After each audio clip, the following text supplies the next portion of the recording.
Title: Pancho Villa's Revolution by Headlines. Author: Anderson, Mark Cronlund. 3. Chapter 1. A Man on Horseback, a Revolution, and the Mass Media. In the fiercest hours of the Mexican Revolution, 1913-1915, General Francisco Pancho Villa sought to market his two-track rhetorical foreign policy in and through the mass media. Villa's primary foreign policy goal consisted of nurturing cordial relations with the United States in an effort to gain American support and, ultimately, United States diplomatic recognition.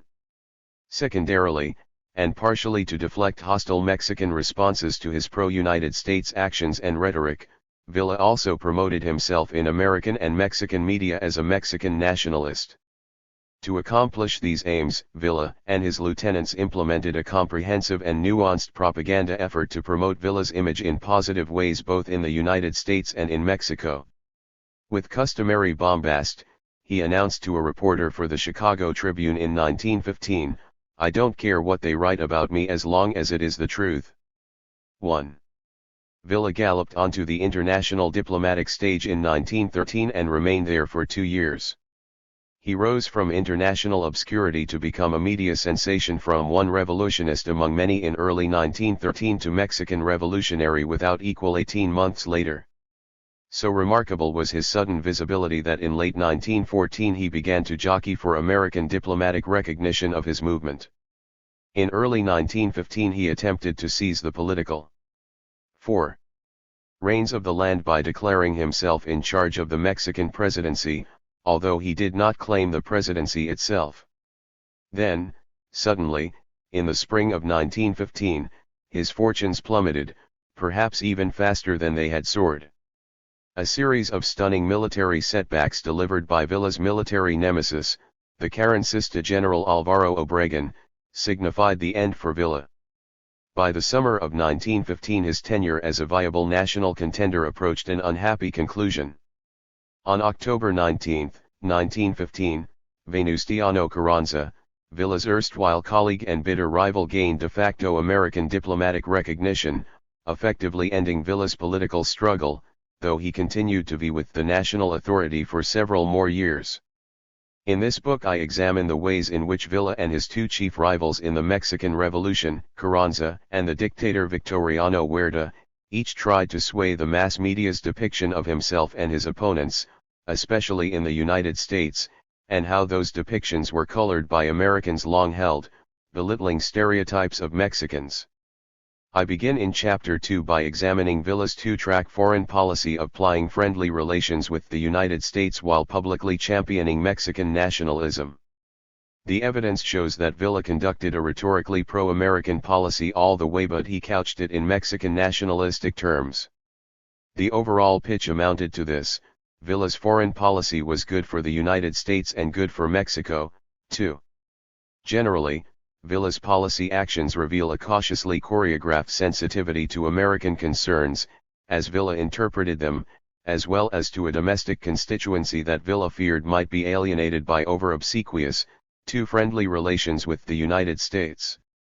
In Chapter 3 I turn to Villa's efforts to manage the terms in which his image was framed, or placed within a model of interpretation, by the mass media in both Mexico and the United States.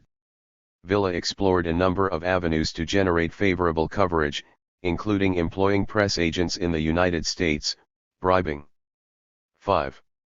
reporters and editors, funding his own propaganda organ in Mexico, and providing support to others, selling his story to motion pictures, and charming, bullying, lying to, and cajoling foreign news reporters. Throughout the book, I attribute propaganda efforts to Villa alone in cases where sources speak of no clear distinction between what Villa himself did and what his subordinates Villistas did to promote his image. Chapter 4 investigates Huerta's and Carranza's responses to Villa's media efforts and image building.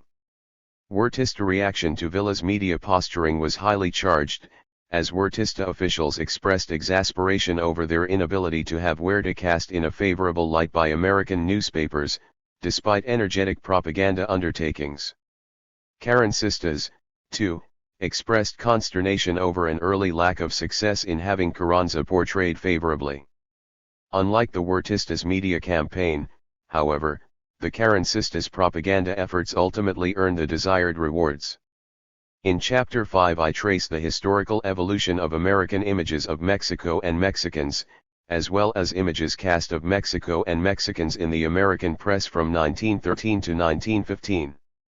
The United States media during the Revolution often employed models consistent with long-standing American tendencies to portray Mexicans as culturally, racially, and morally inferior. Chapter 6 assesses the American media's images of Huerta and Carranza.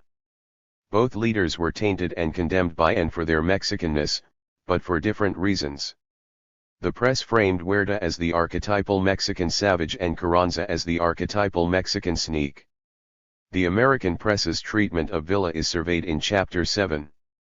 The press depicted him as the archetypal Mexican warrior in two basic guises: villain and hero.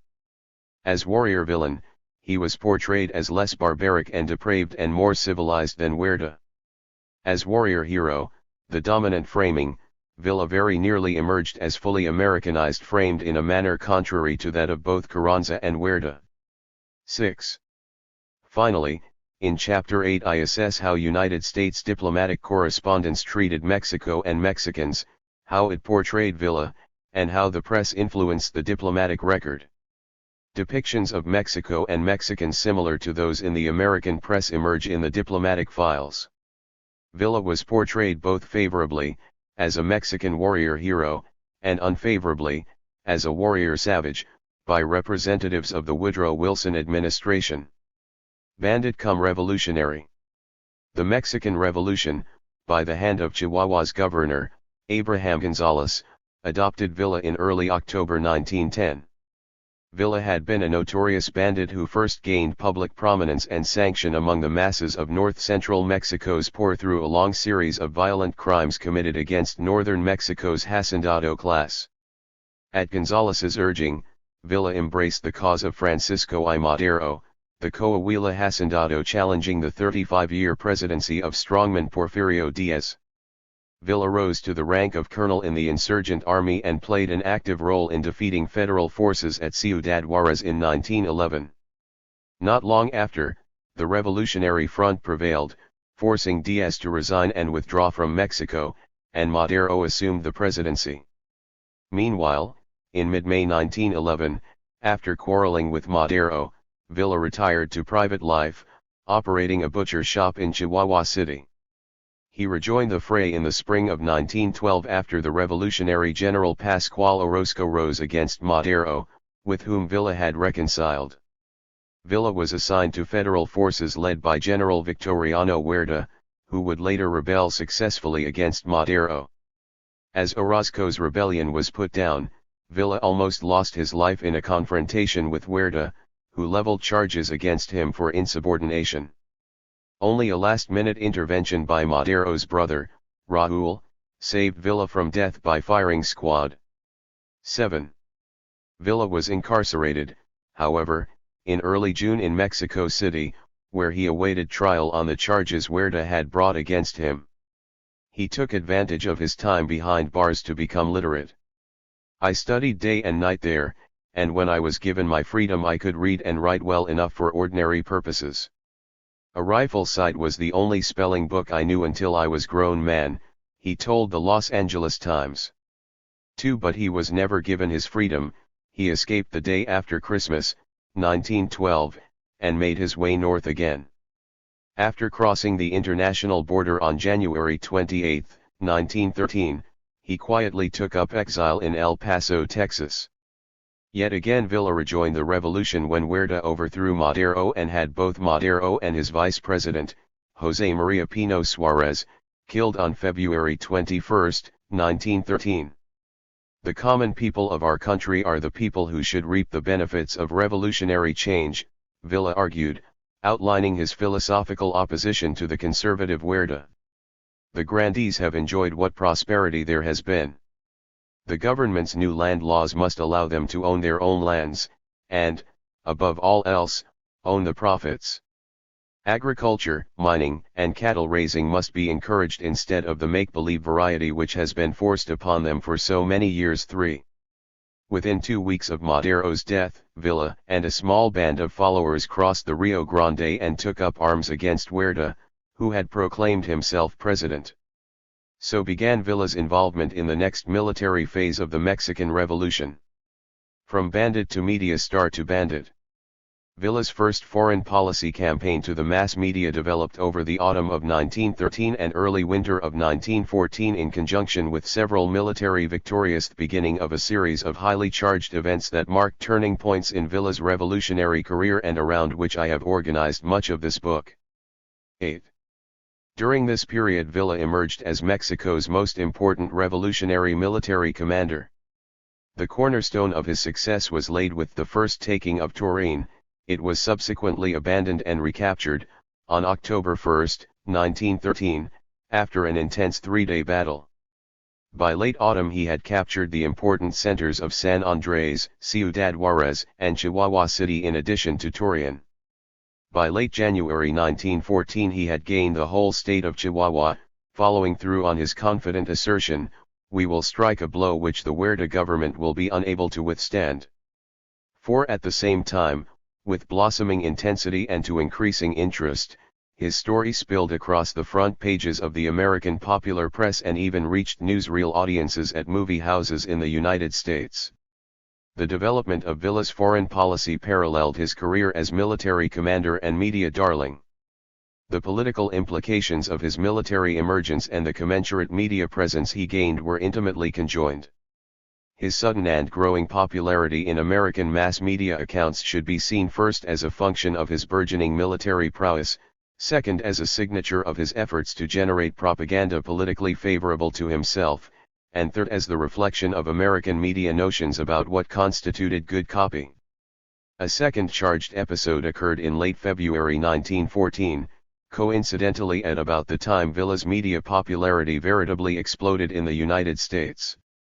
On February 17, 1914, a British national and longtime resident of Mexico, William S. Benton, stormed into Villa's headquarters in Ciudad Juarez charging that Villistas had appropriated his livestock without providing due compensation.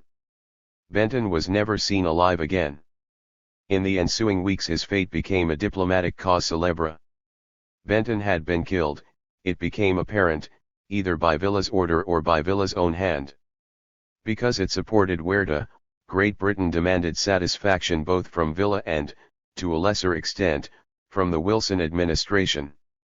The British correctly saw 9. The Wilson regime as endorsing the rebels and sought to pressure the administration to drop such support. Villa, meanwhile, and ultimately to the Wilson administration's satisfaction, justified Benton's demise by claiming that Benton had drawn a pistol and attempted to fire on him. The issue was diffused further in 3 steps. Carranza established an official tribunal to investigate the case. Villa's continued military triumphs drew attention away from the imbroglio, and the simple passage of time muted interest in the affair. A third incident occurred in late April 1914, after the Wilson administration dispatched United States Marines to occupy the important port city of Veracruz to avenge a trumped-up diplomatic slight committed by representatives of Huerta's government. Huerta had refused to bend to U.S. demands for a salute of the American flag, and on this pretext Wilson, aiming to force Huerta from power, sent in the troops. Carranza, still nominally Villa's ally among the constitutionalist revolutionaries, so strongly denounced Wilson's actions that Mexico and the United States edged briefly toward war until Villa cannily announced his ringing public endorsement of the occupation and Carranza toned down his inflammatory rhetoric. A fourth turning point came after relations between Villa and Carranza fell apart in September 1914. Villa renounced Carranza and redoubled his efforts to promote his own cause. At the same time, he contributed to a pan-revolutionary conference in October Convention of Aguascalientes designed to patch up his differences with Carranza. It failed, and in late January 1915 Villa declared himself in charge of the presidency, though not president. At no point did Villa more energetically cultivate his friendship with the United States than during this period. His administration became increasingly sensitive to and adept at identifying American concerns. A fifth and final charged event occurred as Villa's military and diplomatic fortunes waned in 1915. The official United States. 10. Recognition of Carranza's government in October 1915 confirmed the drawn-out eclipse of Villa as a key player in the national theater of operations. His decline began in April 1915 when he suffered two debilitating losses at Celaya, just north of Mexico City, from which he was never able to recover fully. In the following months his fortunes dwindled until by summer he was a spent force. When Villa queried a reporter from the San Francisco Examiner in 1914, "Tell me about the United States. What do they think of me?" His question derived not from simple vanity but also from larger policy concerns. 5. From the autumn of 1913 through the late summer of 1915, when Carranza gained de facto United States recognition, Villa energetically sought to promote friendship between himself and Americans and with the United States government. Speaking candidly to the San Francisco Examiner, he noted, "There are two reasons why we should be friendly to the United States. One is that Americans have helped us greatly, the other is that they are immeasurably stronger than we." Additionally, though to a lesser extent, Villa's policies promoted Mexican nationalism, as an oft-repeated sentiment printed in the Chicago Tribune illustrates, "All of us competing revolutionary factions would fight united against a common enemy." 6. His manipulation of the American press to achieve these policy ends was highly effective and won him continued official American support even months after he had been eliminated as a viable contender for the Mexican presidency. Setting media agendas.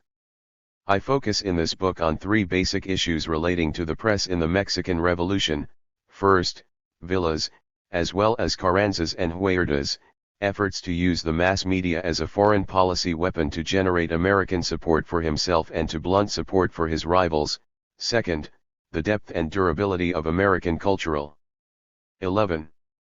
Visions of Mexican inferiority, which surfaced repeatedly in the American press and diplomatic correspondence, and, third, Villa's successes and failures in surmounting these stereotyped American visions through the manufacture of effective propaganda. I approach these three issues by examining Mexican archives to uncover the workings of Villa's, and Carranza's and Huerta's, propaganda systems and by assessing representations of these key players in the United States media and diplomatic correspondence. I attempt to tackle the historical Francisco Villa head-on, while avoiding the traditional scholarly partisanship that has tended to paint him as an avenging angel, a violent devil, or both. The overwhelming bulk of the Villa literature fails into the great men of history camp, so that whether he is loved, hated, or both, Villa has emerged from the literature as a mythical figure rather than as the complex historical actor I have tried to engage. The historical sources that I employ both embody and demonstrate the process of the creation of the Villa myth. Yet if employed carefully, they unveil a historical reality confounding the myth. Much of this source material, mass media reports and diplomatic correspondence, perpetuates the myth of Villa along lines similar to those sketched by the Villa literature, and in some cases the same hands were responsible for both. In the United States press, for example, Villa was cast as the warrior hero or the warrior villain, and in the diplomatic record he appears as the warrior friend or the warrior savage. These renderings parallel, and probably have influenced, the historiography's tendency to treat Villa as angel or devil. From the press and the diplomatic record, however, a historical Villa can be discovered who rises above simplistic images. These sources reveal him as, among other things, a canny propagandist. Yet this historical reading of Villa has gone largely unnoted by Villa authors, sometimes because of partisanship and at other times because of an inclination to uncritically conflate isolated media and diplomatic facts as proof of historical trends. For example, some 12 authors cite single excerpts from the New York Times as indicative of American press or even worse, American popular opinion. A close examination demonstrates that the historical Villa was a calculating and effective manipulator of the United States press. An assessment based on careful dissection of a variety of sources, Mexican correspondence and other papers, United States diplomatic reports, and Mexican and United States media sources. The analysis reveals that many of the commendatory renderings of Villa in the media and in American diplomacy reflected Villa's intentions to elicit such coverage. In other words, through carefully designed and effectively executed propaganda, Villa contributed mightily to the approbatory construction of his own myth both in Mexico and in the United States. Moreover, the mythologization of Villa occurred within the elastic constraints of long-standing, persistent American cultural visions of Mexico. Ironically, Villa's propaganda success suggests that American stereotypes of Mexicanness, which reflected their perceptions of Mexican racial, cultural, and moral inferiority, although pernicious, were neither rigid nor inflexible. As Villa manipulated the United States media and American diplomats, he employed, in the way he promoted himself and disparaged Huerta and Carranza, many of the same representations used by the media and by diplomats in their portrayals of Villa, his rivals, and other Mexicans of the Revolutionary era. And when the press and the diplomats took those pro-Villa and anti-Carranza or anti-Huerta themes and framed them in widespread American perceptions of Mexicanness, they did little more than Villa's own propaganda sought to do. While this study details the powerful endurance of American visions of Mexico and, indeed, of Latin America more generally, it also demonstrates that these common stereotypes were flexible, porous, and even manipulable. In his shrewd attempts to handle the U.S. press and American diplomats, Villa, for example, achieved for a time a framing draped in the language of heartfelt Americana, an imagery that reached all the way to the White 13 House. In short, Villa as Mexican hero for a time became Villa the Americanized hero. A second irony echoes the Carrancista complaint that Villa was more a media creation than a bona fide historical contender for the Mexican presidency. To what extent was this criticism valid? At what point do the Villa encouraged, sometimes Villa created, media and propaganda images leave off and the contours of the historical fighting man begin? On the eve of his rupture with Carranza, Villa told the New York Times, "I consider myself the moral and physical champion of the Mexican people, especially here in the North." 7. What did he mean by this? In part, the answer awaits a definitive Villa biography. Yet clearly, Villa's image-making machinery influenced both the press and the literature. Villa's successful propaganda campaign well exemplifies the phenomenon of media agenda setting, wherein the media tell an audience not only what to think about but even what to think. Villa's successful attempts to manipulate public and political opinion in the United States earned him diplomatic and press goodwill. Such efforts clearly worked to Villa's favor on President Woodrow Wilson and Secretaries of State William Jennings Bryan and Robert Lansing, on countless diplomatic agents, and on an unknown number of newspaper and news magazine readers. In short, agenda setting works and can be observed, as it is in Villa's case, outside the experimental fishbowl of controlled social science research. On another level, this study contributes to the ongoing debate about the role of cross-cultural perceptions in inter-American relations. It illustrates the persistence of American cultural visions of Mexico during the Revolution and the influence of these visions on press and diplomatic treatment of Villa. In other words, in the North American tendency to dismiss Villa, Huerta, and Carranza, indeed, all Mexicans as other, a larger American cultural project can be discerned. Cultural imperialism. 8 This in itself is hardly remarkable. American culture stereotypes, all cultures are so. 14. Inclined. What is striking in terms of this study is the Mexican revolutionaries' understanding of the cultural process at work north of the Rio Grande and their clever, if ironic, responses to it. In particular, Villa ably cast himself as an exception to deeply seated American assumptions about Mexicanness, and indeed he briefly became the embodiment of U.S. Americanness. The role and the impact of such intercultural perceptions in inter-American relations have yet to receive the airing they deserve, but at the least I try to show that cross-border intercultural perceptions can influence and shape governmental policy. I hope, then, to accomplish two things in this study. The first is to add a new dimension and depth to the exploration of Villa's foreign policy. This entails examining it not simply from a single perspective such as his policy of friendship, his alliance with or dependence on the United States, or his Mexican nationalism, as the historians Clarence Clendenin, Friedrich Katz, and Nancy Furman, respectively, have done. Instead, I seek to integrate these three perspectives into an overarching analysis that engages an important element missing in previous studies of the Mexican Revolution as well as in work on Mexico-United States relations. Second, by exploring Villa's complex relationship with the media, I hope to fashion an audience reception tool that is, a practical means by which to assess propaganda influence. This raises several crucial issues. For one, how is it possible to weigh the success or failure of propaganda? One avenue of communications research that I employ is agenda-setting theory.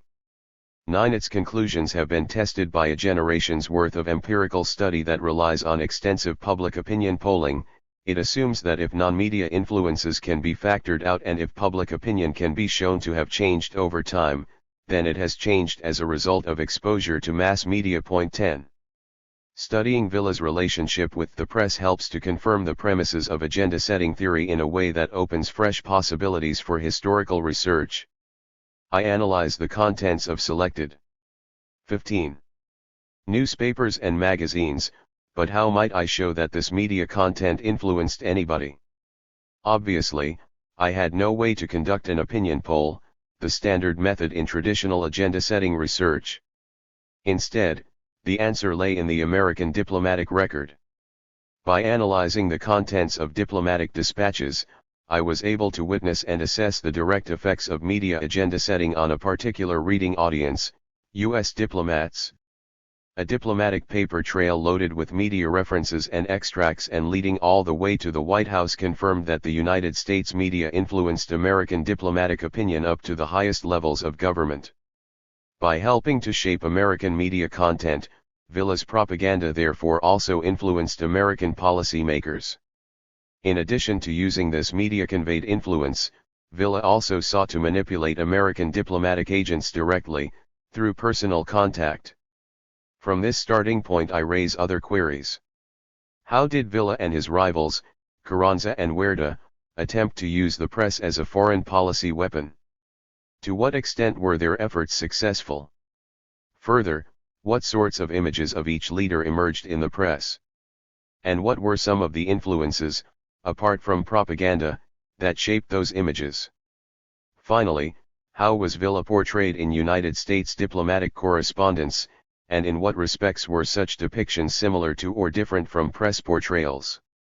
The answers to these questions shed light not only on Mexico-United States relations but also on relations between the United States and Latin America more generally, and on the nature, practice, and limits of political propaganda. Villa's impressive propaganda operations compare favorably to the public relations efforts of other noted 20th-century political figures such as the American President Franklin Roosevelt 11, the Argentine politico Eva Perón 12 and the Brazilian head of state Getulio Vargas. 13 With Roosevelt, Villa shared a calculated personal charm, and both men worked energetically and successfully to establish media agendas based in part on men of the people. 16. Themes. Neither leader was above deluding the press or planting stories. Like Eva Perón, Villa operated his own propaganda organ, she had many, and bribed other media outlets to gain favorable coverage. Because of her government resources, Perón could wield a heavier hand than Villa, yet both were successful in agenda setting largely because of the persuasiveness of the images they cast. With an even heavier censoring hand than Perón's, Vargas, too, cast himself favorably in the mass media to generate political support. In light of Vargas's and Perón's greater power to censor and close opposition papers, Villa's propaganda operations seem all the more effective. With far fewer tools at his command, Villa shrewdly manipulated both the American press and the U.S. State Department. In short, Villa deserves to be recognized as a master propagandist. He cleverly and often successfully managed to influence the content of American press reports and diplomatic communications, despite the historical depth and durability of the anti-Mexican ethnocentrism and racism that permeated American thinking during the Mexican Revolution. 17. Chapter 2. Villa's Foreign Policy, the Buddy System. Where is Villa? I inquired. Who knows? Replied Major Jesus Aguilar. Villa is everywhere. Sometimes he is here. Sometimes he is there. Great men multiply themselves. No one knows but Villa. Chicago Tribune 1. Once the immediate goal of ridding Mexico of Victoriano Huerta had been achieved in July 1914, Mexico's leading revolutionaries turned their sights toward earning another victory: diplomatic recognition from the United States. Victory ultimately went to Venustiano Carranza, who received official American recognition on October 19, 1915. Yet only months before, Francisco Pancho Villa had attained the clearly preeminent military position in Mexico. He easily cast the longest shadow along the Mexican-American border. When Villa proclaimed himself in charge of Mexico in late January 1915, a very real chance existed that his energetic cultivation of friendly relations with the United States might earn him diplomatic recognition. Since the autumn of 1913, Villa's foreign 18. policy had seemed purposefully tailored for this end. His primary foreign policy aim was to maintain an open and friendly relationship with the United States. Simultaneously, he espoused a virile Mexican nationalism, which served the dual purpose of promoting his cause in Mexico and deflecting criticism that his primary policy represented a sellout to American interests. On the primary foreign policy side, Villa quite literally had everything to gain and everything to lose. Early on he needed a weapons supply, access to credit, and occasional safe haven over the U.S. border. The loss of any one of these might spell the end of his struggle. Later, to effectively challenge Carranza's political position, especially after Villa and Carranza officially split in September 1914, Villa would require American diplomatic recognition. The necessity of United States recognition seemed clear.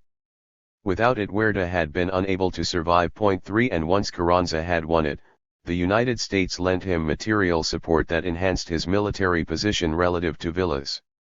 Finally, American policy toward Mexico, like a spreading dye, colored the Mexican policies of European nations. 4. The outline of Villa's foreign policy took shape after he rejoined the revolution in March 1913, following Francisco Madero's death. Within months, Villa's policy became clearly established: to develop and nurture a cordial relationship with the United States. So important did Villa consider American friendship that in order to achieve or maintain it, he frequently altered his plans, in part to promote goodwill and in part to avoid censure. In this chapter I explore the contours of Villa's foreign policy by examining policy actions taken during the charged events outlined in Chapter 1: decisive victories in the fall of 1913 and early winter of 1914, the Benton Affair in late February 1914, the occupation of Veracruz in April-November 1914, the Villa-Carranza rupture in September 1914 and the subsequent declaration of Villa's government on January 31, 1915, and American recognition of Carranza's regime. 19. After hearing of Francisco Madero's murder in late February 1913, Villa redonned his revolutionary garb. 5. He remained less than prominent, though not quite anonymous, until autumn. 6. Then his story began to gain a media prominence paralleling his emerging military presence. Villa's foreign policy story can be teased out of two sources: reports by the mass media and discussion in official government documents. American print media publications serve as key primary source documents for charting Villa's policy. It is critical to keep in mind that Villa sought to manipulate the press into portraying him in lights of his own choosing. Therefore, these publications provide information and American perspectives simultaneously with evidence of Villa's press campaign. Official government sources are best represented by correspondence, usually diplomatic, both American and Mexican. Unfortunately, although Carrancista, Huertista, and American diplomatic communication is available, there is no Villa archive. On becoming friends. Villa's willingness to acquiesce to American concerns, particularly demands that the lives and property of all foreigners be respected, became apparent from the start. For as long as Villa remained a player in Mexican affairs, this theme never abated. Beginning with Villa's first taking of Torreon in the fall of 1913, the United States, through its diplomatic channels, stressed its concerns about the welfare of foreign interests in Mexico, and Villa, usually vigorously, complied. His first capture of Torreon serves as a good starting point because with it Villa assumed enhanced stature as a rebel leader. Only days before, on September 23, he had assumed the role of commander of the Division of the North, Division del Norte. Moreover, at Torreon, immediate American calls for protection of 20. The rights and prerogatives of all foreigners were met promptly on Villa's part. Within days of Villa's October 1 capture of the city, the Wilson administration asserted that all foreign lives and property, not just American, should be respected. In an October 18 note to American Secretary of State William Jennings Bryan, the United States charge d'affaires in Mexico, Nelson O'Shaughnessy, voiced concerns about the fate of German, English, French, Spanish, and Italian hostages whom Villa allegedly held in order to forestall a counterattack by federal forces. 7. Bryan responded with directions to unofficially request Carranza to order that all foreigners in Torreon be given immediately absolute liberty to depart from Torreon at will, and that ample protection be afforded by authorities over whom he is to exercise control. 8. But even as these communications were filed, Villa had taken steps to protect foreigners. Despite early fears that rebels intended to massacre Torreon's Spanish colonists, Villa offered to ensure their protection after U.S. State Department Special Agent George C. Carruthers made representations to him. 9. Carruthers toured American businesses damaged during the three-day battle. I visited these places personally, he reported, and traces of the rebels were everywhere: old hats, shoes, and clothing left on the floor, for which new clothing had been substituted. 10. Carruthers claimed to have taken immediate action to forestall further depredations against foreign lives and property. At 6 a.m. on the morning of the 2nd, I wrote to General Villa demanding protection for the American colony and for other foreigners.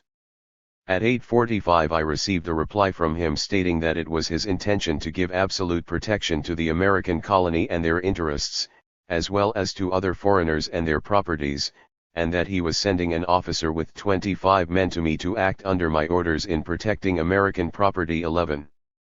Villa's hospitality also included the offer of a special train that would take any Americans who wanted to leave to Saltillo. 12. 21.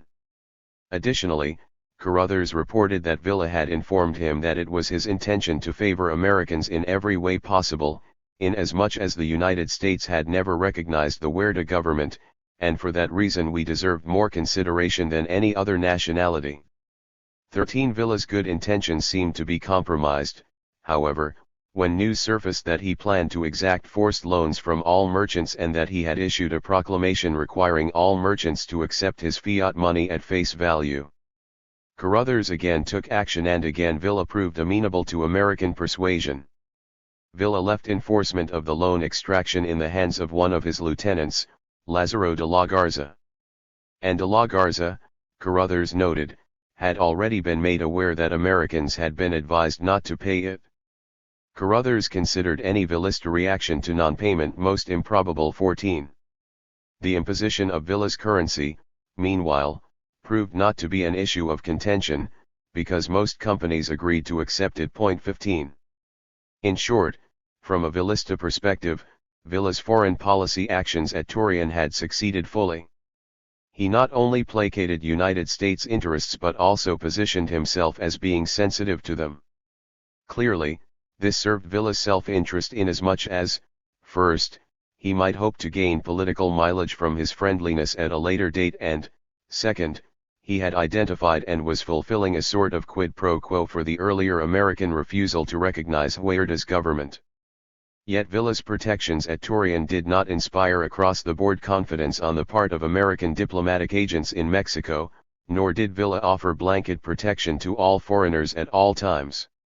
Whereas some diplomatic reports expressed mild pleasure at Villa's concern with restoring order quickly, 16 Brian also received from consular officials accusations about wanton, Villa-sanctioned executions committed in Ciudad Juarez in late November, after Villa had added that conquered city to his growing list of accomplishments. 22. Further, the United States consul at Ciudad Juarez, Thomas Edwards, voiced the concerns of Secretary of War Lindsey M. Garrison that Villa is becoming very independent in his attitude toward the United States. The implication drawn by Edwards was that should the United States intervene in Mexico, it might expect active measures from Villa. 17. More damning were notes sent by Marion Letcher, the American consul at Chihuahua. A dogged Villa opponent, Letcher espied hypocrisy in Villa's professions of goodwill toward American interests. He questioned the advisability of Americans continuing to do business in northern Mexico and blasted Villa's decrees as harsh, unjust, and barbarous. 18. In December he accused Villa of breaking an agreement to protect non-combatants. 19. Letcher's allegations generated concern in Washington. Undersecretary of State John Bassett Moore stressed in a note to Carruthers that Villa should be pressed on the points raised by Letcher. He added that such action cannot fail to place the constitutionalist cause in a bad light before the eyes of the world. 20. At the same time, Washington recognized that the chaotic conditions generated by the revolution were sometimes impossible to control. For example, Theodore Harum, the American consul in Durango, noted to Bryan, robbery, expropriation, and violence are the offspring of conditions of absolute anarchy prevailing. 21. Disagreements among consular agents aside, the point remains that Villa exhibited a general willingness to protect American interests and to abide by U.S. requests to afford similar protection to other foreigners. 22. On the other hand, Villa made it clear that he offered no guaranteed protection to non-neutral foreigners. Edwards reported to Bryan that at the very least, Villa will confiscate their property. 23. Bryan ultimately accepted Villa's position on non-neutrals but vowed that he would excuse no violence against them. Villa may have a right to insist that foreigners should not interfere in local politics, he said in a February 1914 cable to Carruthers, but cause 23. Him to realize that it will greatly hamper this government in its dealings with other nations if he uses personal violence against any foreigners. 24. In marked contrast to Villa, his constitutionalist colleague, General Alvaro Obregón, commander of forces in the Northeast, hinted that death might fairly befall any non-neutrals. 25. Yet even Obregón's threats must have seemed mild compared with proclamations Bryan received in a dispatch from Carruthers in early 1914, to the effect that in the event of revolutionary forces capturing Mexico City, all foreign residents found to be affording protection to the Huerta regime would be summarily executed. Bryan expressed alarm in a note to Carruthers and asked him to continue to gain assurances from Villa that life and property would be respected. 26. Both Carruthers and Villa complied. Villa believed, said Carruthers, that Huertistas had penned the statement and that it aimed to elicit fear and distrust between the United States and the Constitutionalists. 27. Still doubts lingered in Washington about Villa's willingness to protect all foreigners, especially Spaniards, whom he despised. Spaniards, one of his supporters alleged in empathetic terms, are commercially in Mexico what the Jews are in Russia. 28.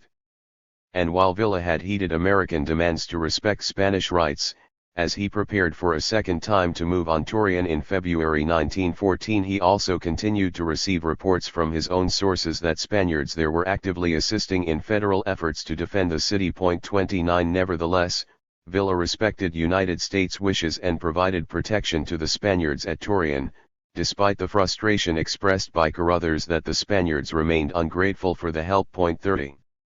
In early February, Villa also pounced on an opportunity to showcase his friendship after the bandit Maximo Castillo was charged with blowing up a passenger train bound for Tampico on February 5, an act of sabotage that killed 9 Americans. Villa promised to capture and personally execute Castillo. 31. Villa's zeal to demonstrate comedy extended to inviting every available 24. American to witness the execution. "I feel a great responsibility in this awful disaster," he said. "I want to vindicate myself." 32. Conveniently for Villa, Castillo's demise would also settle an old score. Castillo had been assessing export duties on cattle shipped from Mexico through border crossings at Palomas, Chihuahua, and Columbus, New Mexico, without sharing the revenue with the Constitutionalists. 33 Further, Villa had already placed 300 men in the field in pursuit of Castillo after Castillo's gang, on January 29, robbed a Ciudad Juarez-bound passenger train carrying 25 Americans. 34. But Villa never captured Castillo. Indeed, on February 16, 1914, Castillo landed in an American jail, where he spent many months. In October 1914, the American Acting Secretary of State, Robert Lansing, who officially replaced Bryan on June 18, 1915, observed that while Castillo was apparently responsible for the train disaster, the United States could do little because the alleged crime had taken place on Mexican soil. 35. In the year after Madero's death, a Villa policy of nurturing friendship with the United States had definitely taken shape. As Villa stressed somewhat lavishly in an interview with a correspondent from the New York Times, he sought close relations with the United States, and he hinted that such a relationship would satisfy the needs of both parties. "We wish our friends in the United States would help us," he said, "because we are your friends." He continued, with one of his typical rhetorical flourishes, "You have the greatest government on earth and your President Wilson is the best." 36. From the beginning, Villa had conducted his affairs in a way designed to win him favor in Washington. He could justify these efforts, he said, because he so appreciated Wilson's non-recognition of Huerta. As a consequence, he bent to Bryan's demands of protection for all foreigners, 7 Spaniards. While the United States gained satisfaction from Villa's willingness to abide by the promotion of its interests, Villa, too, reaped 25 rewards from the friendship. The best example came on February 3, 1914, when Wilson lifted the cross-border embargo against shipments of arms to Mexico. Villa reacted happily and praised Wilson for this act of justice. 37. On the eve of the first anniversary of Madero's death, then, Villa's foreign policy had proved successful. Indeed, by February, President Wilson concluded at a news conference, "I understand Villa's attitude is becoming a very correct one." Moreover, in a private conversation with Henry Lane Wilson, the American ambassador to Mexico, the President, over Ambassador Wilson's objections, lauded Villa as a patriot and an honorable gentleman. 38. From where Villa stood, satisfying the United States had cost little except perhaps the opportunity to wreak vengeance upon the scorned Spaniards. 39. Villa's policy had apparently won him new access to arms, credit, and goodwill north of the border. Further, he could reasonably expect the United States to maintain pressure on Huerta to resign. The Benton complication. Although many foreign nationals were killed during the Revolution 40, the death of British subject William S. Benton while in Villa's care led to a full-blown international incident. 41. A 20-year resident of Mexico, Benton stormed into Villa's headquarters in Ciudad Juarez on February 19, 1914, to confront the general about cattle losses on Benton's ranch. A heated argument ensued. Benton, with whom Villa had quarreled a year earlier, 42, was never seen alive again. Carruthers's initial report to Washington said Benton would be released unharmed. Having investigated the incident before receiving instructions from Washington, Carruthers had taken Villa at his word, he said, when the general reported that Benton was all right, that nothing had happened to him. At the same time, 26. However, Edwards, the Ciudad Juarez consul, dispatched a note to Washington noting Benton's death at the hand of Rodolfo Fierro, Villa's bodyguard. The Edwards cable explained that Benton had drawn on Villa and consequently had been executed on the spot. Edwards's report, like Carruthers's, was based on information gained from Villa. 43. The clouded circumstances surrounding Benton's death opened the door for Great Britain to try to drive a wedge between Washington and the rebels. 44 Although England had long recognized the Huerta regime, it had been unsuccessful in persuading the United States to follow suit. Then, suddenly, the Benton case erupted. It appeared to provide the impetus England needed to discredit Huerta's enemies, the constitutionalists headed by Generals Carranza and Villa. 45. Not surprisingly, England demanded that the United States take appropriate action against the party England held responsible for Benton's alleged murder. Villa. But the U.S. government refused, in part because, as the New York Times noted, in the absence of any satisfactory evidence to the contrary, it will be difficult for this government to reject Villa's version. 46. According to the historian Clarence Clendenin, the Wilson regime exerted no greater effort on behalf of Benton than it had in previous and less well-publicized cases. Clendenin and his fellow historian Friedrich Katz also discern American domestic political pressures that forced Wilson to rebuff perceived British meddling in inter-American affairs. The Wilson regime could not afford politically to appear to wilt under such pressure, especially, these writers argue, to a European country that strongly supported Huerta. 47. Secretary of State Bryan also evinced reluctance to let Huerta gain politically by the killing. In a note to Woodrow Wilson's special emissary to Mexico, former Minnesota Governor John Lind, he observed, "Huerta has taken advantage of the Benton killing, but it will avail him to nothing." 48. Bryan's comments came days after Lind, echoing the tone of Carruthers's statements, had 27.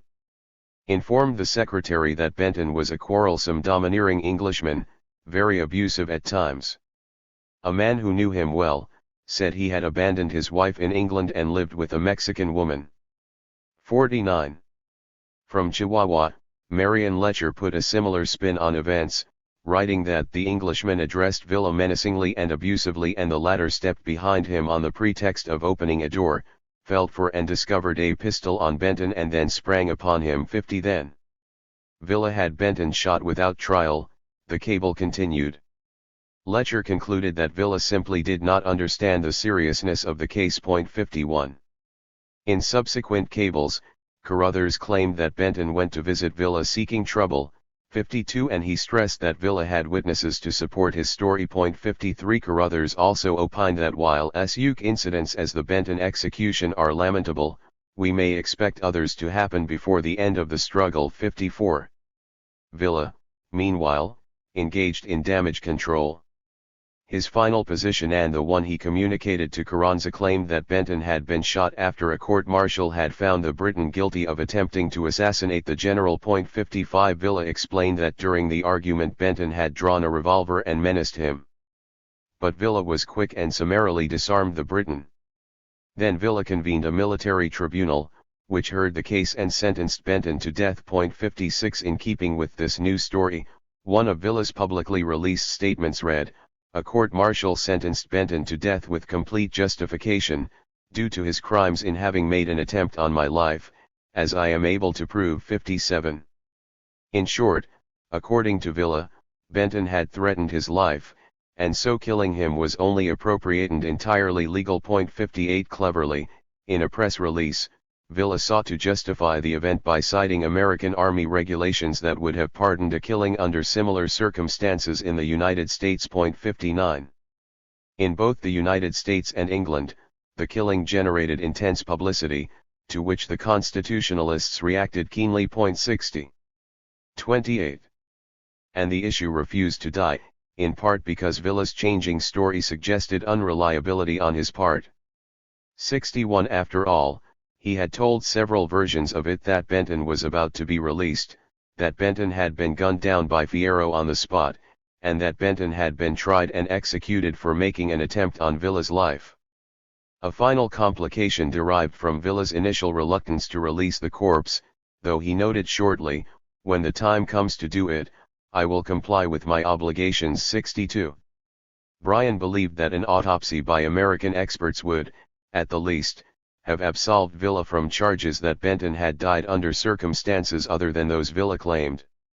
One theory holds that Villa had the body dug up, reshot, from the front, and then reburied. .63 bullets fired into a rotting corpse would have been easily distinguishable from those of an earlier fusillade. .64 Carranza stepped into the scene following calls in Washington for President Wilson to launch an official American inquiry into Benton's death.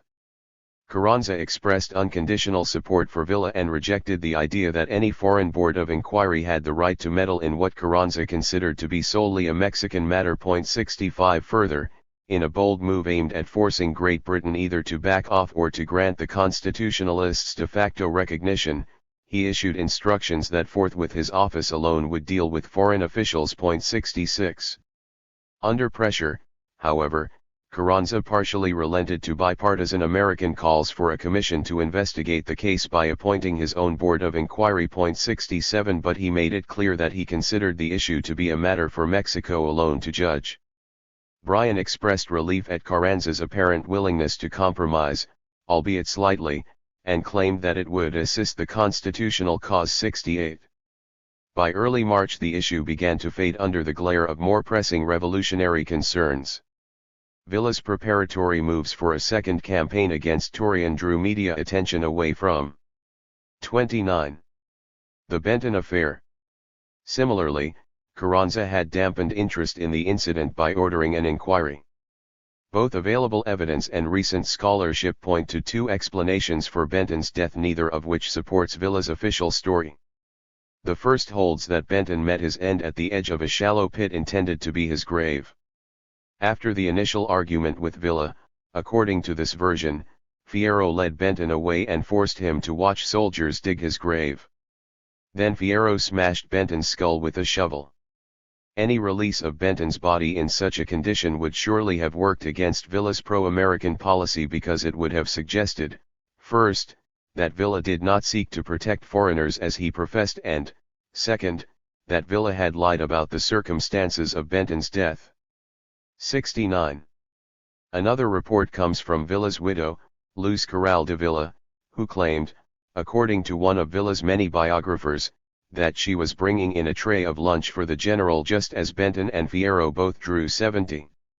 Death by pistol at point-blank range would again have been detectable by autopsy and thus might have contradicted overt Villa's version had he released the body. This story was seconded by British consul Cunard Cummins and has been accepted by Katz. 71. Throughout the Benton incident, Villa continued to ply the same foreign policy rhetoric he had established in the preceding month's friendship toward American interests.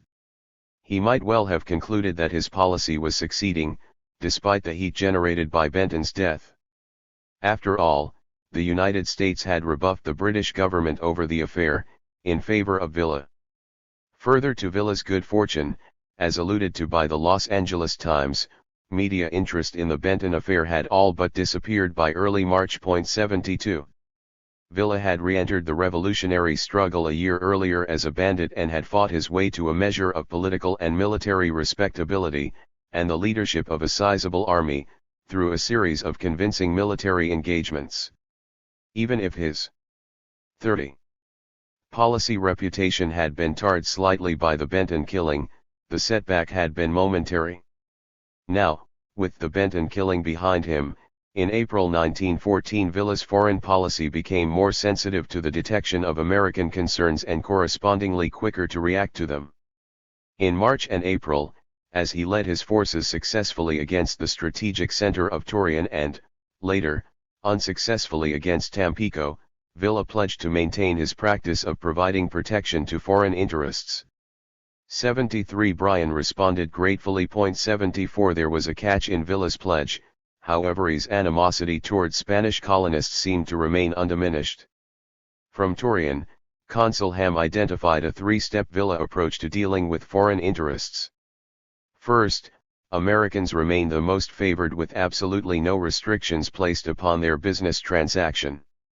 Next, foreigners other than Spaniards or Americans must pay moderately for the privilege of transacting their own business. Finally, Spanish property would be seized and considered booty of war. Ham stressed that Villa very much wanted Bryan to be informed that he was scrupulously complying with all the usages of civilized warfare in regard to his treatment of prisoners and the wounded of the enemy, his treatment of neutrals and their interests, with the single exception of the Spaniards, who he claims have forfeited all rights to protection on account of their avowedly hostile attitude towards the constitutionalist cause. 75. Villa's military actions at Torreon and Tampico also signaled his ascent to the last few rungs of the Mexican military ladder. His foreign policy, too, would gain new stature in Wilsonian eyes, especially with the American occupation of the Mexican port of Veracruz in late April. The historian Alan Knight has argued that until the Benton imbroglio, Villa's main concerns were domestic and parochial, and only through the furor caused by the Briton's death did Villa come to appreciate the value of American goodwill. 76. Yet the evidence suggests that Villa both understood and sought American 31. Goodwill as early as the first taking of Torreon in October 1913. That he clearly understood the value of American favor well before the Benton affair was also evidenced by his expressions of thanks when President Wilson lifted the arms embargo early in 1914. More importantly, from the beginning Villa's policy actions vis-a-vis the United States were premised upon the expectation that his foreign policy would be favorably received there and so might elicit support from the American government. Villa learned at least two important diplomatic lessons from the Benton affair. First, and most obviously, he learned not to kill foreigners openly. Second, the way the case turned out proved the value of the very policy he had championed for months: friendship with the United States. The Villa corollary, American occupation of Veracruz. At Tampico on April 9, 1914, a handful of American sailors in search of gasoline were arrested by Huertista soldiers for trespassing in a restricted area. The party was released almost immediately and received an apology, but not to the satisfaction of Rear Admiral Henry T. Mayo, commander of American naval forces off Tampico. Among other things, he demanded a 21-gun salute of the United States flag. 77. From the White House, Wilson backed the demand. Huerta demurred. Then Washington learned that the German ship Ipiranga would shortly deliver a sizable shipment of arms to Huerta. Wilson ordered the immediate occupation of Veracruz by the United States Navy. 78. Carruthers detected a very strong undercurrent of resentment in northern Mexico when it was learned that American Marines had landed at Veracruz. 79. O'Shaughnessy, the U.S. charge d'affaires, voiced similar concern about the feeling in Mexico City. 80. Indeed, Carranza reacted angrily to Wilson's decision. 81. So insistent was he that the forces be withdrawn that for a moment the threat of 32. War loomed between the two countries. 82. As Carranza threatened in a note to Wilson. 83. Thomas Edwards, the American consul at Ciudad Juarez, voiced a theory that Carranza had little choice in the matter, because to have protested in milder form would have jeopardized his hold on the loyalty of constitutionalist generals. 84. The Wilson administration, however, chose to accept Carranza's statements at face value, and Bryan took pains to convey to Carranza that the United States did not want war. 85. But then, in a brilliant foreign policy move, Villa helped save the day. In strong terms, he publicly approved of the occupation. The United States was his friend, he said, and in his capacity as leader of the Division of the North he would countenance nothing that might upset such a friend. Villa's statements contributed to dissipating the war scare. 86. Carruthers reported, I dined with Villa. He was very cordial. We discussed situation at length. He said there would be no war, that he is too good a friend of ours. And that as far as he was concerned we could keep Veracruz and hold it so tight that not even water could get into Huerta, and that he Villa could not feel any resentment. 87. Bryan responded happily to Carruthers' note, commenting, it shows a largeness of view on Villa's part and a comprehension of the whole situation which is greatly to his credit. We are earnestly desirous that the most friendly relationships should exist. 88. If the Benton killing had in any way tarnished Villa's foreign policy in official American eyes, his decision to back Wilson over Veracruz achieved the opposite effect. From El Paso, United States Customs Inspector Zach Lamarcobb noted, Villa's attitude has relieved tension here. Everything becoming normal. 89. The Independent, an American weekly news magazine, agreed, noting that Wilson and Bryan were reassured by the attitudes and declarations of Villa 90. Villa then slightly yet importantly modified his public position on Veracruz. He did so by incorporating his pro-occupation stance. 33. Into a larger picture championing Mexican nationalism. In an appeal to his domestic constituency, he said the following in an interview with the New York Times. After all, our interests are mutual. A boundary is only an imaginary political line. Socially and economically, the Rio Grande has never proven a stiff barrier to the nations separated by it. I believe that all enlightened Americans take this stand. I know I do. However, there is much in society. The Mexicans would remain Mexicans just as the Americans prefer to remain Americans. For that reason we Mexicans would defend our country to the last. I take the liberty to say that before a war between the United States and Mexico would be terminated, few Mexicans would be left alive. But I am now and always have been for peace. 91. Recasting his policy as nationalistic probably stemmed from the domestic pressures Villa felt. 92. The impetus behind Villa's exclamation of nationalism may have come from an appeal by Federal General Joaquim Mas, the commander Villa had defeated at Torreon. Mas had written to Villa days earlier in May to invite him to join a coalition to fight the grave offense of the American landing at Veracruz. Villa thundered in response that Mas, along with Huerta and his adherents, had sold out to Científico elements, Mexican positivists who were responsible for modernizing the country after 1876 and for the further impoverishment of its masses, and had actually invited the foreign invaders as a ploy to deflect criticism away from Huerta's murder of Francisco Madero. Copies of the two letters were released to the American press. Villa's reply read in part: Now you desire to provoke a foreign war to save yourselves from the disaster coming from the civil conflict. You show even 34. Less wisdom when you pile up mountains of machinations and lies, which will crumble about your ears. It will soon be proven that the satanic declaration which you traitors to the fatherland have made in stating that we have formed a union with the North Americans is a stupid assertion.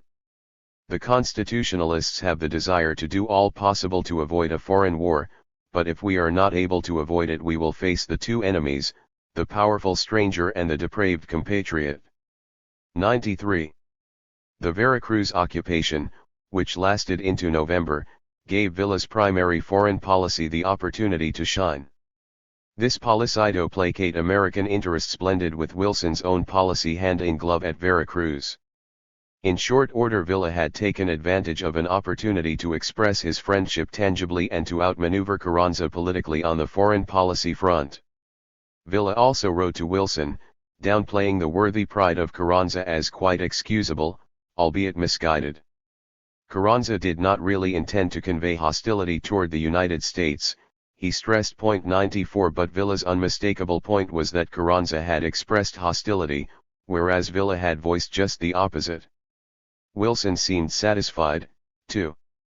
Only days before, he had written to the American General Hugh Scott that Villa certainly seems capable of some good things and often shows susceptibilities of the best influences. 95. The Saturday Evening Post reported that Wilson looked favorably on Villa's improving treatment of prisoners of war. 96. Villa remained hard to understand, however. 97. As Villa worked to defuse the Veracruz situation, his military reputation prospered, fueling the growing official interest in him in the United States. For Villa, the picture appeared rosy.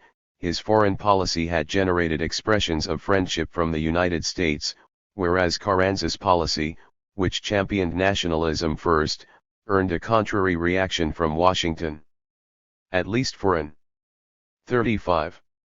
Instant, Villa's foreign policy had achieved its ultimate expression: perfect harmony with American policy. At that point, he could scarcely have expected more. By late September 1914, on the eve of the formal rupture in Villa-Carranza relations, the public contours of Villa's foreign policy had experienced a necessary tightening of focus. Although the policy continued to rest firmly on the promotion of friendship with the United States, in a pronounced way its success had become more directly tied to Villa's own military fortunes.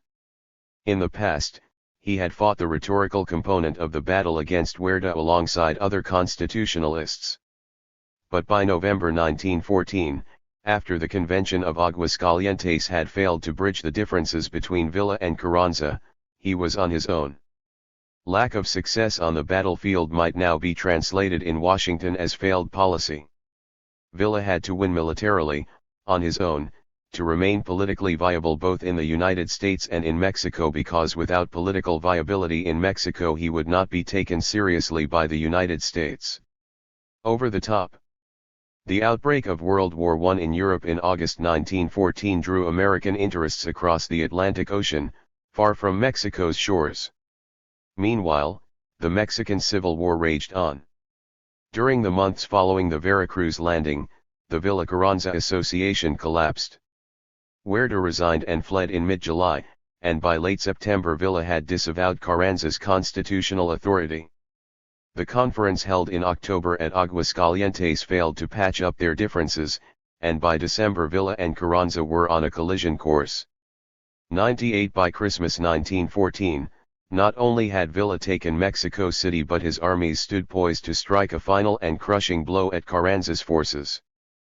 But Villa hesitated, giving Carranza's army time to regroup. 36. Clearly favored over Carranza in Washington after his Veracruz stand, Villa continued to work hard to promote his friendship with the United States. 99 His efforts paid dividends. In a June letter to President Wilson, for example, Bryan noted, "The Associated Press reports that Villa was ready to do anything the U.S. wanted. This is encouraging." 100. Villa rejoined, "I am fighting for the good of my country and am now and always shall be disposed to bow to the popular will." 101. Glimmers of a nationalistic side to Villa's policy continued to peek through his otherwise emphatically pro-American stance. A September 1914 dispatch from the American consul at Saltillo, John R. Silliman, noted that Obregon had made anti-American remarks to Villa regarding American troops remaining in Mexico after Huerta's departure. 102 Villa, according to Silliman, had concurred and replied to Obregon, "I accept with enthusiasm your patriotic idea, for really it is humiliating and shameful for our beloved country for invading forces to remain still in Veracruz when there exists no reason for it." 103. Yet the principal thrust of Villa's policy remained courting and touting American friendship. Just days after his reply to Obregon, Villa penned a friendly note to Wilson to congratulate him on the decision to withdraw American forces. 104 Wilson responded in kind, writing to express sincere appreciation for Villa's warm note. 105. Villa also sought to use his favored position with the Wilson administration to exact assistance in the United States against counter-revolutionaries. In October, via the customs agent Cobb, he wired Bryan to request help in dissolving reactionary juntas in New Orleans, San Antonio, and El Paso. 106 Bryan agreed to aid him, provided that Villa supply appropriate evidence. 107.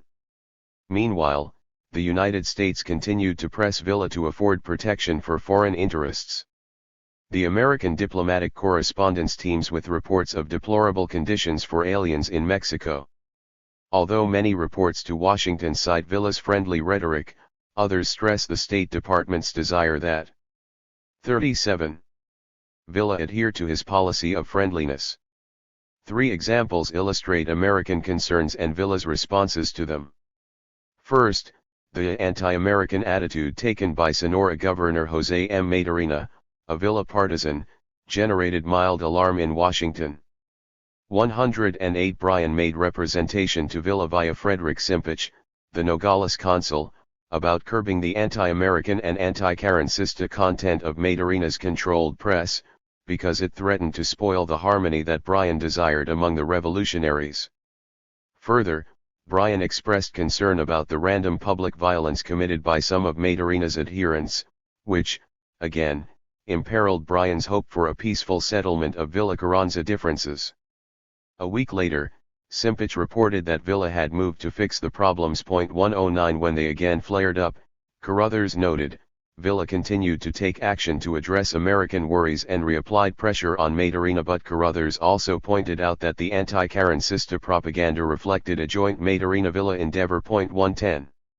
Second, on September 24, 1914, just one day after disavowing Carranza's leadership, Villa reiterated his pro-American rhetoric to Wilson's special agent Leon Canova. 111 and Acting Secretary of State Lansing, ever pressing the American case for protection of foreign interests, wrote to Cobb in El Paso on October 16 instructing him to urge upon Villa the importance of providing protection. 112.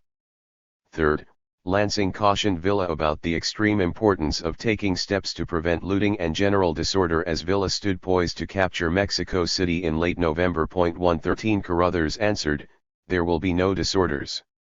General orders have been issued to execute anyone caught stealing or molesting women.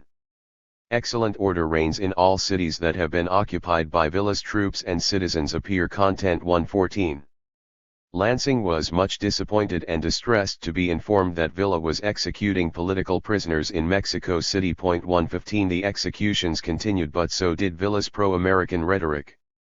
38. In January 1915, months after the rupture with Carranza, Villa declared, to President Wilson, "The greatest American, I stand pledged to do what I can to keep the faith which he has in my people, and if there is anything he may wish I will gladly do it, for I know it will be for the good of my country." 116 Villa often punctuated his public pronouncements with puffery designed merely to flatter.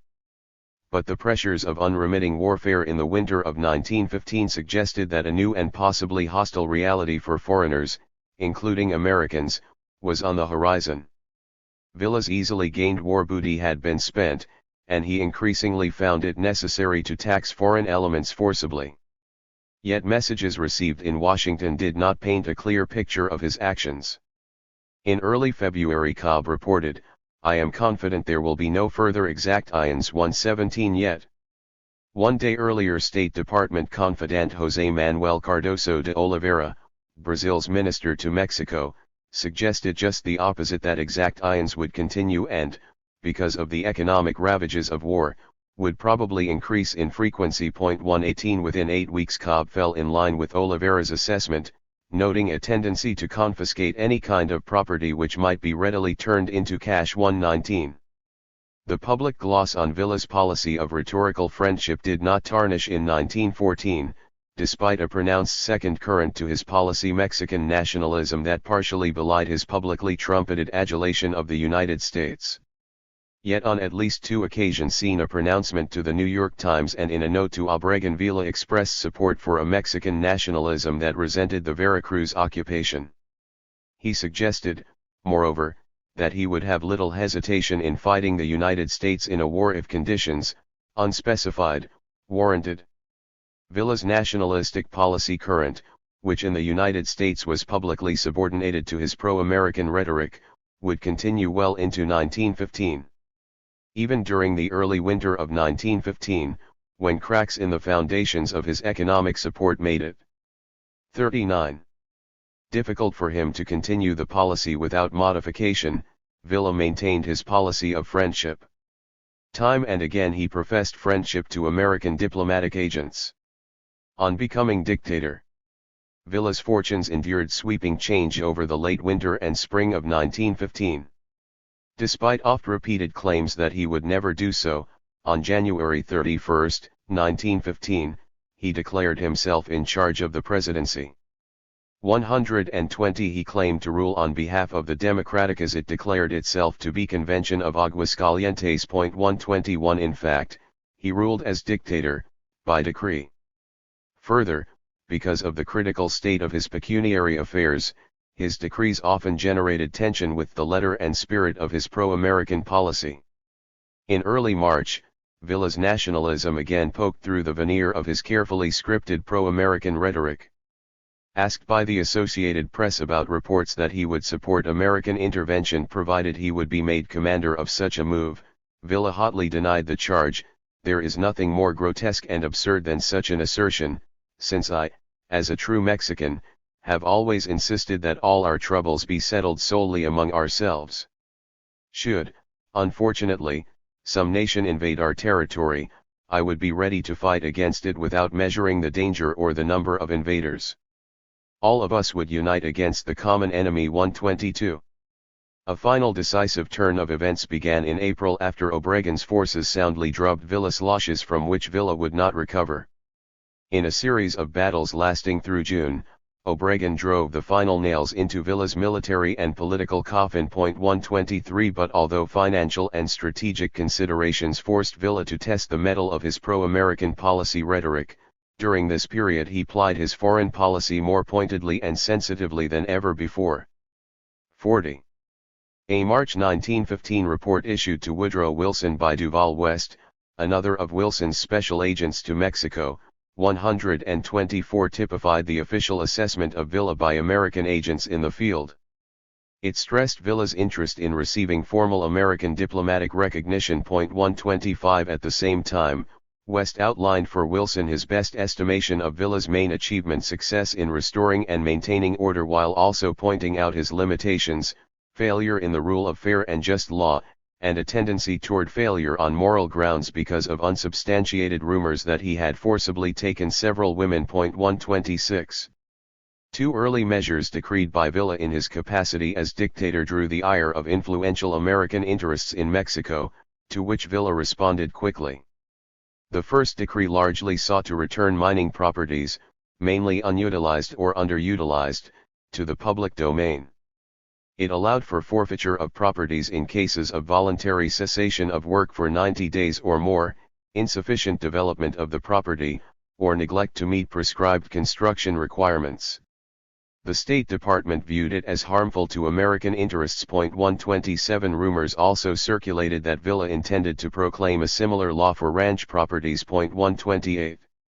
Bryan complained to Carruthers about the mining decree on April 7. 129 Carruthers came to Villa's defense on April 12, arguing that the mining law sought only to proscribe undue profit-taking by speculators. 130 Still, on April 15 Bryan instructed Carruthers to seek a suspension of the decree, pending the presentation of further objections. 131 Just one day later Villa informed Carruthers, who wired Bryan, that the decree would be modified to suit American concerns. 132 Then, 3 days later, on April 19, Villa's Washington agent, Enrique C. Llorente, wired Bryan to ensure him that the decree would be altered to reflect American wishes. 133. In a second decree, Villa declared a $1 million tax on the Monterrey Chamber of Commerce, which drew immediate 41. American opposition. Philip C. Hanna, United States consular official at Torreon, notified Bryan, and Bryan responded with instructions to attempt to have the tax waived for Americans. 134 After Hanna made Washington's representations, and after a discussion with Villa, he reported that the tax levied on American firms would be negligible or nothing. 135 Again, Villa had moved swiftly to adjust his legislation to suit U.S. concerns. Still, these decrees signaled that Villa's untenable financial situation was encroaching on his ability to cater to American demands. On one level Villa acted to continue protecting American interests, but two factors worked against him. First, because the countryside had been ravaged by war, traditional sources of revenue, that is, forced exact ions of liquid property such as cattle and cotton, could no longer support him as they once had. 136 Second, his declining military fortunes made it ever more imperative that he raise new moneys for battle. 137 The most obvious untapped source was taxation of foreign including American interests. In mid-July Cobb noted, Villa's economic support has already collapsed, there being little left to it except such tribute as may be forced from Americans and other foreigners. 138. Although Cobb's dispatches generally exhibited no fondness for Villa, even correspondents more sympathetic to him tended to agree with Cobb's findings, especially as the summer wore on. In June, meanwhile, the Villista Roque Gonzalez Garza recorded, all the day of the 12th General Villa was thinking worriedly, all the time very sad and in great desperation because he was anxious to find a solution to the approaching conflict. 139. The United States Vice Consul at Durango, Homer C. Cohn, reported to Lansing that Villa's troops were baffled, demoralized. 140. To forestall his military and political collapse, in mid-July Villa re-expressed the desperate willingness he had displayed in early June to arrange a compromise with Carranza which might have effected a harmony among revolutionary factions that the United States had sought. 42. Since the autumn of 1914. 141. As Carruthers put it, Villa will accept any reasonable proposition to come to terms. 142. Cobb saw things differently, labeling Villa beyond reason and opining that radical methods only can afford foreigners adequate relief. 143. Still, with prodding, Villa continued to espouse pro-Americanism. After meeting with Villa and the American General Hugh Scott, Carruthers reported that Villa offered absolute protection. At the same time, Carruthers and Scott thought it expedient to suggest that Lansing resist making further representations to Villa for several days so as not to tire him. 144. Later, in early August, Villa offered to make all kinds of efforts and all kinds of sacrifices to make peace with Carranza. 145. Lansing, meanwhile, because of his dissatisfaction with Carranza's attitude toward the United States, in early August suggested to President Wilson that the United States provide opportunities to support Villa against the first chief, as Carranza was known. 146. But Wilson waffled and said he was puzzled by Lansing's suggestion. What will be gained? He asked. Then, in an apparent concession to Villa, he queried, "Are you sure that he has in fact been doing all the lawless things he has been accused of doing?" 147. Wilson's latter question was well placed, because days later General Scott convinced Villa to back away from plans to heavily tax American mining firms. 148. And even as late as September, according to Carruthers, Villa took steps to protect American cattle interests from depredations. 149. As Cobb correctly had it, however, Villa was effectively a spent force. By September 8, 1915, Villa's chief strategist, Felipe Angeles, reported to Carruthers that Villa realizes that he is lost and must subordinate himself to someone. 150. Villa's army and the armies of his allies had been reduced to marauding gangs. By early October, many of Villa's officers had fled and taken refuge in the United States. 151. Conditions in Sonora, a state nominally under the control of Villa's colleague Governor José M. Maturina, were described as atrocious and unbelievable. 152. 43. Recognition and reckoning. By the eve of the October 19, 1915, U.S. recognition of Carranza's government, Villa had been wiped out. Yet even at this late hour, he appeared cheerful and optimistic to Carruthers, and he expressed confidence that Carranza would not be recognized. If recognition did occur, he vowed to continue his fight to the death. 153. But it did, and he did not. Recognition had clearly generated bitterness under reaction. The love affair had drawn to an unhappy conclusion for Villa. 154. The American General Frederick Funston cited a report that Villa, on learning of Carranza's recognition, became angry and declared he was through with them Americans all, and that was how he was to be repaid for the protection he has given to Americans and other foreigners. And he launched into a tirade against the United States. 155. Upon United States recognition of Carranza, Villa's foreign policy underwent radical change. It took on, as Consul Edwards had predicted from Veracruz a month earlier, an anti-American flavor. 156. By the end of the month Cobb was reporting thefts of American cattle. 157. American miners also suffered at Villa's hands. 158. Carruthers noted a report from an unidentified newspaper man that Villa would attack Americans if necessary. 159. In early November Villa demanded a forced loan totaling $100,000 from 4 American-owned companies. Moreover, he threatened to seize stock from an American cattle firm. 160. With U.S. recognition of Carranza, then, Villa's pro-American policy abruptly ended. Culminating with an attack on Columbus, New Mexico, in March 1916, his post-recognition actions manifested his bitterness toward and sense of betrayal by the United States. 161. For more than 2 years he had advocated and exhibited friendliness toward the United States. He had attempted to mold 44.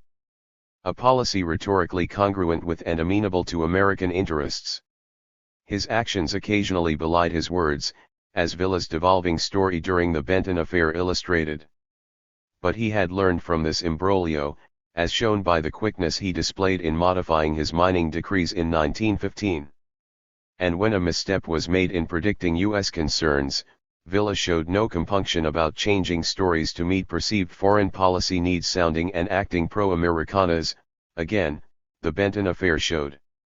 Villa's two-track foreign policy in itself never failed him.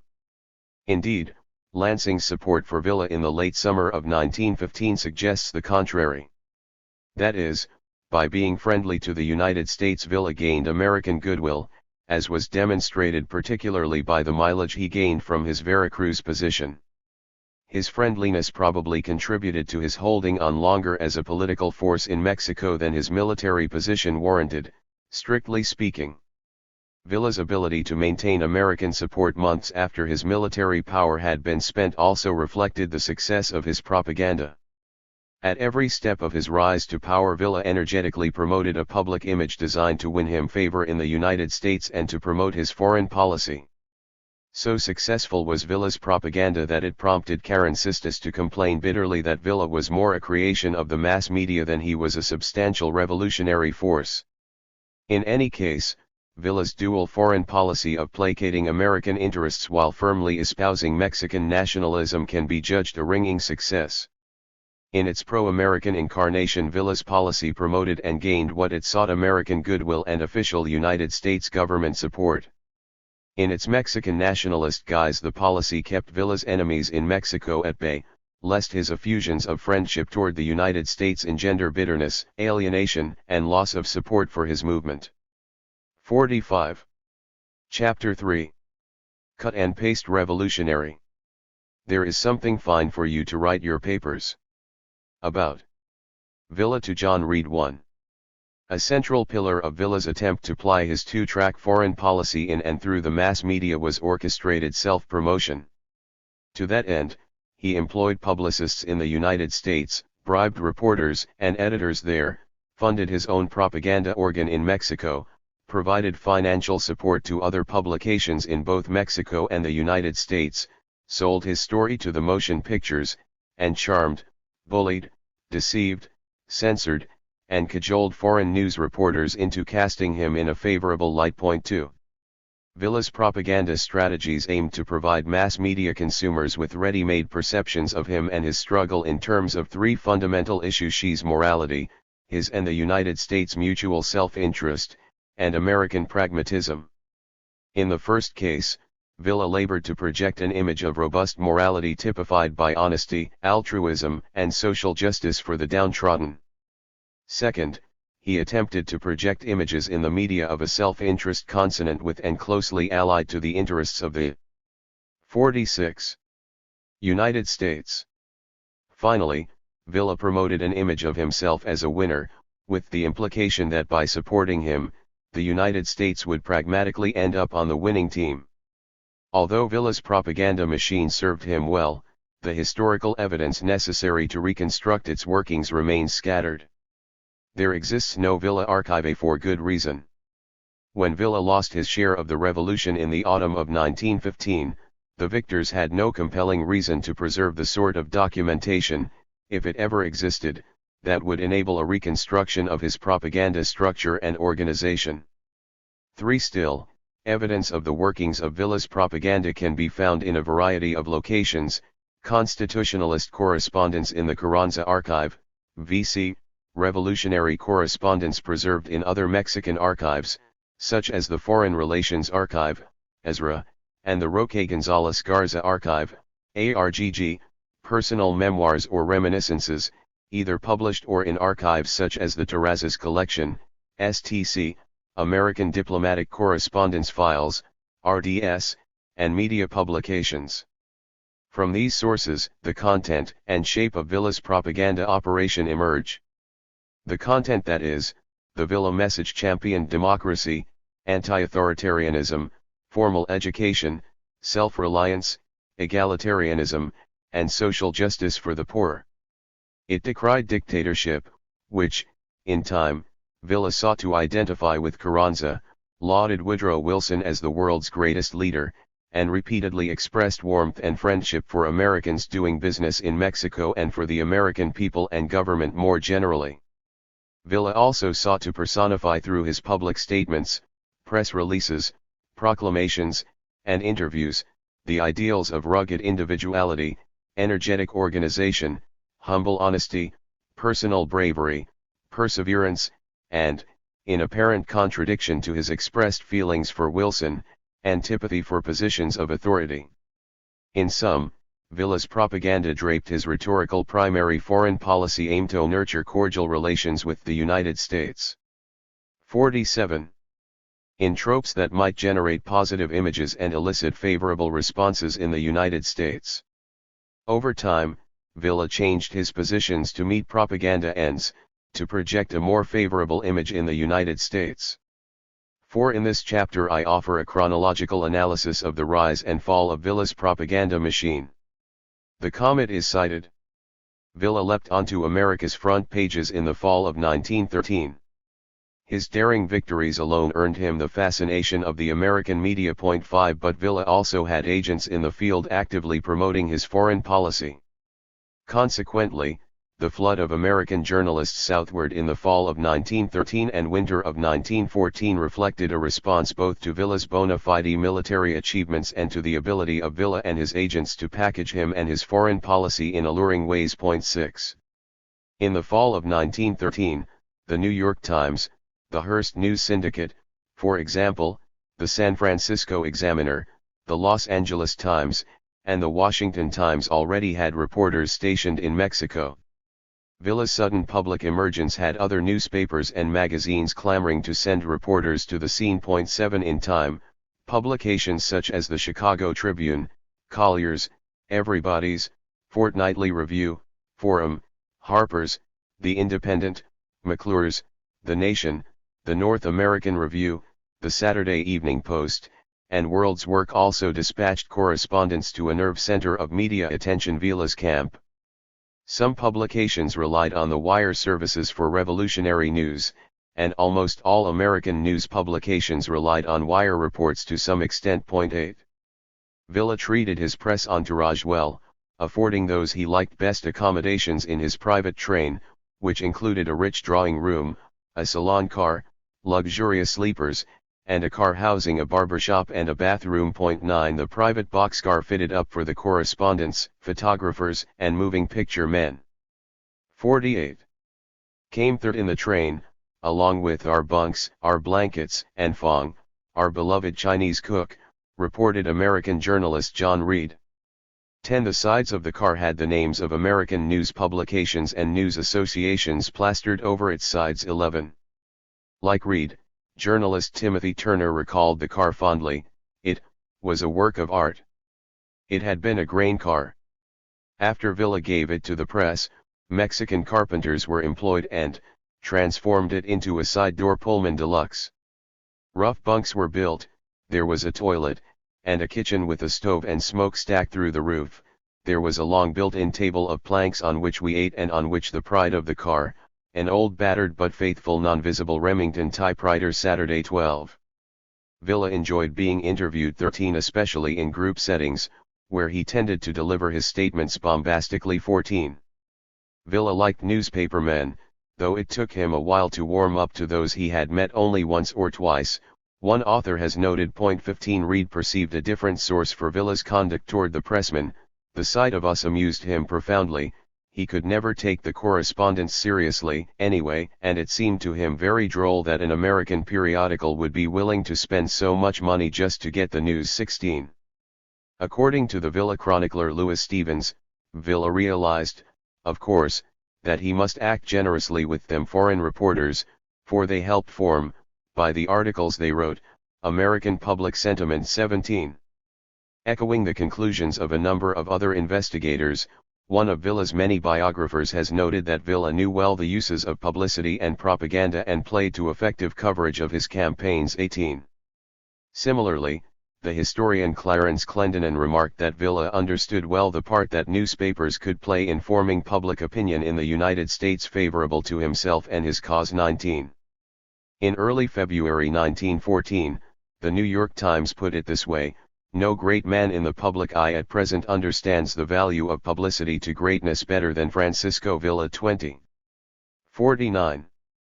The contours of A-lista propaganda operations were established by the autumn of 1913 and underwent little modification after American troops landed at Veracruz in the spring of 1914. During the first year of renewed fighting, 1913, Villa honed his ability to promote a public message of friendship to the United States. He also warmly received and coddled a bevy of American journalists drawn south by tales of his battlefield exploits. All the while, Villa's agents in the field promoted their chief and his foreign policy. In the summer of 1913, Villa began bribing reporters and editors to plant false stories, something Huerta also allegedly engaged in, at the rate of $4,000 per week in 1914. 21. Carrancista author and propagandist Carlo de Fornaro claimed Villa paid off an El Paso reporter, probably from the Villista sympathetic El Paso Times, in the summer of 1913. That same summer, according to Fornaro, Villa reportedly spent $200 bribing a writer to get a story on Villa into a New York Sunday newspaper. 22. In 1915 Villa again bribed the El Paso Times, according to the Carrancista consul in E1 Paso, Andres G. Garcia. 23, and he bribed unidentified publications in Southern California, according to Carranza's Los Angeles consular official E. Gonzalez. 24. As early as the month before Villa's formal rupture in relations with Carranza in August 1914, Villa provided funds for 7 anti-constitutionalist publications in Mexico and the United States. Sappers that attacked Carranza with furious tenacity, claimed the Carrancista y Menfiero. 25. In at least one case, that of the San Antonio Express, the Carrancistas banned a Villa-funded organ from their territory. 26. Villa's practice of paying for good press continued throughout 1915. 27. Agents and propagandists. Prior to the Benton imbroglio of late February 1914, the Villa propaganda machine was organized loosely. Villista agents in the United 50 States often doubled as arms purchasers and publicists of the constitutionalist revolution, but especially of Villismo.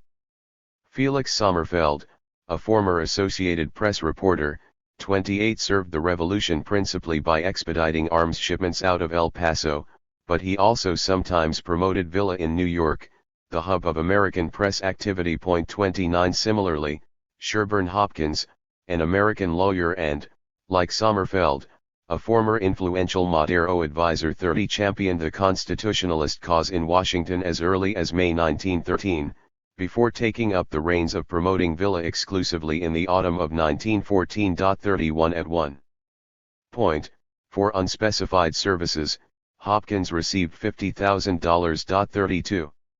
Concern was expressed on the floor of the United States Senate. Senator Morris Shepherd of Texas claimed that the two men, Hopkins and Sommerfeld, are here in Washington now, carrying on this work, and they are undertaking to influence, not corruptly, the course of public opinion and the actions of officials of this government. 33. Senator William Alden Smith of Michigan took Shepherd's charges one step further. The President of the United States in the crisis may be misled, as are others. He may have misinformation. Here is at the present moment in this capital a thorough, practical, systematic lobby, putting forth their revolutionary propaganda with a serious and definite object of affecting the American attitude toward the government of Mexico, which senators ought to fully understand. A man who stood at the elbow of the late President Madero, a witness before the committee of which I had the honor to be chairman, is now in this capital, as he has been for 2 years on our border, directing a war junta. 34.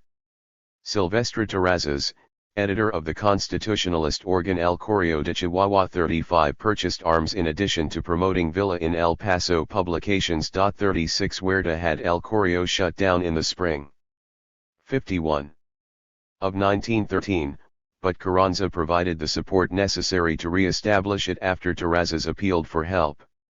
37 Villa lawyer Federico González Garza, 2, promoted Villa in the American press, as did Enrique Llorente, a former Diaz agent in the United States whom Villa ultimately dispatched to Washington. 38.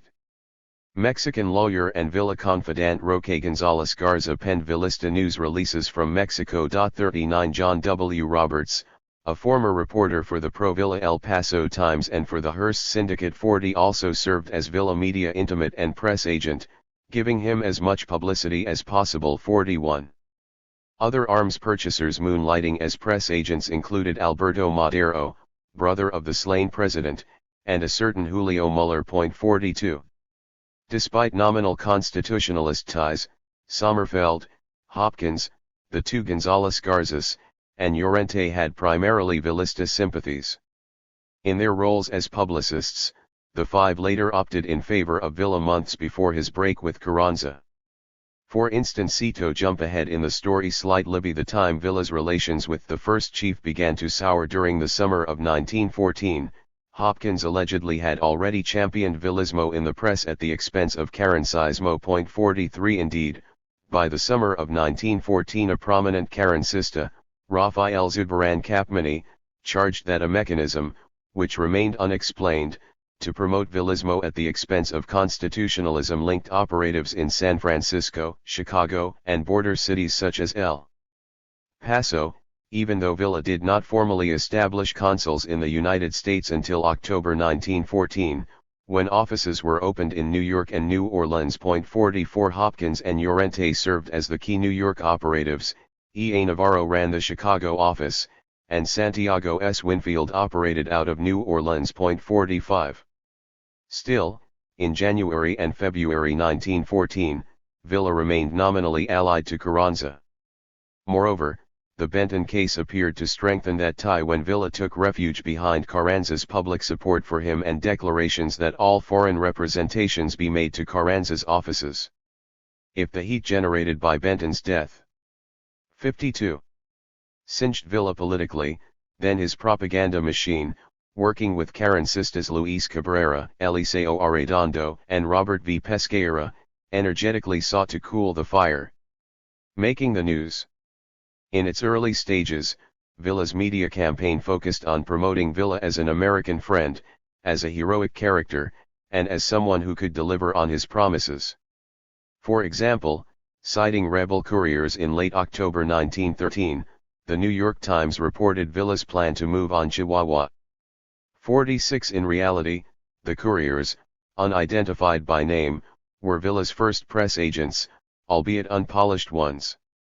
And such announcements, usually hyperbolic and frequently delivered boastfully, increasingly tended to help frame Villa as friend, to friendly Americans, and formidable adversary, to hostile Mexican elements. By the end of November 1913, Villa had begun routinely to deliver two types of written statements to the American press about his plans or most recent accomplishments: news releases and direct cables to magazines and newspapers. 47 News releases were printed and distributed to reporters by Villa's agents at any number of locations, for example, New York, El Paso, and wherever Villa happened to be fighting. Cables were wired to media outlets either from Villa or in his name, usually from agents in El Paso or New York. News releases can be distinguished from cables in press reports because they attribute a given piece of information by applying commonly understood markers, such as Villa said Villa, Villa claimed, Villa said in a statement released, or Villa told reporters. A press release was sometimes referred to as a proclamation or announcement. Direct cables were referred to as such. They were typically boxed and frequently printed on the front page. Publications routinely edited both types of statements. 53. During the Revolution, the practice of cabling public statements directly to the press began prior to Villa's use of this public relations weapon. Huerta, for example, telegraphed the Denver Post just days after Madero's death to assure the publication that all was well in Mexico and that through moderate counsels peace would shortly prevail. 48 Villa's press release news, meanwhile, had been reported by large American daily newspapers since as early as late July 1913. 49. Villista press releases tended to be boastful and to highlight elements of excitement and daring. With time, these elements would become more pronounced. The New York Times provides two good examples of the use of Villa press releases. One report noted, 2 federal troop trains, en route from Chihuahua to Juarez, were blown up at Rancheria, 66 miles south of Juarez, this afternoon by dynamite mines placed along the railroad track by the rebels. This was the statement given out tonight by Gen. Francisco Villa 50. The second example observed, Gen. Francisco Villa, the commander of the rebel forces, tonight sent the following telegram to Col. Juan N. Medina, his chief of staff in Juarez: I communicate with satisfaction that we have completely routed the enemy. We took all his artillery and 3 trains. The Federals are in full and disgraceful retreat. 51. From November 1913 on, press releases became standard issue to reporters. Villistas who were not necessarily press agents as such also sometimes promoted the general and his policies. A good early example can be found in the New York Times. In late November 1913 it quoted at length an American officer in Villa's army who had formerly been city chemist and bacteriologist in El Paso. The passage condenses Villa's deferential, pro-United States foreign policy stance into one short, compelling narrative. It was about 7:30 o'clock when I crossed the bridge from El Paso to Ciudad Juarez. Villa was then about to move against the 120 federal volunteers who had taken a position back of the concrete grandstand at the racetrack. I thought he might 54. Shell the place, and this would have ruined a lot of American property, have killed the 300 horses stabled there, and undoubtedly would have been pretty serious for the Americans who were looking after them. I sent a friend to interview Villa, and the latter said that the only way to get the Federals out was to shell the grandstand. When it was pointed out what might be the other results, he decided to enfilade both sides of the track with machine guns. In the fight that ensued, Villa lost 14 men.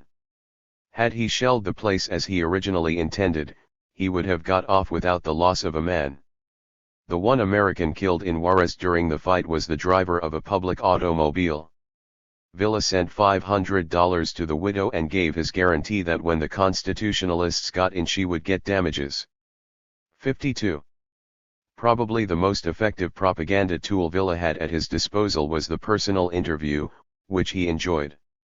He liked reporters, and without exception he made strong, though not always favorable, impressions on those who sought to capture his image in print. 53. He radiated charismas. 54. Frequently, the results of an interview appeared as direct, hyperbolic quotations.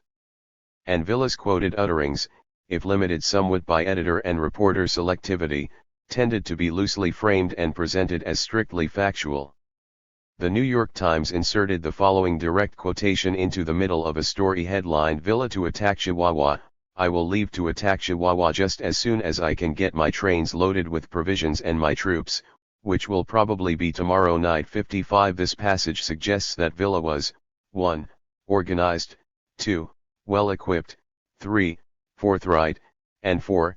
Confident. Over time, quoting Villa with his charged, dramatic, and sometimes stentorian voice became increasingly common in the press, although it remains unclear whether the increased frequency reflected Villa's becoming more quotable, his increased popularity, or both. 55. Even publications bitterly opposed to Villa cited him at length, often in ways that contract overt their position on him. For example, the Los Angeles Times quoted Villa in late November 1913. I have left my army 12 miles outside the city Juarez so that I can give protection to families living here and across the river in the United States. After a battle fought along these lines, only the victor will enter Juarez. On the result of the battle that may be fought soon below here rests, to a great extent, the fate of the revolution in Chihuahua.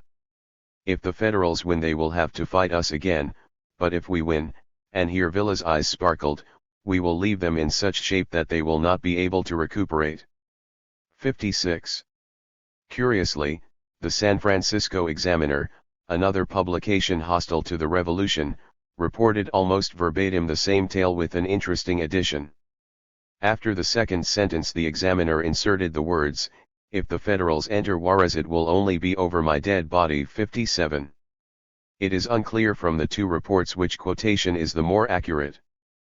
But it is worth noting that although both papers expressed strong misgivings about the revolution, in time they also lauded Villa's forceful style of leadership. In either version, the propagandistic value of the passage is subtle but pronounced. Villa is in charge, "I have left my army, so that I can give," optimistic, "but if we win, we will leave them in such shape," organized, "I have left my army 12 miles outside." After a battle fought along these lines, charming, his eyes sparkled, and indefatigable, "If the Federals win they will have to fight us again." The Examiner's version throws a measure of bravura into the mix, "over my dead body." In any event, the key features of the personal interview intimacy and the general's charisma again afforded Villa the opportunity to speak directly to a reading public, if under the restraints of 56. Editorial selectivity and alteration, and the opportunity to charm favorable coverage from even a hostile publication. Villa's propaganda to the American press climbed a notch in sophistication in early 1914. Although an initial pattern had been established: charged news release, the hyperbolic public pronouncement, the dramatic personal interview. Villa's primary foreign policy message of friendship blossomed in the new year. Villa proclaimed friendship with the United States seemingly at every turn. To prove it, he expressed a willingness to do whatever he could to protect American interests, including adherence to an American code of conduct for warfare. Further, he decried dictatorship, championed democracy, and discounted any personal ambition for political office. A New York Times report quoted from a press release in late January 1914. "I never will be president of Mexico," said Gen. Villa. "I never went to school a day in my life, and I am not educated enough for the post. My alphabet has been the sight and trigger of a rifle, my books have been the movements of the enemy. We wish our friends in the United States would help us, because we are your friends," said Gen. Villa. "You have the greatest government on earth and your president is the best. Please tell your countrymen I know I am not competent to hold high office because of my lack of education, and that I can fight only for the liberation of my people." 58. This passage, which also appeared in the Los Angeles Times 59, touches on many of the features of Villa's effort to promote himself. He is alternately humble and friendly: "I am not competent. We wish our friends in the United States would help us," humble and honest: "I will never be president. I am not educated enough," flattering and hyperbolic: "You have the greatest government on." 57. Earth and your president is the best, and noble, and hard-working: "I can fight only for the liberation of my people." The same New York Times article also noted an announcement by Villa that he intended to adopt the rules of a booklet supplied to him by the American General Hugh Scott titled "The Ethics of International Warfare." Villa took this step to counter repeated criticisms in the press that his treatment of prisoners of war violated international standards of conduct. 60. Ideologically, Villa's statements frequently cast him as an altruistic Republican. He told a Chicago Tribune reporter, "I wish all the nations of the world to know that I am not fighting to make myself president." And here Gen. Villa clenched his fists by way of emphasis. "We are not fighting to make any man president, but we hope once and for all to save our country from spoliation and the ambitions of individuals. We are spreading the ideal of a republic." 61. A republic, yes, but one draped in modesty. "I am not fighting to make myself president." Determination, here General Villa clenched his fists, and social justice, to save our country from. Villa's expressed friendship toward the United States extended so far as his publicly inviting any interested American to witness the execution of the bandit Maximo Castillo, who had been charged with responsibility for a train explosion that killed a score of Americans. The Los Angeles Times recorded Villa's statement, "Every American and every Mexican will be invited to attend the execution," said he. I feel a great responsibility in this awful disaster because I had given the Americans my promise that they would be protected. 62 If the invitation was slightly macabre, Villa's self-portrayal nevertheless clearly highlights friendship, vengeful justice, and sense of responsibility. Citing the same report, the Chicago Tribune quoted Villa as wanting to vindicate himself. 63. Villa's public statements often expressed outrage when he felt American interests had been violated or maligned. For example, he thundered to the San Francisco Examiner about the Huerta. 58. Científico Yellow Press in Mexico, which routinely and unfairly attacked Americans. They referred to Americans in the vilest of terms, said the most loathsome and disgusting things about American women, and through their lying sheets blamed the American people and the American government for all the misery and suffering in Mexico. I look upon the American people as the most civilized in the world. I have always found them just and fair in their dealings. The nearest thing to my heart is schools. I want to see that every child of the coming generation gets an education. 64. The common theme again is friendship, animated by the spirit of vengeance and candied in the humble desire to uplift the downtrodden by educating every child. In early 1914 Villa began liberally to employ the direct cable as well as the news release.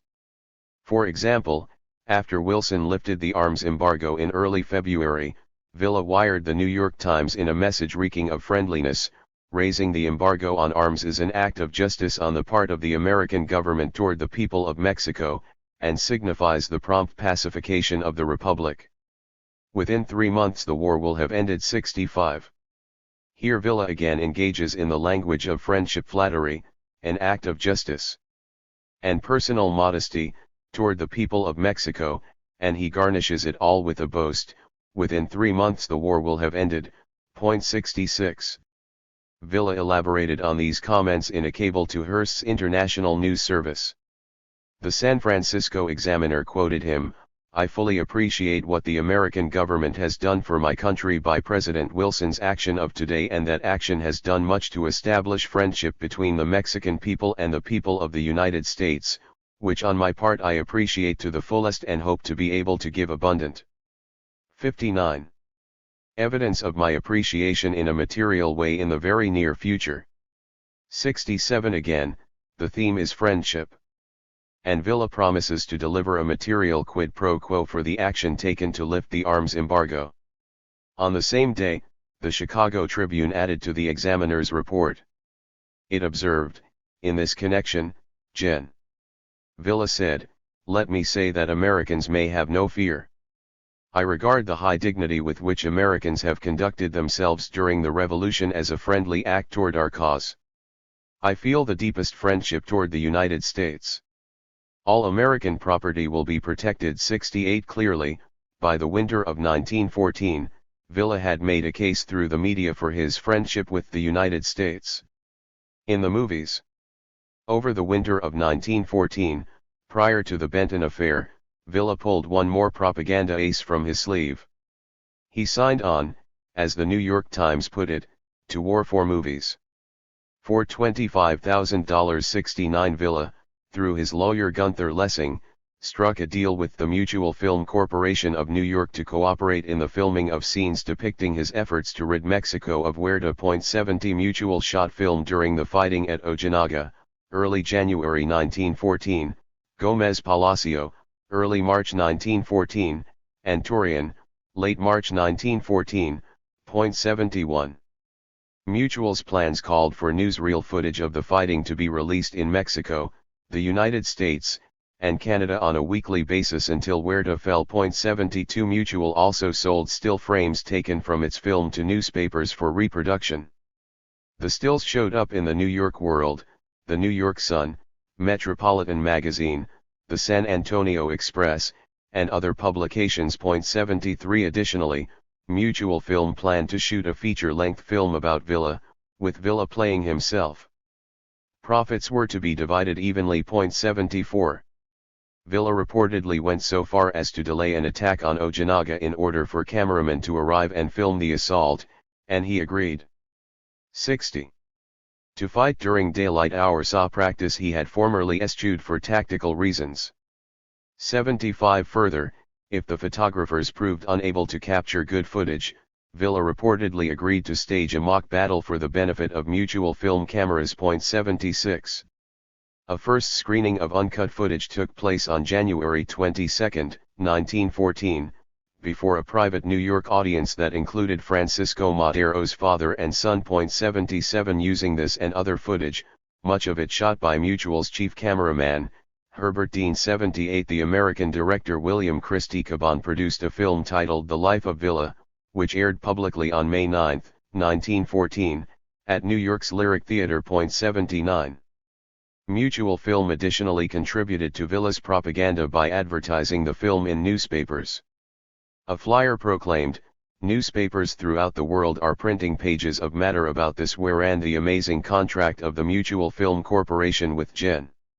Villa. The public is clamoring for a sight of the pictures which are far more exciting and sensational than any pictures of actual happenings that have ever been shown before." 80. In a sort of backhanded publicity promotion, Harry Aitken, president of Mutual Film, also reported in the press, "I found him Villa a very different man from the uncouth bandit he has been painted in this country. He is a serious dignified man who conducts the affairs of his army in a systematic and orderly manner, which would do credit to a much older and experienced military man." 81. Villa never fully gained the expected propaganda rewards from his association with Mutual Film. The films were not widely distributed. Much of the problem stemmed from the unworkable premise of the venture. Mutual claimed exclusive filmic rights, but the cameras of other newsreel enterprises went right on filming the revolutionaries in action and distributing the product to movie houses around the world. 82 Newsreel footage of the revolution abounded in the United States, and some of it included scenes with Villa from as early as 1913. 83 On the other hand, to the extent that the films received even limited screening, they served a useful 61 propaganda end. Further, the Villa-Mutual relationship itself became a newsworthy topic, as the New York Times's coverage of the story exemplified. In mid-July, Villa declined an offer from A. E. Wallace, a newsreel director for Hearst's International News Service, 84, to film Villa and his forces in battle. Villa's refusal may have been wise, because, as a State Department official not improbably alleged, Hearst's intention was to get the most sensational pictures possible in order to use them to influence public opinion in the United States to further the Hearst anti-administration Wilson and pro-intervention campaign. 85. Villa's association with Mutual Film, meanwhile, proved to be a turning point in the evolution of his promotion of a media image. At Mutual's insistence, after the filming at Ojinaga in early January 1914, Villa shed everyday clothing to which he never returned as a soldier in favor of military-style uniforms, in an effort to appear more professional. The historian Aurelio de los Reyes claims that the first Mutual films represented a propagandistic miscarriage for Villa because the lack of uniformed soldiery suggested an ad hoc, unprofessional approach to fighting that made a poor impression on American viewers. 86 The New York Times reported that Villa had been reluctant to change his wardrobe but became convinced when a Mutual executive explained that moving picture lovers would think it strange and suspicious if they saw none of the trappings of glorious war on the man who purported to be the leader of a revolution. 87. This sartorial transformation represented one of the final maneuvers in consolidating the Villa propagandized media image. The construction he now presented to the public had become more fully a conscious production that included a package, self-reliant, rugged, uniformed warrior, a content, friendship at any cost, and a pitch, honesty, virtue, courage, love of democracy, and fatuous praise of the United States and Wilson. To the day of Wilson's recognition of Carranza in October 1915, Villa promoted this 62 depiction. Indeed, with time, the Villa public relations rhetoric became increasingly obsequious toward American interests. By early 1914, on the eve of Benton's death, Villa's propaganda machine had proved successful at promoting his foreign policy friendship message in American publications, and his propaganda efforts with Mutual Film appeared poised to strike the same message on American cinema screens. The messages, often presented in Villa's own voice, clearly addressed the building blocks of his foreign policy image. They stressed the ideals of friendship and social justice, and they depicted the protection of American interests as vital, all of which served to champion Villa's self-interest as congruent with that of the United States. They also stressed modesty, personal courage, humility, honesty, and sense of responsibility, all of which served to promote Villa's self-styled morality in an alluring way. In short, Villa, through press releases, direct cables, personal interviews, and the assistance of the Mutual Film Corporation, portrayed the elements of his foreign policy in a light warmly favorable to himself, and in shades of his own coloring. Assassinating Benton's corpse. American newspapers splashed the news of Benton's death all over the front pages. The papers framed Villa as menacing, hyper-aggressive, bloodlusting, and out of control. Villa responded quickly to control the propaganda damage that such negative casting of the affair threatened. He also received help from Carranza's camp. The effective constitutionalist propaganda strategy was threefold: to defend Villa's actions as just and reasonable, to so thoroughly discredit Benton that his death might seem to have been a good thing, and to defuse international concern by appointing an official board of inquiry to investigate the killing. 63. A Villa wire to the New York Times, printed in both Spanish and English, captured the basic Villa defense. In it Villa noted, a court-martial sentenced Benton to death with complete justification, due to his crimes in having made an attempt on my life, as I am able to prove. 88. In other words, Villa had killed Benton in self-defense. Carranza's Washington agent, Robert V. Pesqueira, argued that international codes on the conduct of war exonerated Villa. He also embellished the claim, as quoted by the San Francisco Examiner and the Los Angeles Times, there is absolutely no doubt that Benton, a Huertista sympathizer and murderer of Mexican citizens, deliberately attempted an act of violence against the person and life of the commanding general, and for that reason, in accordance with laws and usages of war, he was tried by a military tribunal, constituted for that purpose, and executed pursuant to its sentence, a proceeding sustained by European and American precedents. 89. The assertion of a military trial was bold but impossible to disprove.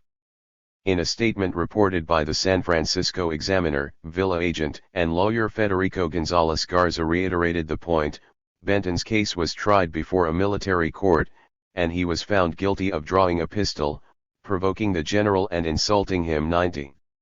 Carranza's propagandists, motivated by the first chief's jealous insistence that no foreign interference in Mexican affairs would be allowed on his watch. 91. Sought to assist Villa and to defuse the issue by assassinating Benton's character. Pesqueira fired off a news release that claimed Benton was generally bad, that he was not in fact a British subject, that his behavior had always been reprehensible, and that he had mistreated peons on his ranch even to the point of taking their lives. 92. A copy of Villa's cable to Pesqueira was released to the press, too, in which Villa noted that in addition to the many crimes committed by this man, he tried to assassinate me. I managed to disarm him, and I still have the loaded revolver in my possession. 93. 64. Another cable, from Carrancista agent Luis Cabrera to Pesqueira, circulated in the press. It condemned the Briton. Benton had nothing in his own right. He managed to marry into a well-known Mexican family, and in this way acquired an interest in the Rosario Ranch, the title to which has long been a matter of dispute. Benton's record throughout Chihuahua is very bad, and his disposition was quarrelsome and offensive to a degree. He was a loud partisan of Porfirio Diaz and openly boasted of his approval of Huerta. 94. In short, not only was Villa justified, according to Cabrera, but Benton's death under nearly any circumstances, he implied, might have been well deserved. The establishment of Carranza's official board of inquiry to examine and assess the circumstances leading up to Benton's death also served to defuse the furor generated by the killing. As Cabrera noted to Pesqueira, We need to convince the press and Washington that the commission appointed is quite reliable and means serious investigation, not merely working proper shielding. 6. Such appointment was made to avoid irregular intrusive investigation contemplated by Foreign Commission 95. Not surprisingly, the commission issued a lengthy report completely exonerating Villa of any wrongdoing. 96. Still, the Benton case raised questions in the American press about Villa's conduct. Villa responded energetically. For example, in another cable to the New York Times, he found it necessary to deny that he had killed other foreigners. It is absolutely false that any foreigner has been put to death except Benton, who was tried and sentenced to death because he made an attempt on my life. 97. Isidro Fabella, Carranza's Secretary of Foreign Relations, also wired the Times in defense of Villa. In part, his cable noted, Benton tried to assassinate Gen. Francisco Villa at Ciudad Juarez, but, owing to the energy with which Gen. Villa acted, he was able to disarm him himself. Besides this, Benton committed other crimes previously. He was punished, not by Gen. Villa, but by the law. 98. 65. Fortunately for Villa, in a matter of several weeks the press furor abated in the United States. In the absence of any evidence to the contrary, Villa's word spoken from many constitutionalist promoters' mouths was presented in the press at face value. And Villa may well have savored the propaganda victory. After all, the lies, that Benton had been tried, the disclaimers, that Benton had drawn on Villa, the boasts, that Villa had heroically disarmed Benton, and some of the invective heaped on Benton's character, he was bad, which was never substantiated, had served a useful propaganda end. Villa had wriggled free of what initially appeared to be an intractable position. Moreover, the drawn-out military campaign, widely reported in the American press and culminating in the second taking of Torreon in early April 1914, drew media attention away from the Benton case. Full press at Torreon. Villa ably put the propaganda lessons of the Benton affair to work in the 3-week-long showdown for the recapture of Torreon. Among other things, he more frequently employed the direct cable which, though filtered through editorial decision-making, allowed speedy communication with the reading audience, and he used it to boast heartily of Torreon's imminent fall. The city's federal contingent capitulated on April 2, 1914, a surrender Villa had been boasting of as immediate for several weeks. His intent, which met with success, was to demoralize the federal troops. 99. He wired the San Francisco Examiner on March 20, "In fewer than 3 days Torreon will have fallen into our power and my following movements will be according to circumstances." 100. The Associated Press reported a Villa dispatch claiming that victory was not days but minutes away, fully 4 days before the city fell. 101. To belie this deception, he barred reporters from the front as he had done before at Ojinaga in January 1914-102 and as he 66. would do elsewhere that April 103 and June 104, lest they reveal the falsity of his claims. 105.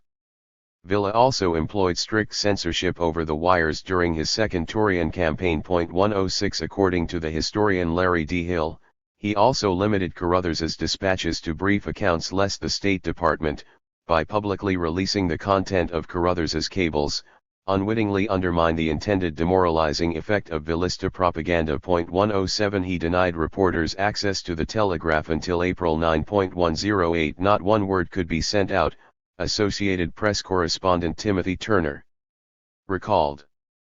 The Villistas promised us facilities when the battle was over, but not before. 109. In an amusing anecdote, Turner recounted that the military censor, Major Santos Coy, was a drunkard, and reporters might easily have stolen dispatches past him once his inebriation gave way to slumber. Indeed, Turner had to flee for his life in a hail of bullets after being accused of sneaking information past the censor. 110. By early 1914, Villa's propaganda had capably packaged him as a determined and resourceful warrior. The promotion and dissemination of such a framing continued with dogged perseverance through the Benton period and beyond. By the end of April 1914, Villa had added another weapon to his propaganda arsenal, his own propaganda organ in Mexico, and he redoubled efforts in the American press to highlight the pith of his friendship policy. Veracruz and Villanueva. It is a commonplace among scholars that Villa used the American seizure of Veracruz to considerable propaganda advantage. 111 Villa's multiple statements to the press, to Special Agent Carruthers, to Secretary Bryan, and to President Wilson were designed to promote friendship. As the historian Alan Knight has noted, after 67, the occupation began, Villa took steps to cultivate a favorable image in the American press, and was solicitous for American interests within his domain. 112 Villa couched his friendship in terms of the righteousness of just revenge, sober responsibility, awed respect for the United States, and scorn for Huerta and dictatorship. In an interview with a New York Times reporter, Villa remarked on the subject of the American seizure of Veracruz. "No me molestaria. It is Huerta's ox that is being gored, and I am not worried about the outcome. I know Huerta as cowardly, and I do not think he will dare to defy the United States. As I see it from this distance, it is a matter between Huerta the traitor, and Wilson, the great president of the American people. I believe that right will triumph. We have offered American and other foreign property all the protection possible under wartime conditions.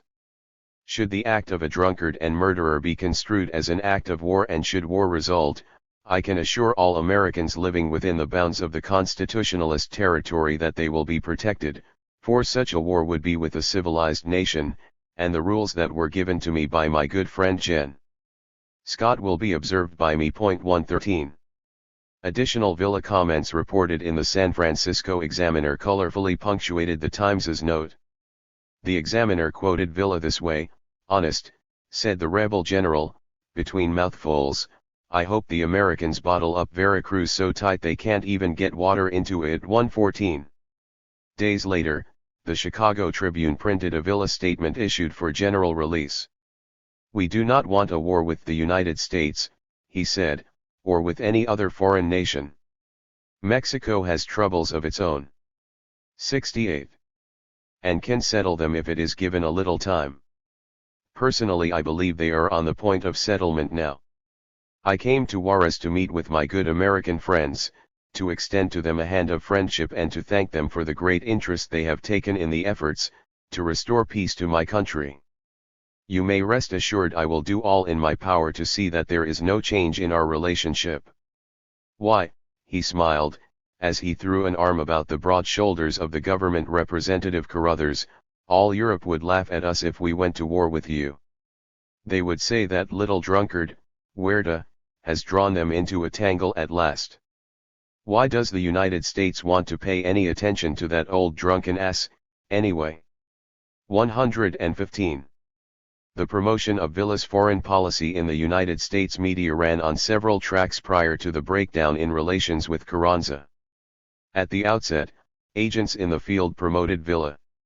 At the same time, during the period when he mouthed constitutionalist loyalties, Villa also gained from the propaganda spread by Carranza's agents, as was shown by the Benton affair.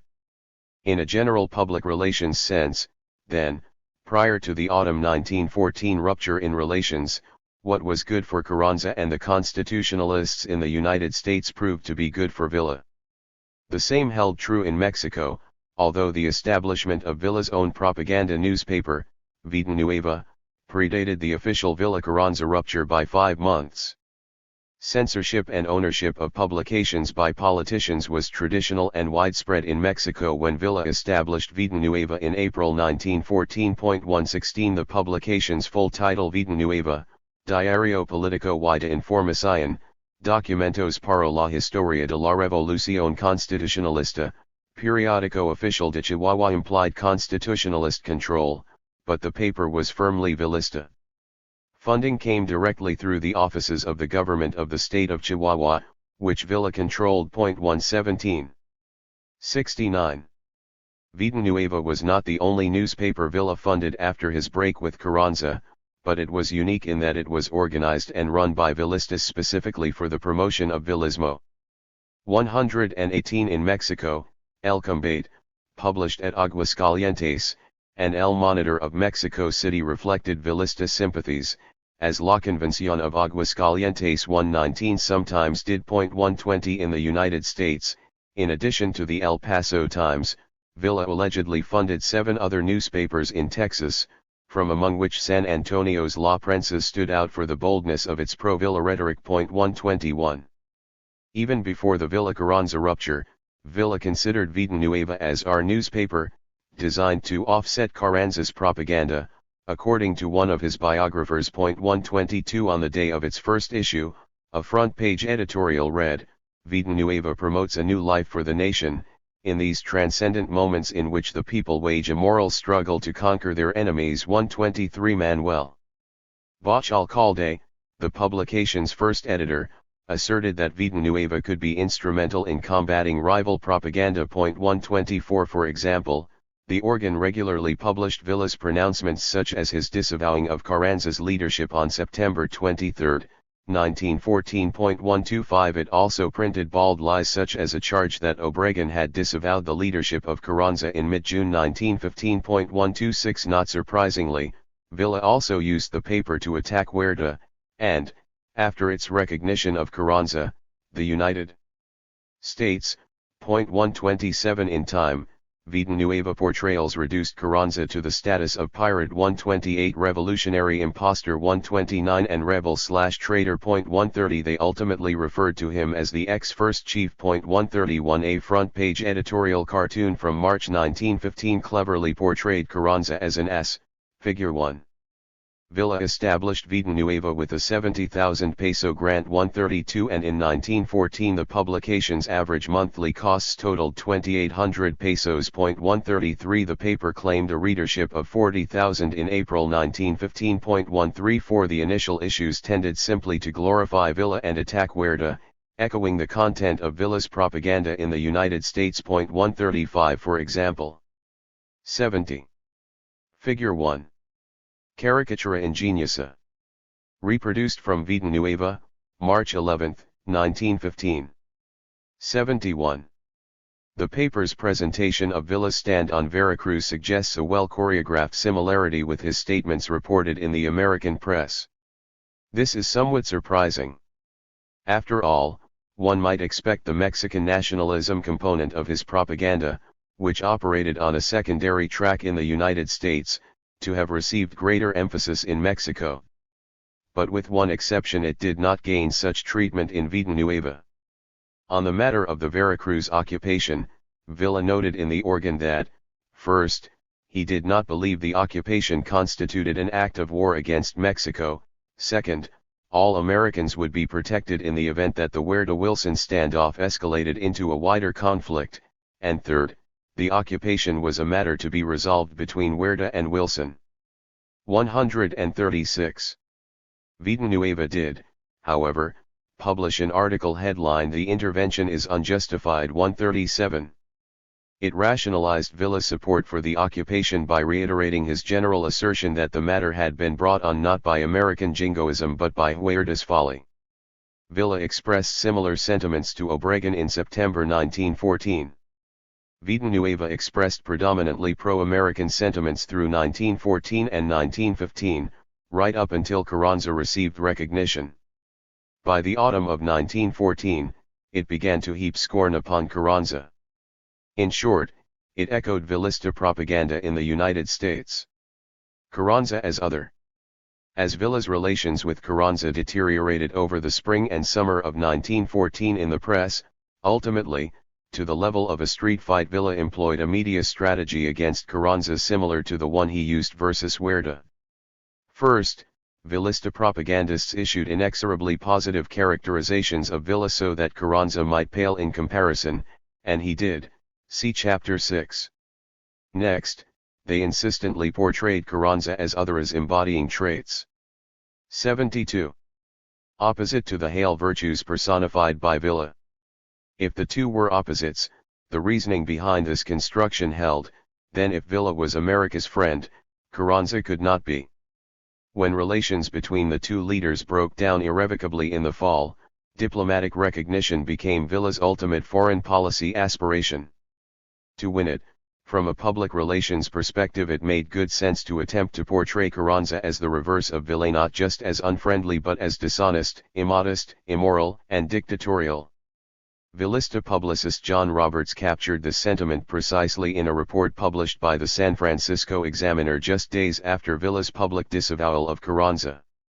He quoted Villa as saying, "I don't want any more war or bloodshed. I want peace, but Carranza does not seem to want it that way. I regret that affairs have so shaped themselves and have taken the only course left open to me. Carranza has proved himself to be a liar and a despot. I have lost all patience with him. In the first place, he repudiated his promise to the people of Mexico. Mexico must have peace. We all want peace, except possibly Carranza, the imbecile." 138. Villa's Chicago representative, E. A. Navarro, also released a statement to the press that stressed the common anti-Carranza themes of dictatorship, anti-democracy, selfishness, greed, and unmitigated ambition. The so-called Carrancista faction, which has taken refuge at Veracruz, is led by a man who tried to impose a new dictatorship upon the Mexican people, refusing to abide by the decisions of the National Convention, which has the support of 95% of the Mexican people. Such a rebellious action has made him an outlaw before the eyes of the people. Carranza became a traitor and threw 73. Away the mask of democracy which had been concealing his selfishness and greed up to that moment. 139. Even Carranza's own propaganda noted the Villa message. A Carrancista press release complained, "One of the most powerful forms of this work, Villa's propaganda, was spreading the idea in political circles and in the press and public opinion that Carranza was an enemy of the country as well as of impossible personal character." It added, "The principal incidents which helped to serve in spreading this false idea were the Benton incident and the Carranza protest against the occupation of Veracruz 140. Villa spent freely to gain his objectives. In May 1914, the Carrancista consul in Galveston, Juan T. Burns, insinuated that Villa had bribed the Galveston News. 141 By mid-August he was allegedly spending 30,000 pesos on propaganda in New York alone, which the Carrancistas hoped to match.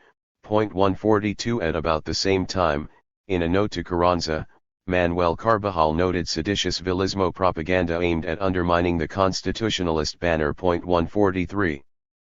Prior to the Villa-Carranza rupture, Villa refrained from attacking Carranza directly in the American press. Yet he clearly alluded to Carranza in disparaging terms when he spelled out to the New York Times the moral reasoning behind his revolutionary position. "Say for me that I have no personal feelings for or against Carranza. My interest is in the country and my people. I have shown this by allowing others the benefits for which I have fought. My position is that this country shall not be under a military regime again. Read our Constitution and you will find that the army is second to the Constitution. There has been too much personal politics. Let the people rule. There need be no fear because of me. I am simply representing the people who have never been represented before. I desire morality." 144. 74.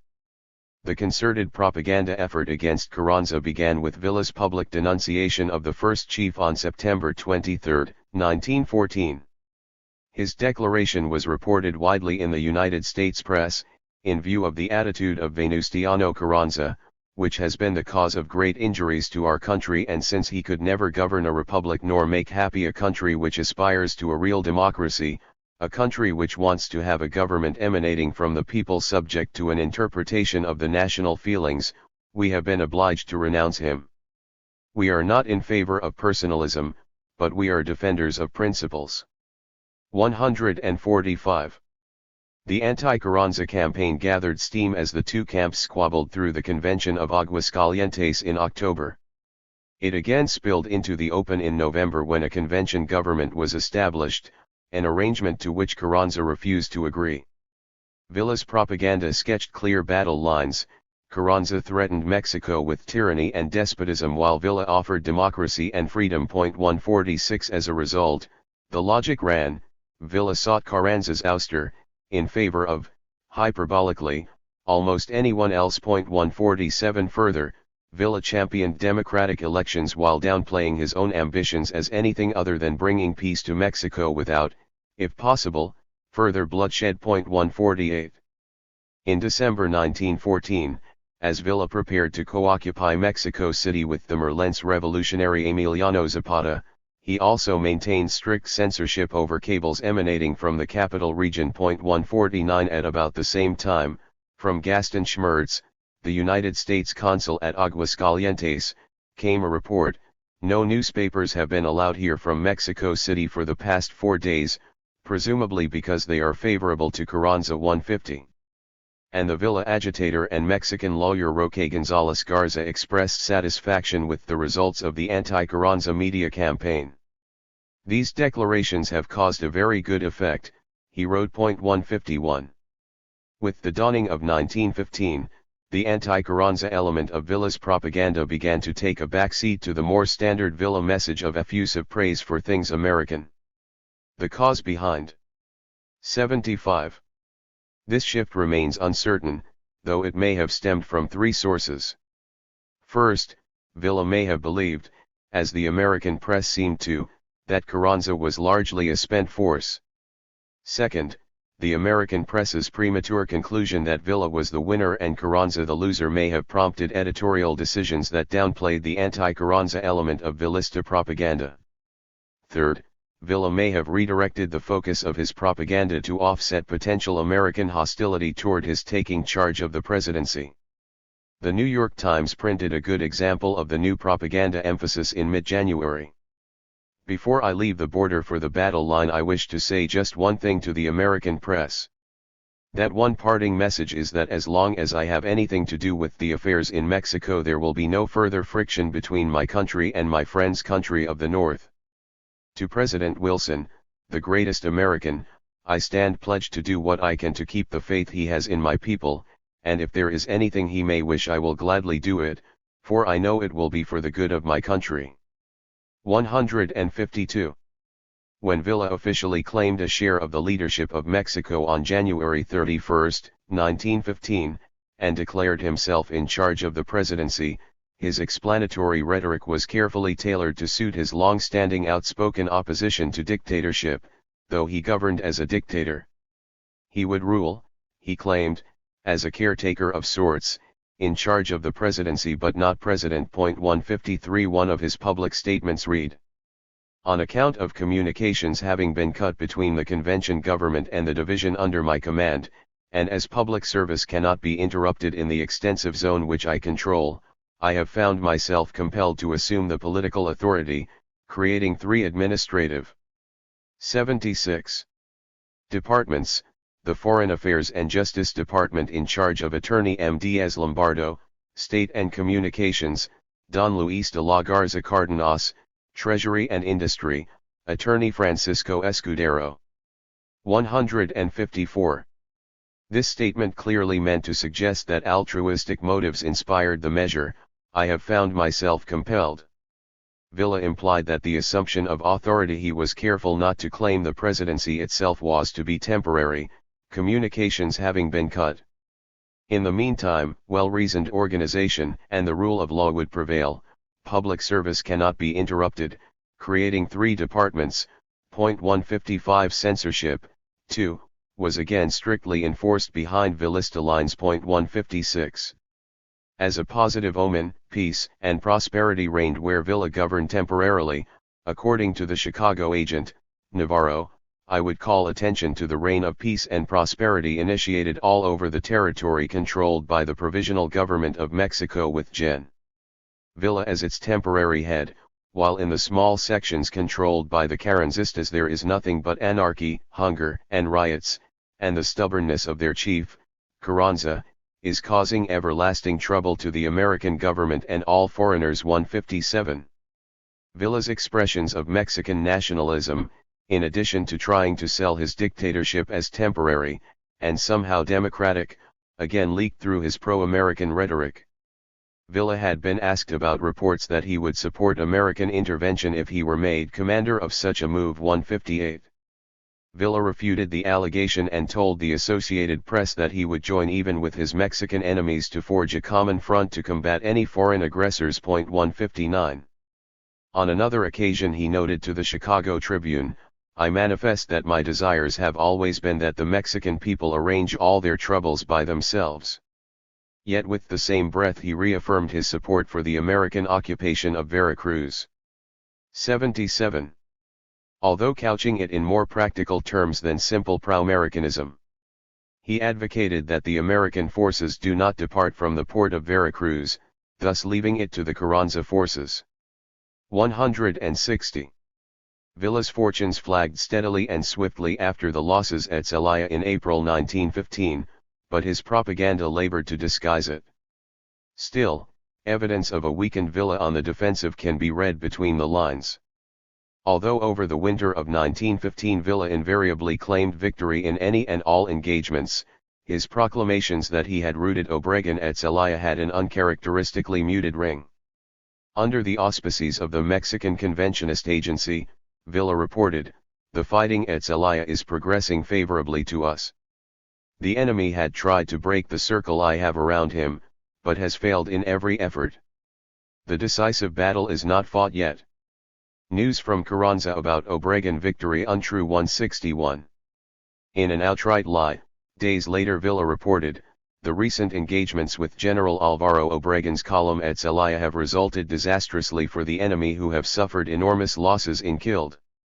The enemy is completely demoralized, and the troops in the vicinity of Celaya inform me that Obregon's men are constantly deserting him." 162.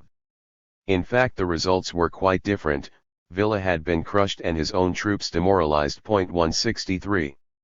Villa continued to brag his way through stinging losses during the spring and summer of 1915, and his agents in Washington continued to play up his friendliness toward the United States. The tone bordered increasingly on the obsequious. Llorente announced, "General Villa certainly will give the most serious, attentive, and practical consideration to any friendly suggestion reaching him from President Wilson, whose unselfishness of purpose he well understands and fully appreciates." 164. Further, in an effort to shore up support along the border, Villa secretly funneled $10,000 into the El Paso Times in August and chipped in a $250 per week allowance to its Spanish-language edition. 165. 78. As late as the fortnight before the United States granted Carranza recognition, when Villa was advised of its imminent announcement, he mouthed a favorable view of the United States. The Chicago Tribune reported, "The war is just beginning," said Gen. Francisco Villa, with a broad grin upon receiving from his representatives at Washington late today, October 9, the news of the impending recognition of the Carranza faction. "My enemies say I have a hoard of money in the banks. I have no money. I have only faith in my cause for which I am fighting. Please tell Americans this." Despite the recognition of the so-called constitutionalist government, the convention forces will continue as if nothing had happened. Carranza and his government does not represent the poor people. 166.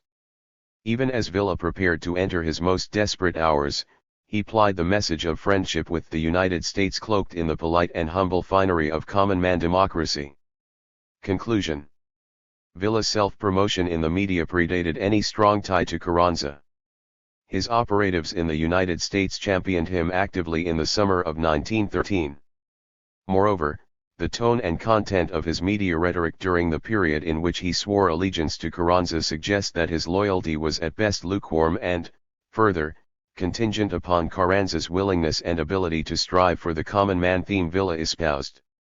Additionally, the establishing of Villa's own newspaper, Vida Nueva, in April 1914, which frequently, if obliquely, challenged and criticized Carrancismo months before the formal rupture in relations, highlighted the fact that Villa's acceptance of Carranza was nominal.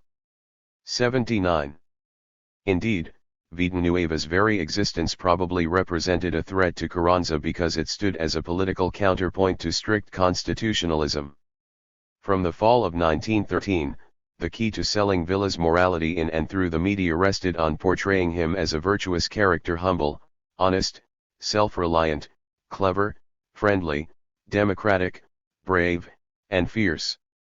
Such qualities dovetailed nicely with the self-interest that was sold as congruent with that of the United States. The elements of morality and self-interest accentuated each other, and Villa's foreign policy pitch clearly suggested that his policy was the morally correct one to follow, especially if it also proved to be compatible with American interests. Selling Villa and his policy as appealing to United States pragmatism by characterizing him as the inevitable winner rested in part on Villa's continued military success. In quasi-tautological fashion, given that Villa's policy had succeeded in terms of morality and self-interest, his foreign policy succeeded only if he succeeded militarily. And indeed, his mastery on the battlefield through the winter of 1915 continued to earn him goodwill from the Wilson administration, even though his military position declined precipitously in the spring and summer of that year. For propagandistic ends, Villa charmed and cajoled reporters, funded publications both domestically and in the United States, censored outgoing reports by foreign correspondents, and pitched to the media a foreign policy rhetoric steeped in mythological Americana self-reliance, personal courage, strength, reliability, and friendship at almost every turn. Villa also sought to play himself off against the unflattering press depictions he promoted of Huerta and Carranza, which both Huerta and Carranza responded energetically. 80. Chapter 4. Mixed propaganda reactions. Huerta and Carranza. The story was invented right here in New York. Carrancista propaganda on Villa's positive image in the American press won. It is not true that Torreon fell to the rebels, and it is not possible that it might fall. Huerta's Minister of Foreign Relations, 2 days before the city fell to Torreon, remains under government control against all danger. Huerta's Minister of Foreign Relations, 3 days after Torreon fell to Villa's forces. 3. Villa's propaganda efforts intensified and complicated the struggle for political supremacy in Mexico. The perceived success of his media manipulation engendered bitterness in, and strenuous propagandistic reactions from, Huertistas and Carrancistas, furthering the proactive public relations steps they had already taken. Both rival camps felt that Villa had cynically manipulated an 81. American press that unfairly supported and even promoted his cause.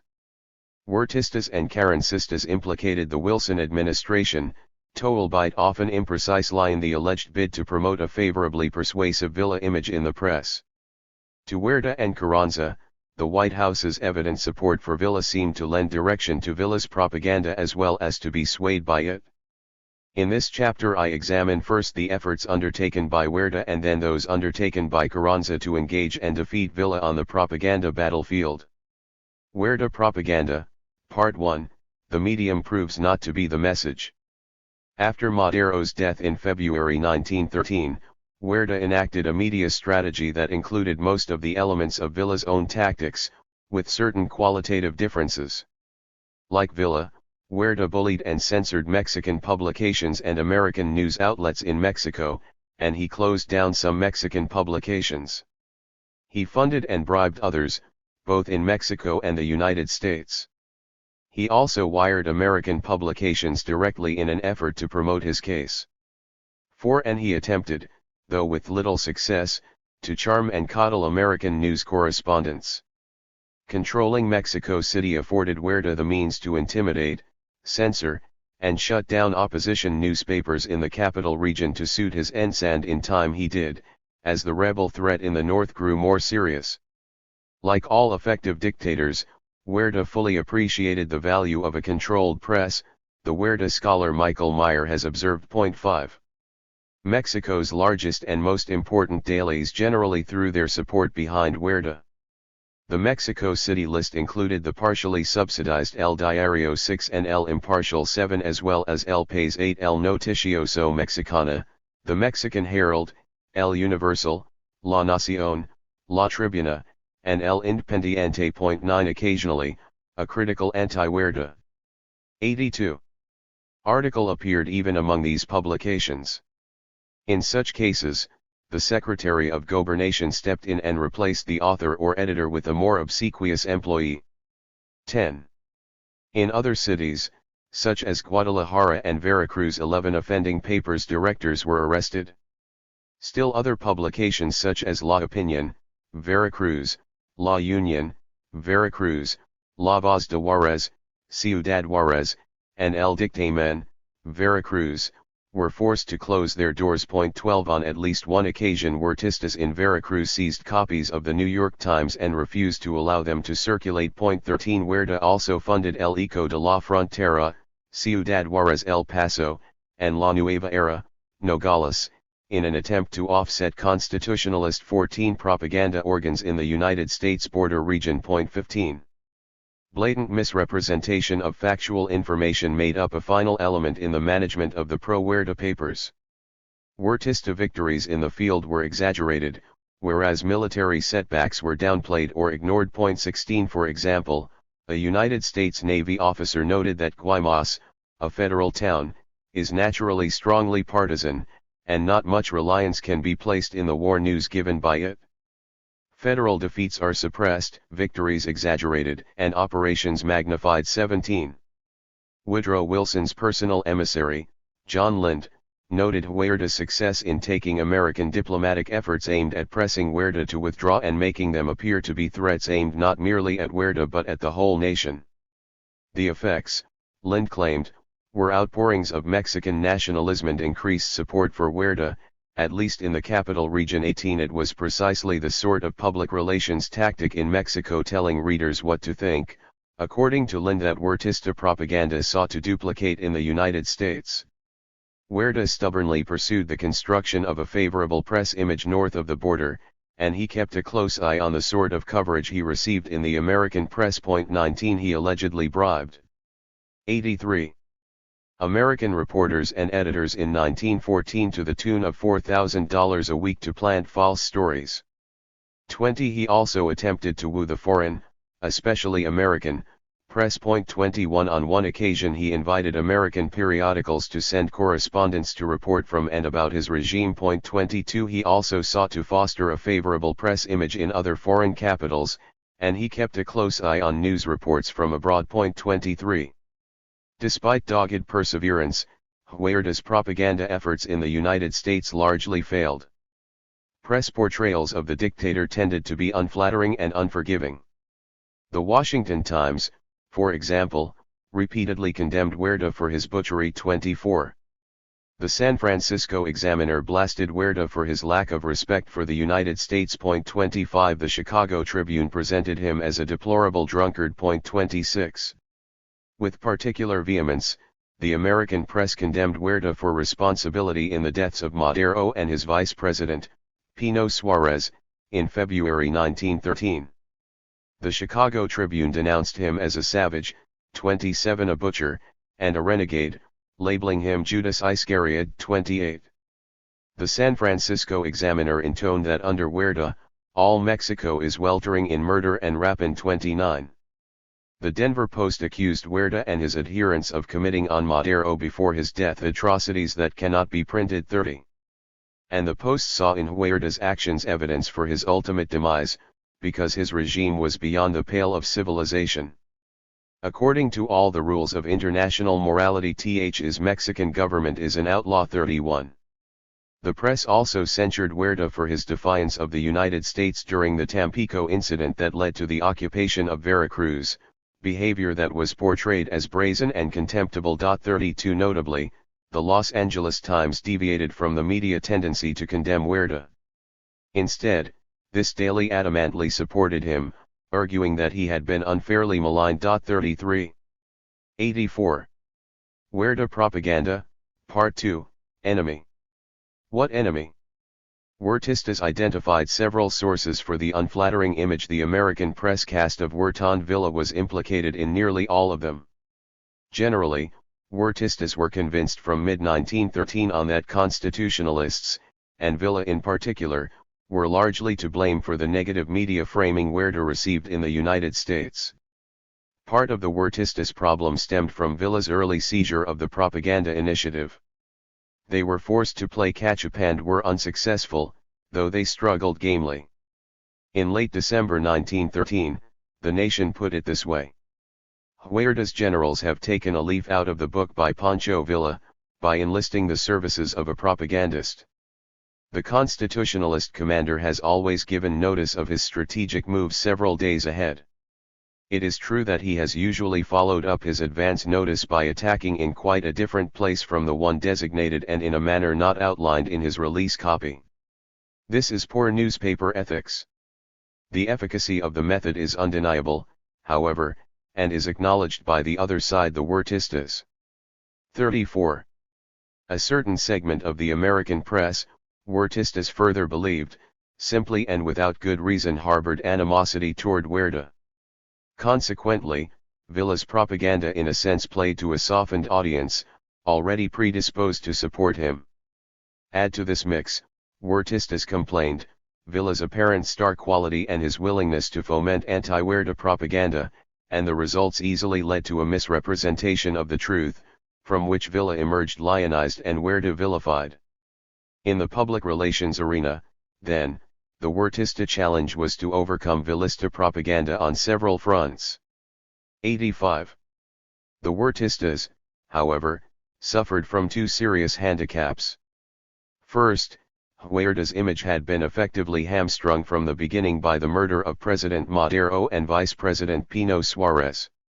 These political assassinations had sparked public outcry in the American press and prompted Woodrow Wilson to adopt an anti-Huerta policy. Further, in the United States, the blame for the Tampico incident and the subsequent U.S. occupation of Veracruz was generally laid at Huerta's feet. 35. Huertistas struggled gamely against enemy propaganda. Initially, Huertista propaganda tended to lump Villa with the rest of the constitutionalists. For example, a front-page Huertista letter to the San Francisco Examiner in November 1913 simply lamented that Huerta had been misunderstood. It made no reference to the constitutionalists, let alone Villa, whose meteoric rise had only begun. 36. Indeed, the absence of Villa and the constitutionalists from the letter suggests that Huerta's strategy for dealing with Villa was one of calculated silence. To publicly ignore him represented good public relations policy because it denied his importance. Villa's military successes over the winter and spring of 1914, however, rendered him impossible to ignore.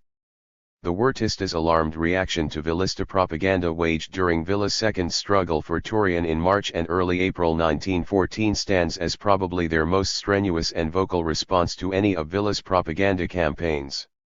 Although internal Huertista correspondents repeatedly complained about the revolutionaries' manipulation of the press through and after Torreon, it seldom mentioned Villa by name. For example, in April 1914 the Huertista official José M. Lujan penned a circular saying that there exist in Veracruz individuals dedicated to making seditious propaganda and producing circulars that malign our good name as well as promoting the supposed victories of the infamous bandits of the Division of the North. 37. Villa here is damned only by association, he is not singled out. 86. Huerta Propaganda, Part 3, Defeat at Torreon. Villa's media strategy for the Second Torreon campaign employed censorship, telegraph blackouts, and exaggeration designed to demoralize federal troops. It met with some success, that is, positive assessments in the American media, in part because he ultimately captured the city for the constitutionalists. The early boasts, censorship, and blackouts also helped to establish a media frame for the story Villa as an unstoppable force. This framing proved crucial, because Huertista attempts to counter it became lost in a sea of media pro-Villisms, generated in large part by the success of Villa's propaganda. Moreover, the facts as presented to the press by Special Agent Carruthers, via the State Department, modestly bore out Villa's own reports. 38. Within days of Villa's first assertions of success, the skirmishing began on March 10. Villa approached the city proper on March 20, and in the American press Villa's scripted exaggerations also arose by March 20. The Huertistas responded with numerous claims that Villa's forward progress had been stymied. But these counterclaims failed to effect a press reframing of the story. Of course Villa still had to deliver the city, but that he did so, the final assault began on March 27, and the city fell on April 2, only made the Huertista reaction sound hollow, bitter, and even groundless. Villa had taken the propaganda initiative, and front pages across America spilled over with the story of his inexorable advance. 39 His bold claims of success during the prelude to the final assault forced the federal publicists back onto their public relations heels. For example, Villa wired the San Francisco Examiner on March 20, "Within 3 days Torian will be within our power and my next move will be according to circumstances." 40. Forced to respond, Huertistas issued counterclaims of Villista failure that somehow rang untrue, not necessarily because Villa was advancing, although he was, but because his advance was. 87. Framed by the press as inevitable and inexorable. Although within a week of Villa's first boasts of impending victory at Torian, American dailies reported Huertista assertions that Villa's advances had been checked, the papers declined to reframe the story to reflect Huertista wishes. 41 Meanwhile, the Huerta-controlled press in Mexico City told only of federal successes, completely, and falsely, recasting the story. The federal forces in fact were slowly being defeated. Throughout the later part of March and well into April 1914, Huertista correspondents expressed frustration and sometimes outrage at the effects of Villa's propaganda during the Torian campaign. The two key issues were, unsurprisingly, Villa's exaggerated claims that the city was falling and, oddly, Villa's unwillingness, unsuccessfully portrayed by Huertistas as inability, to hold the city. He seized federal supplies, declined to waste firepower by leaving troops to hold the captured city, and moved on. Armed with these two issues, Huertistas unsuccessfully attempted to publicize the argument that the city had never really fallen. In reports filed with the Huertista Ministry of Foreign Relations in Mexico City, Huertista consuls in the United States began citing American media reports that Villa had captured Torian as early as March 24.42. Huerta's Secretary of Foreign Relations, José López Portillo y Rojas, responded simply, but not quite accurately, inexact news. Federal troops defeated Villa. 43. From El Paso on March 27, meanwhile, Huertista official Miguel Diebold cabled a note to consuls around the United States claiming that the rebels were losing in a rout. Rebels have suffered serious defeats in Torian. 44. This came in the midst of an admission to a colleague that Diebold had had no word from General Joaquim Mas, one of the two Huertista commanders at Torian, for more than 24 hours. 45. Then, on March 29, 30, and 31, Mas wired Diebold instructing him to deny as completamente inexactas all press reports announcing the city's fall. But the cable was not wholly inspiring. 88. It went on, "The fighting continues and in all probability will end in our favor." 46. Diebold complied, issuing more denials to consuls. 47. Then he wired a similar announcement to the Ministry of Foreign Relations. "The news that could be acquired here with respect to the situation in Torian is published by the rebels and is alarming and totally false. Since March 25 General Mas has telegraphed to me about various triumphs by our forces." 48. Even after the city fell on April 2, Huertistas continued to deny it. The denials were issued in response to many inquiries Diebold received from Huertista consuls in American cities about the status of the battle. 49. Consuls elsewhere abroad, too, noted press reports of Villa's victory. The Mexican embassy in Berlin, for example, sent copies of notices from 4 different Berlin dailies that noted Villa's taking of Torian. 50. Yet Diebold refused to admit that the city had fallen and, after Villa abandoned it within days of the victory, sought to use his departure as evidence to support the claim that the city had never fallen. 51. The American press's pro-Villa framing of the battle for Torian prompted a Huertista official to single out State Department Special Agent George Carruthers as one culprit behind the undesirable slant. The official claimed to have intercepted a note from Carruthers to William Jennings Bryan, the American Secretary of State, in which Carruthers suggested that no news of the standing of the battle be released publicly because, according to historian Larry Hill, any news might encourage the Federals to send in reinforcements. 52. Carruthers, then, in the Huertista view, had duplicitously promoted Villa at Huerta's expense.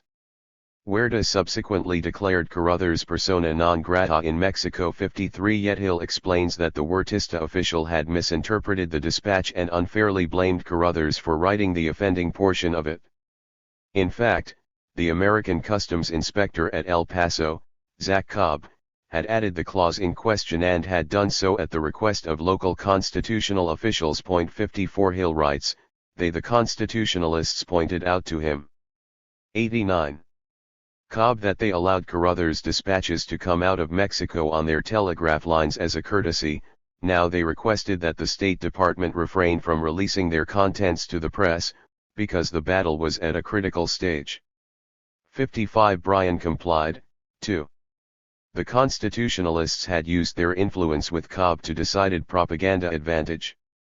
The offending Carruthers cable to Bryan had been brought to the attention of the Foreign Relations Ministry on April 1.56. The following day, G. Fernandez McGregor, a Huertista foreign relations official, penned a cable to Mexico City.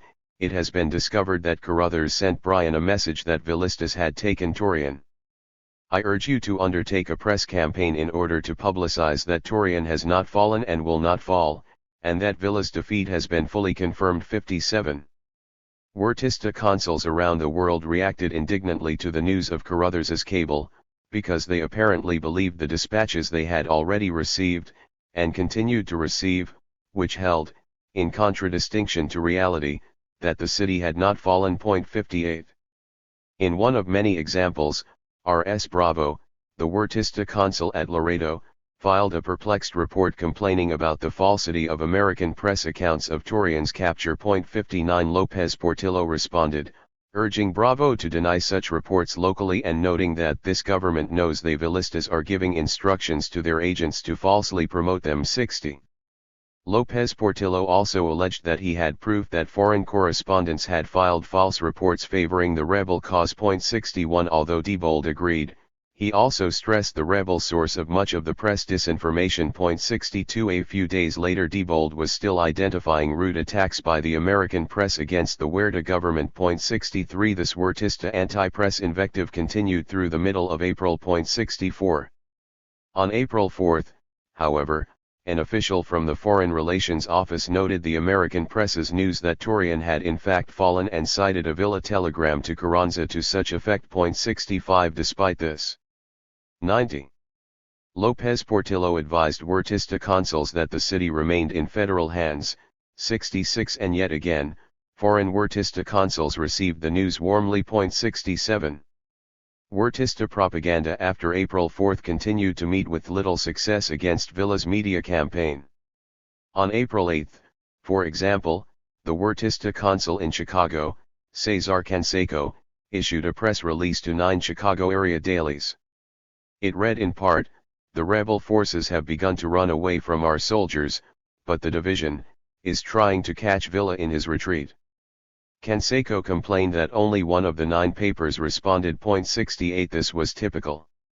The American press proved simply to be uninterested in much of what Huerta had to say.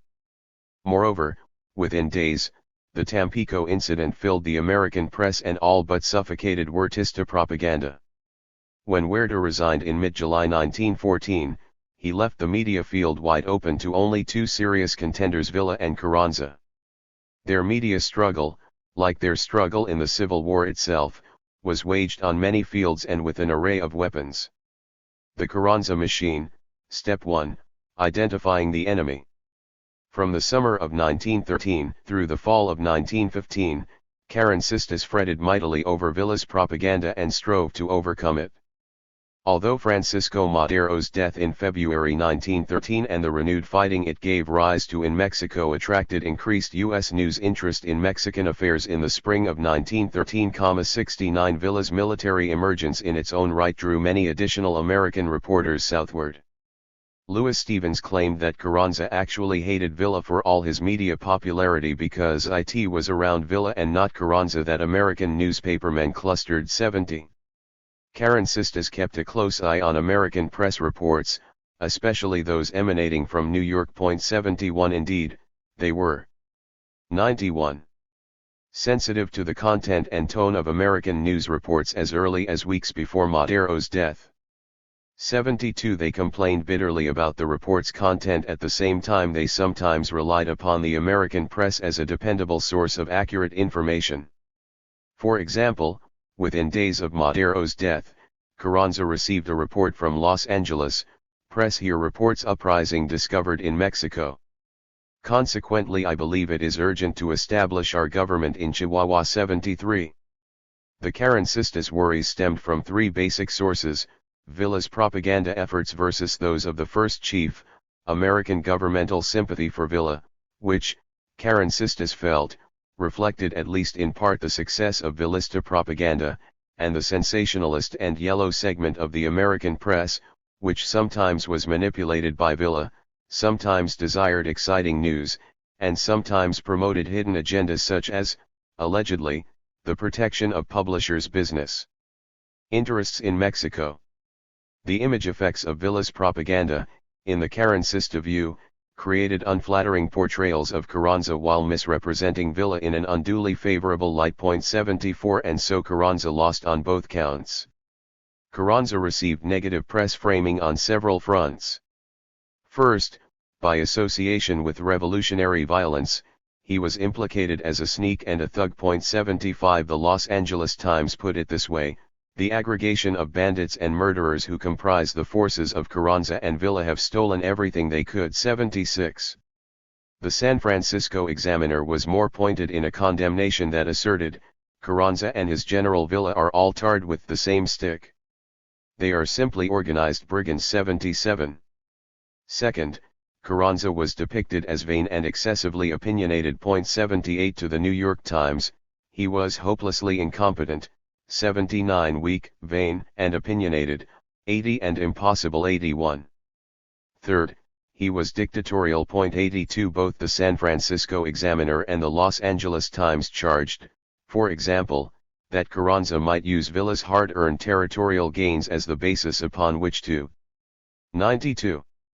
Establish authoritarian rule. 83. As the Chicago Tribune had it, Carranza, we suspect, seeks only the continuance of the aristocratic control of Mexico. 84, a statement that implies oligarchy rather than dictatorship. Fourth, he was frightened of Villa politically, and this fear might stem from cowardice. The New York Times suggested that Carranza preferred to remain out of sight rather than risk being overshadowed, if not supplanted, by Villa. 85. Echoing these comments 2 weeks later, the Times noted that Carranza is not yet discernible to the naked eye. 86. Finally, Carranza simply paled in comparison with Villa, the strongman of Mexico. 87. The New York Times captured the tone of the prevailing media sentiment in 2 editorials. The first chided Carranza for hiding from Villa. Carranza is still out of sight. If Chihuahua is really the capital of his government, there he should be, and the idea that he keeps away from there because he fears that he would lose even nominal authority over Villa if he left his hiding place is still general. 88. The second editorial damned Carranza for his want of personal vitality. The closest observers of Mexican affairs do not believe that there is any stability in Carranza or that his socialistic and confiscatory policy would work. He lacks the extraordinary personal force of Villa. 89. The Los Angeles Times referred to the first chief as that pretender and failure igitable, Carranza. 90. The Carrancistas fingered Villa as the primary instigator of the American media's disparagement of Carranza. As early as January 1914, allegations surfaced in the Carranza camp that Villista agents in the United States actively sought to discredit the first chief and promote Villa. 91. As the Villa-Carranza relationship unraveled, such charges gave rise among Carrancistas to a sense of anxiety and urgency that gathered a rhetorical momentum. In August 1914, for example, the Carrancista official Rafael Zubaran Capmany related an allegation to Carranza that Villistas were fomenting pro-Villa propaganda in Tampico.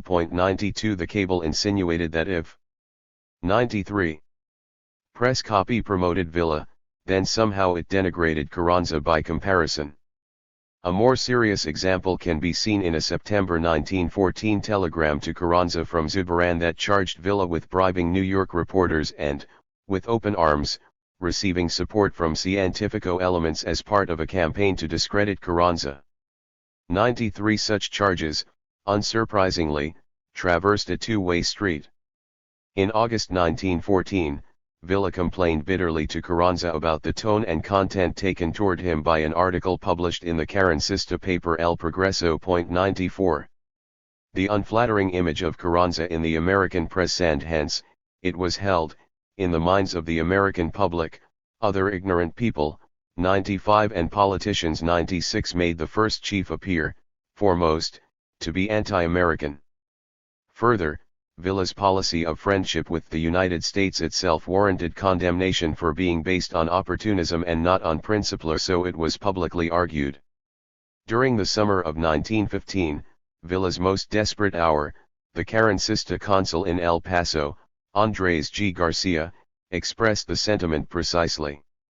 Villa's policy, and the promotion of it, represented a cynical ruse, he said, which very clearly shows the attitude he has toward the American people and their government. If you will remember, I told you long ago that Villa only pretended to be a friend of the American people only for reasons of policy and that he was not a real friend of the Americans at all. Toone has proved this up. 97.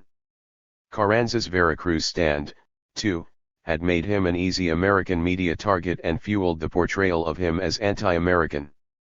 Again and again Carranza felt compelled by negative coverage to deny that he harbored anti-American sentiment. In a public statement, Carranza's man in Washington, Eliseo Arredondo, penned a good example of the frustration felt throughout the Carrancista camp. This shows one instance of how exaggerated and false are reports in daily newspapers, giving space in the news to 94. Sensationalized stories, without care for their origin and their connection to Señor Carranza's enemies and the foreigners allied with them, and it has the sole objective of producing an alarming and misleading scandal in the American public's mind. Señor Carranza has just telegraphed to this agent that these attempts, that have produced exaggerated and alarming news reports, are intended only to excite popular opinion. 98. This undated news release expresses the central anxiety felt by Carrancistas about the first chief's image for almost the entirety of the 1913-1915 period. It claims that Carranza has been presented in a false light, but rather than focusing on virtues in Carranza that might belie the negativity, the passage wallows in complaint common tenor of Carrancista charges about Villa's propaganda. The blame is laid upon two enemies, the inherent sensationalism of the press and Carranza's foes, who have been conspiring with shadowy foreign interests. Villa goes unnamed, which in all likelihood dates the release to between mid-April and late September 1914. The result, the passage asserts, contributed to an excitement of public and hence political opinion in the United States. In another example of Carrancista frustration over press treatment of the first chief, scarcely 6 months before Carranza received de facto recognition from the United States, Andrés G. Garcia, the constitutionalist consul at El Paso, received a gripe from an official of the Carrancista Pan American News Service. It read, "I wish it clearly understood once and for all that this government is not anti-foreign in its tendencies. My highest pleasure will be to treat foreigners with careful and considerate justness." 99. Villista propaganda had been able, other constitutionalist dispatches alleged, to manipulate the American government into taking an unfavorable view of Carranza. For example, a constitutionalist biography of Carranza offered to the American press. 95. Maintained that it is nevertheless a fact that the wily bandit Villa took advantage of the petty prejudices and feudal grudges of the American government against Carranza. 100. Regarding Villa's favorable casting in the American press, a Carranza propaganda dispatch claimed, "The story was invented right here in New York." 101. Carrancista assertions about American governmental complicity in Villista propaganda were not always so restrained, and they may have served to delay recognition of the Carranza regime. On one of many occasions, it was alleged that the efforts of the reactionaries are backed by high officials of the American government residing in Mexico, who are sending to the American Department of State false information regarding the situation in Mexico. 102. On the other hand, Karansista propaganda itself sought directly to influence opinions and actions at the highest levels of American government. This had been true since the summer of 1913. For example, in a cable to Carranza dated August 1913, propagandist Herberto Barron clearly articulated the intent of his efforts in the United States, to favorably influence Woodrow Wilson. 103 As was the case with Villa's propaganda, this element of Karansista policy never changed. Through the spring and into the fall of 1915, Karansistas worried about the disruptive effects of Villa's propaganda. For example, in June, Karansista newspapers were advised to publish reports to correct the absolutamente falsa impressions caused by Villista military claims. 104 In another case, in September, Carranza was notified that Villistas in Washington were waging an intense disinformation campaign against the first chief. 105 Even as late as October 25, 1915, 6 days after Carranza had been granted de facto recognition, the Karansistas worried about Villa's press efforts. 106. The Karansistas also repeatedly lamented the undesired portrayal the first chief received from the sensationalist yellow press. The American State Department official Leon Canova agreed. 96. And he attributed the problem to the two kinds of correspondence sent to Mexico. The first kind, he observed, was inexperienced, knew little about Mexico, and suffered from an exaggerated sense of his own importance. The second type, notably the Hearst reporter, was under instructions to agitate for and slant all reports toward the goal of United States intervention. Further, both types were inclined to view Carranza unfavorably because Carranza, the administrator, was boring and dull, whereas Villa, the warrior, was exciting and charismatic. As a result, Canova reasoned, Carranza received less coverage than Villa in absolute terms, but also more negative coverage. 107 Carranza responded, in part, by keeping close tabs on Hearst reporters. 108. The Karansistas' complaints against the American press, which spanned the 1913-1915 period, were typically aired internally, but they became especially pointed and vocal outside the Karansista camp after the Villa Obregon engagements at Celaya in April 1915. Karansista correspondence is full of frustrated complaints about bad press. In one 8-week period during the summer of 1915, for example, Carranza complained about Villa's false propaganda and Hearst's false news, and he railed at false press reports of General Pablo González's defeat near Mexico City. At the same time, from information gained via news reports, Arredondo reported to Carranza from Washington word of Villa's military resurgence.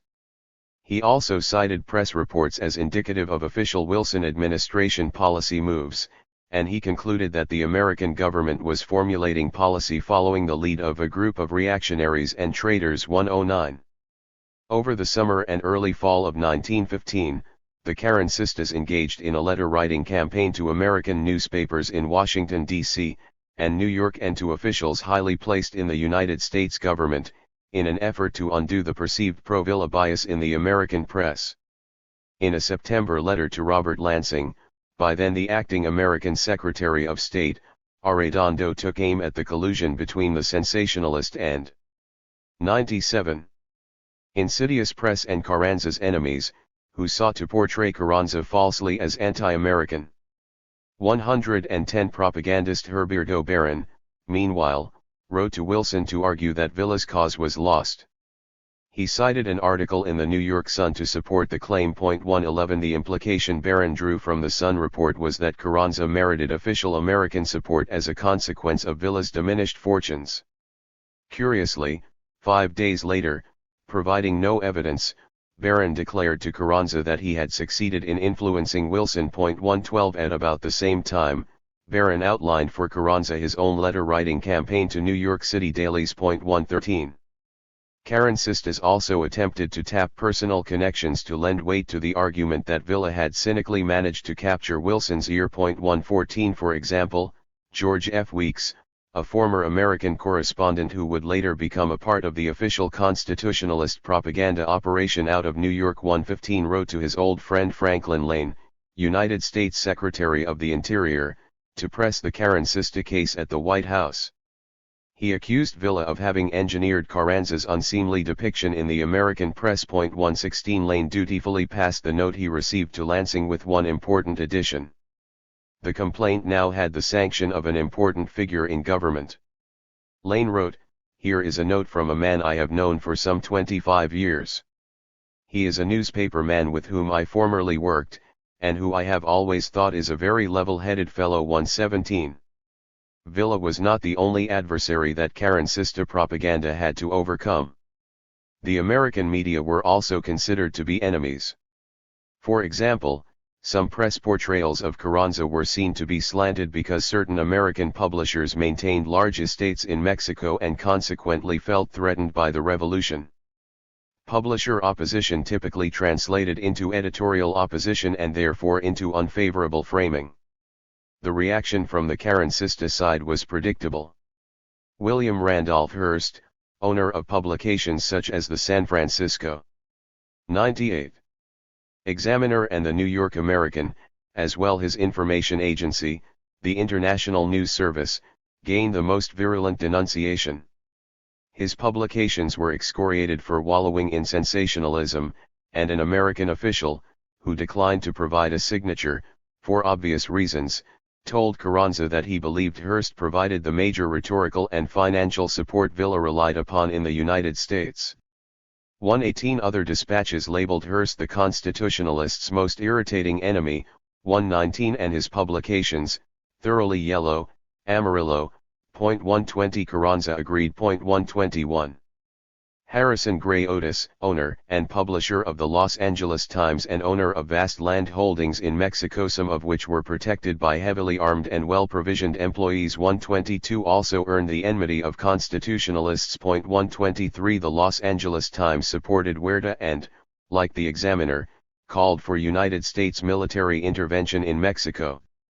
In October 1913, one Carrancista charged Otis and Hearst with seeking to provoke United States intervention in the hope of American annexation of the Mexican states of Sonora, Chihuahua, and Coahuila. 124 On another occasion, Pesqueira asserted that Otis and Hearst stood behind Villa in every move he makes. 125 In time, the Examiner and the Los Angeles Times threw their weight behind Villa, but well before the rupture in relations between Villa and Carranza, which clearly rankled Carrancistas. 126 Finally, the media strategies of Villa partisan and Sonora Governor José Maturina also raised the ire of, and generated reactions from, the Carranza regime.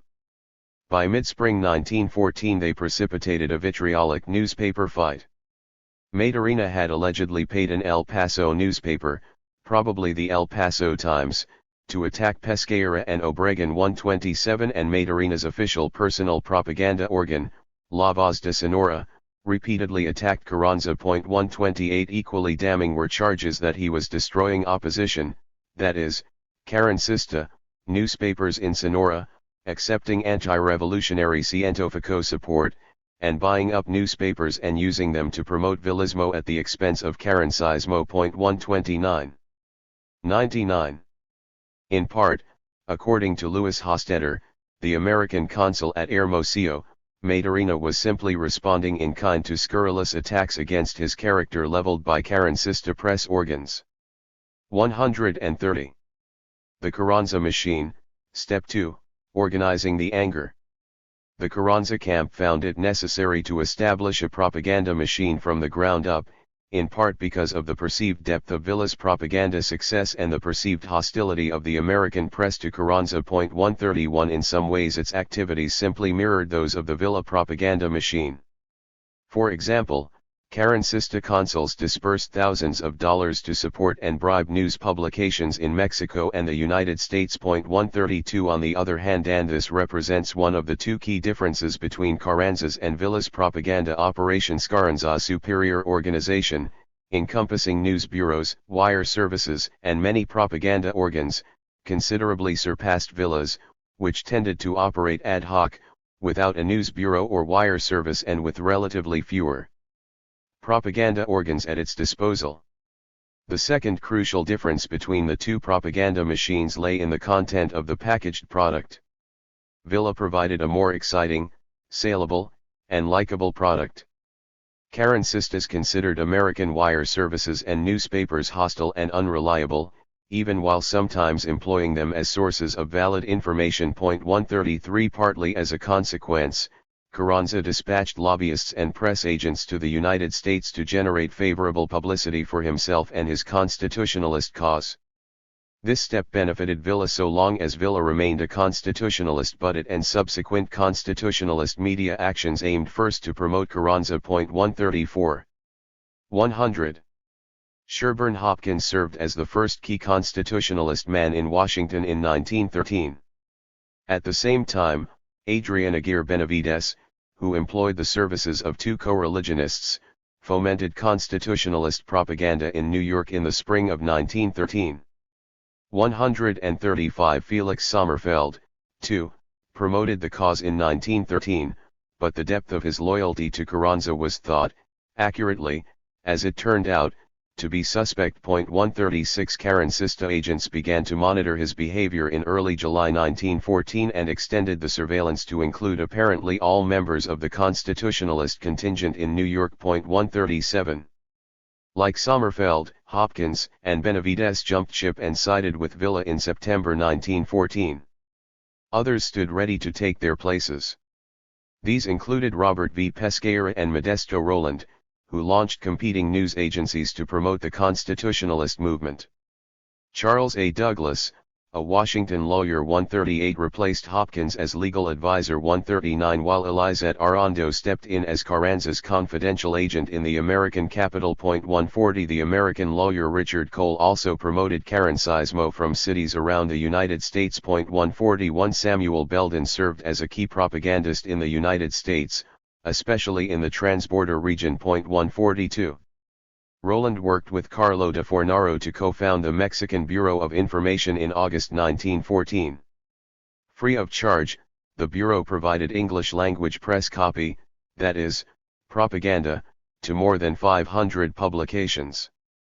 Further, it published the bi-weekly Mexican Letter, which heartily promoted Carrancismo and bitterly and methodically opposed Villa.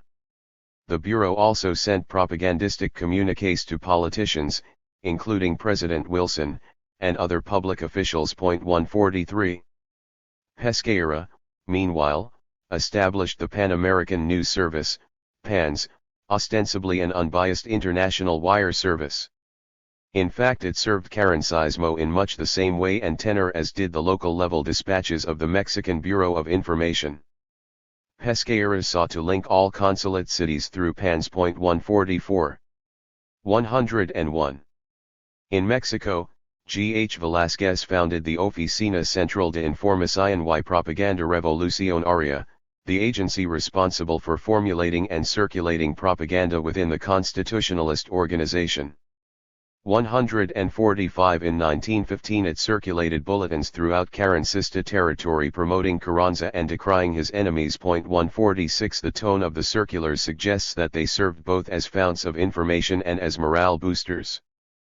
Pesqueira proved unequal to the task of using PANS to foment effective pro-Carranza and anti-Villa propaganda, and on at least one occasion he expressed frustration to Carranza that the propaganda war was being lost to Villa. 147 Reacting to accusations against the service on counts of inefficiency, squandering funds, and failure to cast an image consonant with its propagandistic raison d'être, Carranza looked to replace Pesqueira.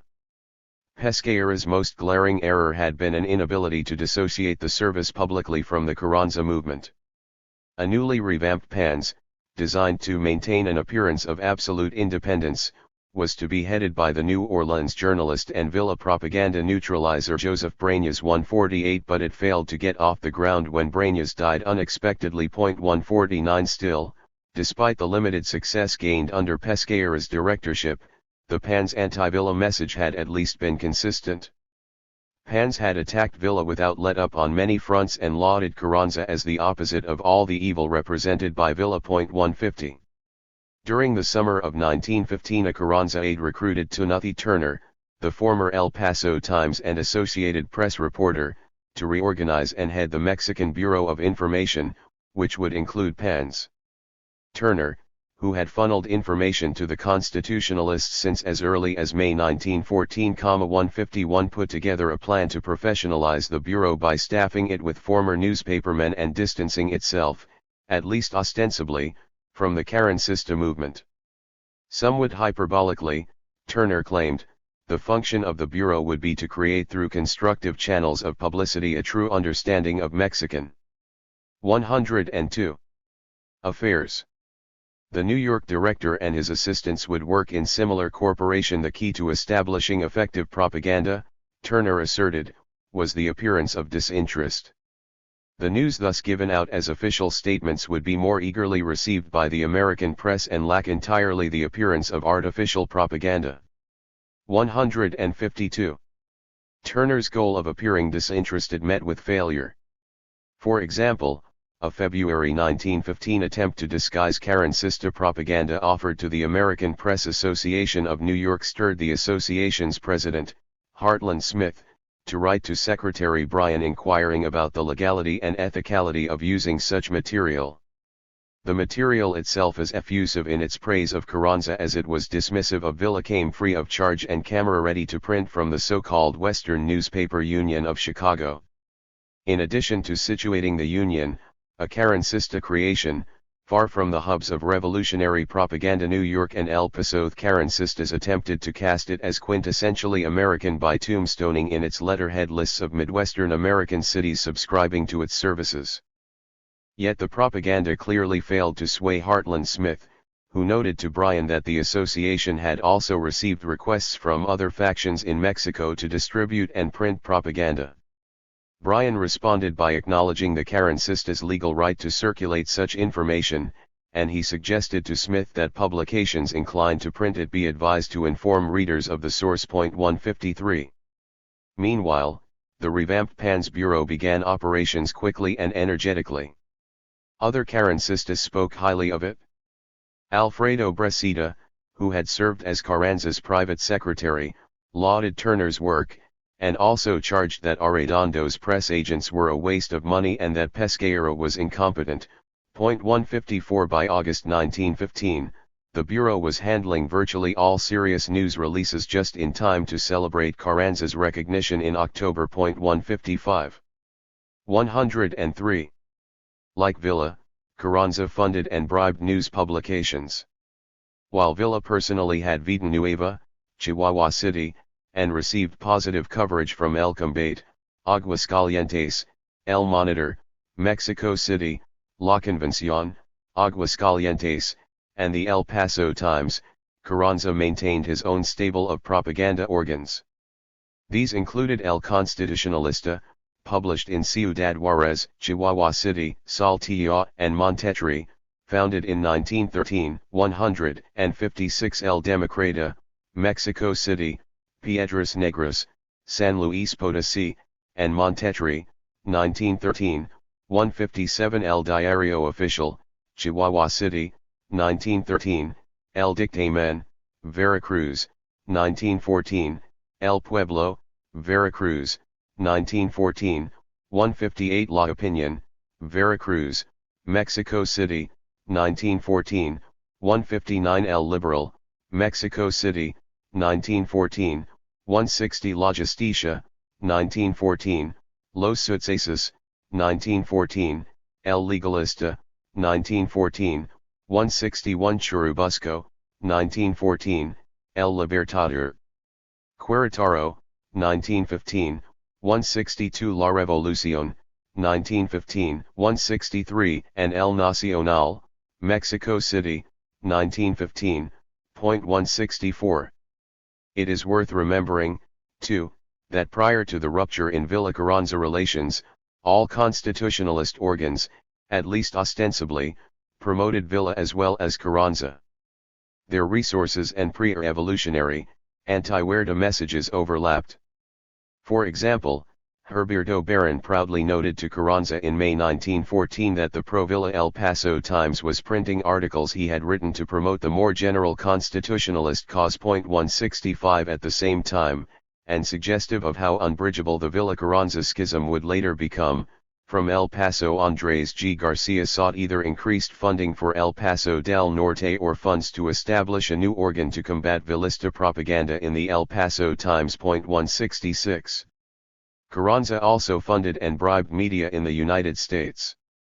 The list included, but likely was not limited to, El Eco de Mexico, Los Angeles, 167 El Paso del Norte, El Paso, 168 The El Paso Herald 169 La Prensa, Los Angeles, El Progreso, Laredo, 170 The Record, Laredo, 171 Revista Mensual Ilustrada, New Orleans, 172 La Raza, San Antonio, 173 La Lucha, El Paso 174 El Mephistoles, San Francisco, El Rebelde, Los Angeles, 175 The San Antonio Light 176 and the Tucson Citizen. 177 Carrancista agents distributed the bribes. For example, Arredondo cited Carrancista agent Francisco Elias's urgent need. 104. For press money in Washington in the spring of 1915. 178 Shortly afterward, in New York, Elias received $2,000 for press expenses. 179. Like Villa, Carranza demonstrated a willingness to censor outgoing news reports. The practice occurred frequently, and Carranza defended it on both legal and moral grounds. He argued that such measures fell within the rights of action of a sovereign, that is, constitutionalist, nation in defending itself from calumny. 180 Censorship became more common after the Villa-Carranza split. Rigid censorship became the norm for cables emanating from Veracruz after Carranza established the seat of his claim to the revolution there following the American military withdrawal in November 1914. 181. In another episode, in Mexico City in February 1915, Carrancistas found it necessary to close down rival newspapers in an effort to silence criticism generated by reports of widespread starvation in the capital. 182 The step was taken after censorship apparently proved unable to stem the tide of negative reports. 183 Obregon, whose forces occupied the city, attempted to deflect criticism of the strict measures he had taken by offering to meet with representatives of the press. But the offer was a ruse on Obregon's part. According to Cardoso de Oliveira, Brazil's minister to Mexico and State Department confidante, nothing more than an attempt to bully the journalists by forcing them to submit to impossible standards of conduct. 184 American correspondents, with one exception, the correspondent for the New York Sun, boycotted the meeting. 185. Carranza also employed an itinerant physician, Crum Heller, to promote his cause by speaking to salons and other small gatherings in cities around the United States, most often in the Southwest. 186 While the specific contents and effects of Heller's speaking engagements remain unclear, at least part of his mandate included attacking Villa. For example, he sought funds to combat Villista propaganda in Brownsville in 1915. 187 By most Carrancista. 105. Accounts, Heller's efforts were successful, and his work apparently did not lack for funding. 188.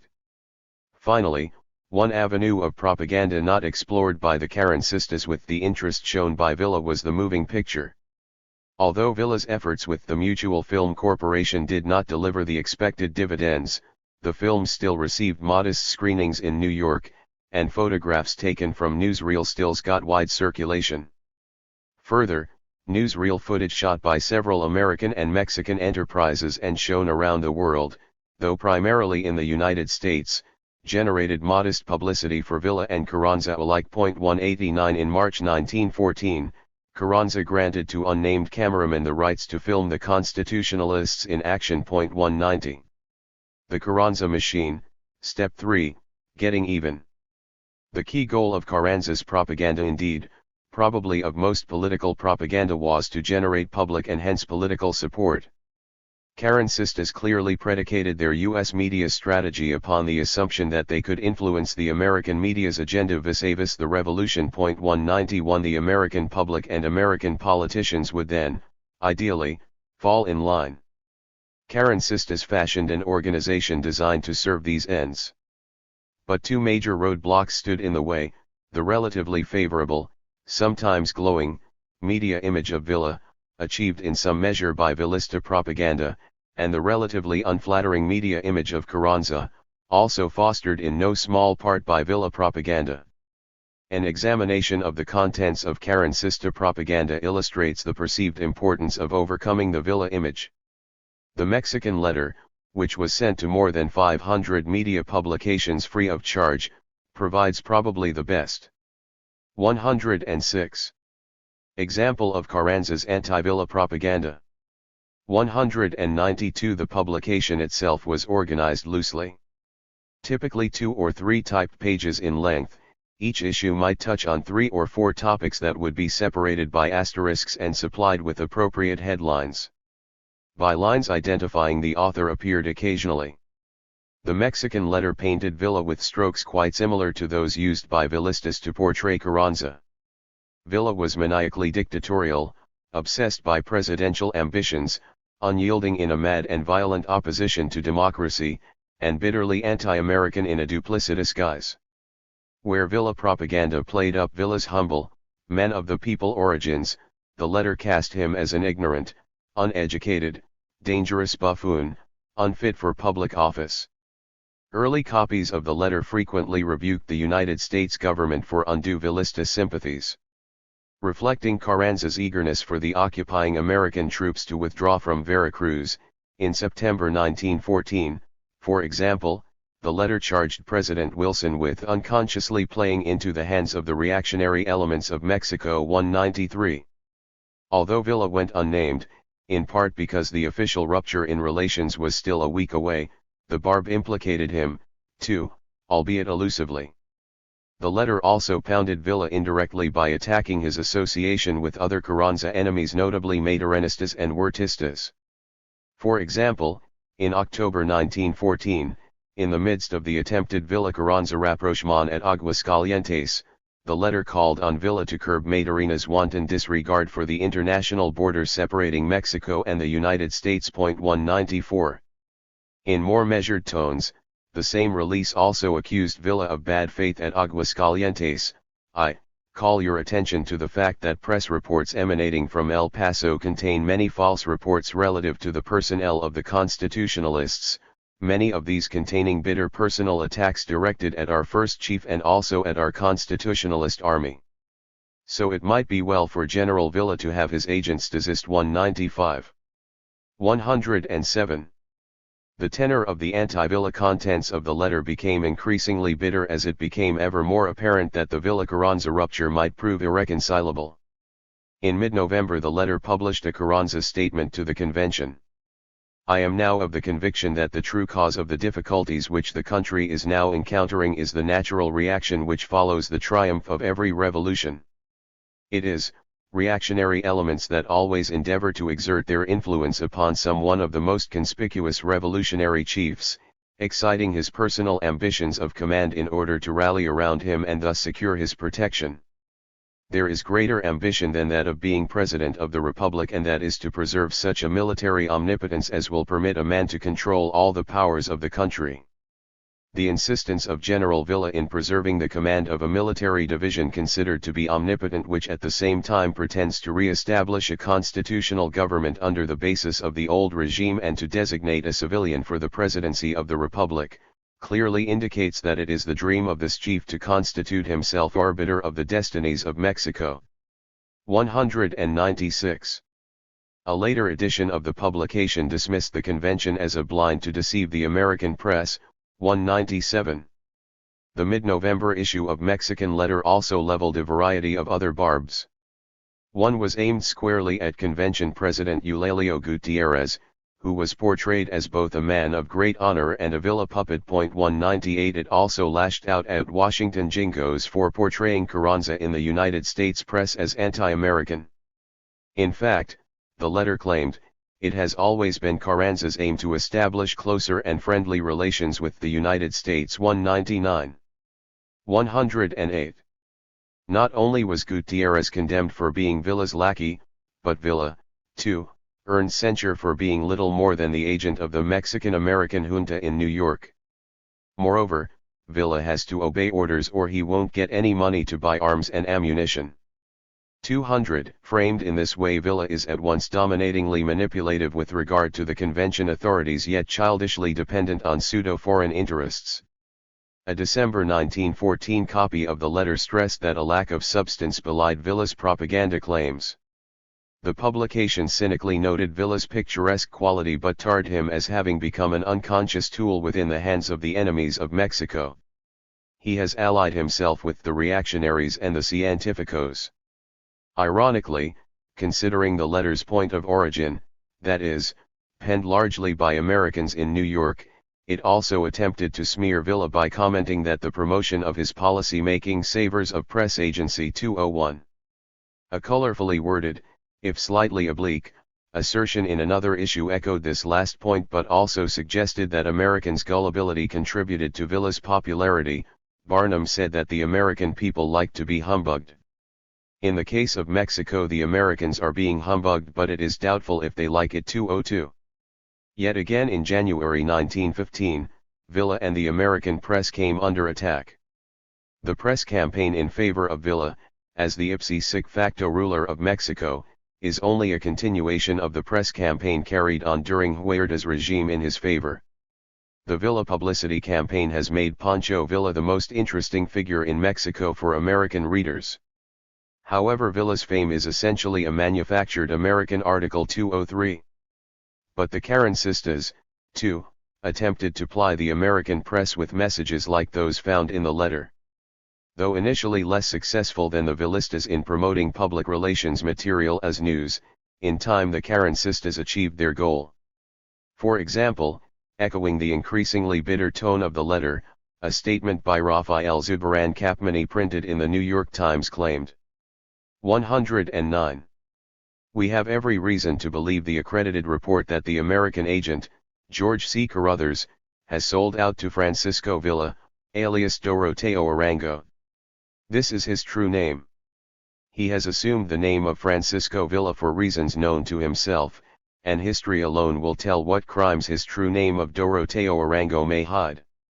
At the very moment that he was openly declaring friendship for the United States, he was threatening to invade this nation at El Paso. And when a few months ago Arango was declaring that the conduct of the United States was justified in the Veracruz matter, he was at the same time swearing vengeance upon this nation. 204. This press release covers many insinuating bases: the American government's complicity, via Carruthers, Villa's general unreliability, he changed his name, probably to cover criminal tracks, Villa's true anti-American feeling, cynically disguised as friendship, and his dangerousness, he had planned to attack the United States. Point 205. The Carrancistas enjoyed greater success at placing stories in American publications after Villa's stinging defeats at Celaya. For example, in early May 1915, the New York Times reported and commented on its editorial page about a story claiming that Felipe Angeles, architect of Villa's military operations, was a closet Huertista. Moreover, the story noted the existence of collegial correspondence between Angeles and Porfirio Diaz after the latter had gone into exile. 206. Villa agents hotly denied the allegations and claimed the letters had been fabricated by Carrancistas. 207. The Carrancistas scored a minor propaganda coup in late May 1915 when Luis Aguirre Benavides, formerly Villa's private secretary, deserted Villa and threw his allegiance behind Carranza. Among other allegations that surfaced in American press reports was Benavides's charge that Benton had never received a trial but had been summarily executed after quarreling with Villa. Only the 110 physical interposition of Villa's wife, Luz Corral, had saved Benton from instant death by Villa's own hand. Rodolfo Fierro, Villa's bodyguard, had shot Benton through the head at close range, according to Benavides, which was why the body had never been turned over to the widow. 208. By mid-July the New York Times was citing a Carrancista message that bore marked resemblance to Villa's media statements of the previous 18 months. A headline read, "Carranza bids for recognition, gives out statement telling his plans for Jeffersonian rule and praising Wilson, desires our friendship." 209. Still, Carranza struggled to shake his media reputation for cowardice. It remained one of his marked traits, according to the New York Times. 210. A Carrancista dispatch from the summer of 1915 drubbed Villa for systematically striving to misrepresent Carranza since the early winter of 1914. It sought to identify Villa with the rotten elements of Mexico such as the científicos, and it went on to say, one of the most powerful forms of the Villa propaganda work was spreading the ideas in political circles and in the press and public opinion that Carranza was an enemy of the country as well as of impossible personal character.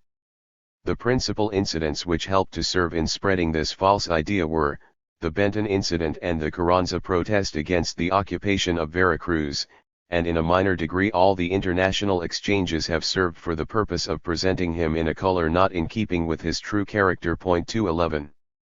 In late September 1915, the American Carrancista sympathizer Willard Simpson wrote to Carranza, "Your enemies are making their last stand and it will, in my opinion, amount to nothing. That you have upheld the dignity and sovereignty of your own country, is now admitted generally by the American press, and it is conceded that the constitutional government will receive some 111 form of recognition soon." 212. Simpson was correct on one count that Villa was finished as a serious contender for the Mexican throne. On a second count, that the American press tended to embrace Carranza, Simpson missed the mark. Villa's stature in the American press had clearly declined while Carranza's had improved, but neither Carranza's level of press approval nor his media popularity ever matched Villa's. The Carrancista propagandist Herberto Barron attributed Villa's media demise and Carranza's improved media stature to the Carrancista's successful and truthful propaganda. Villa's power had been thoroughly quashed, he correctly pointed out in a cable to Carranza, but he also asserted that Carrancista propaganda had proved to be effective in convincing the Wilson regime both of Carranza's greater suitability to govern Mexico and of the reality of the situation. Villa was finished. 213. He had written to Wilson in mid-August and asked the president to pay particular attention to a news report from the New York Sun, which he reproduced in the letter, concluding that Villa was a spent force. 214. A week later Barron wrote to Carranza and claimed he had influenced Wilson against Villa, although he provided no evidence for it. 215. In fact, Barron had widely overstated the effectiveness of Carranza's propaganda. Carranza had gained recognition largely because he defeated Villa militarily. Conclusion. In some ways, the competing propaganda machines Huerta's, Carranza's, and Villa's used similar tactics. They all employed censorship liberally, wired cables directly to American newspapers, attempted to charm and coddle American reporters, exaggerated military gains, and downplayed or lied about military setbacks. Carranza, however, developed and maintained an operational edge over Huerta and Villa. His public relations machine became 112. Organizationally more sophisticated than its rivals, with the establishment of 2 news agencies, a wire service, and more propaganda organs funded both in the United States and in Mexico.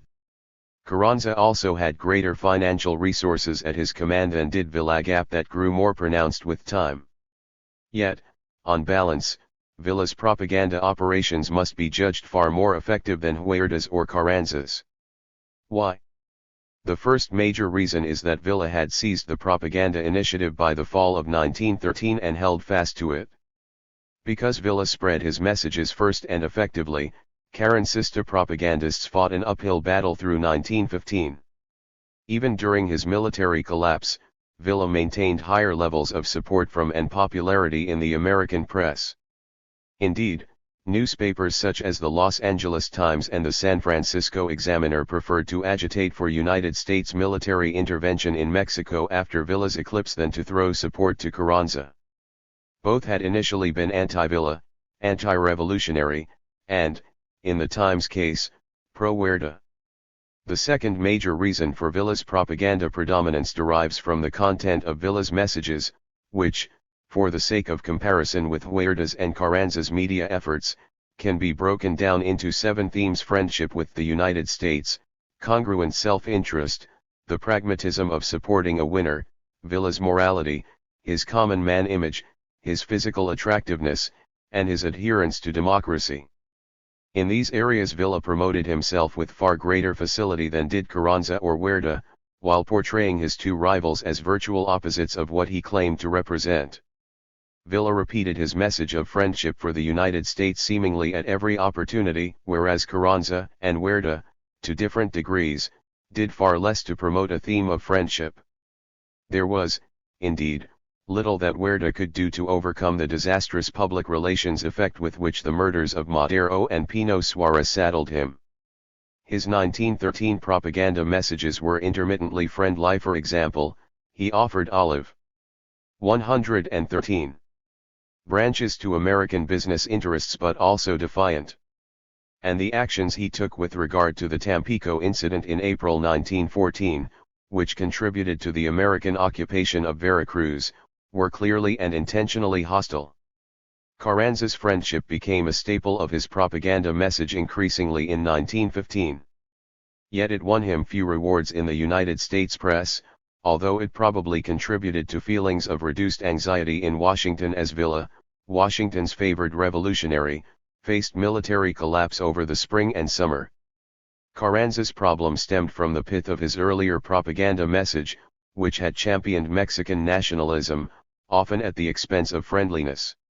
Where Villa expressed a desire to accommodate U.S. concerns, Carranza's message put the United States at arm's length and made it clear that the first chief sought to placate Mexican concerns. In terms of self-interest, Villa promoted a foreign policy that closely paralleled U.S. policy while portraying Carranza as self-serving and uninterested in either cooperating with the United States or truly serving Mexico's national interest. Carranza himself chose to promote a line of self-interest that suited his promotion of Mexican nationalism. He gained little by it, as is best evidenced by his initial stand on the Veracruz occupation, and ultimately discarded these tactics in 1915 when he adopted a policy of rhetorical friendship with the United States. Huerta's self-interest was promoted as solely Mexican and only added to the ill will he gained by Madero's death and the Tampico incident. Villa wanted to persuade Washington through his propaganda that supporting him made good sense pragmatically because he was likely to be the winner in the revolution. Carranza, too, sought to promote himself as a winner, but through 1914 the message often got lost in his unbridled Mexican chauvinism. In 1915 he took steps to portray himself as a winner and the likely victor of the revolution. Again he gained little by it, not because it was untrue but because, first, the message was inconsistent with 114. The framing he had gained in the press as vain, prideful, and sneaky, and, second, it represented a major shift from his earlier postures and the position Villa had cast him in. To speak of Huerta's pragmatism is almost an oxymoron, because Huerta never argued that he was a winner or that he was destined to emerge triumphant over the revolutionaries. Instead, he proffered an unappealing argument that he should be supported because he occupied the presidential chair. Neither the press nor the Wilson regime paid much attention to it. And what about Madero's death? He simply denied responsibility for it. Villa's propaganda cleverly tied his morality to Villista perceptions of American self-interest. His was not merely a question of what's in it for me, but rather, is it the right thing to do? Carranza's morality, like his self-interest, was steeped in virulent Mexican nationalism. Consequently, and in contradistinction to Villa, the right thing for him seldom resembled America's self-interest. As for Huerta's morality, in the United States it was another oxymoron.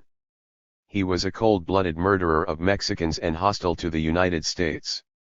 He was deemed immoral before he had a chance to promote morality.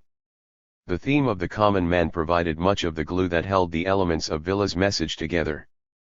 His propaganda depicted him as a quintessential little guy, a man of the people, of humble origins, who had raised himself up by dint of sheer perseverance and abilities and now wanted nothing so much as to uplift Mexico's downtrodden. Villa promoted land reform, among other things, because it was the right thing to do and conveniently for America's self-interest. Land reform appeared to offer political stability to Mexico. Huerta was a dictator. He had no pretensions to the contrary, in the prevailing American depictions, nor did his propaganda evince any interest in portraying him as a little guy. Neither did Carranza attempt to portray himself as a common man. He 115 did advocate land reform, but of a measured and cautious variety. Villa, meanwhile, portrayed him as a high-handed, haughty aristocrat. In another theme, Villa successfully promoted himself as aesthetically attractive as an athletic, active, hands-on leader, a fearless warrior, vital, robust, and possessed of uncommon horse sense.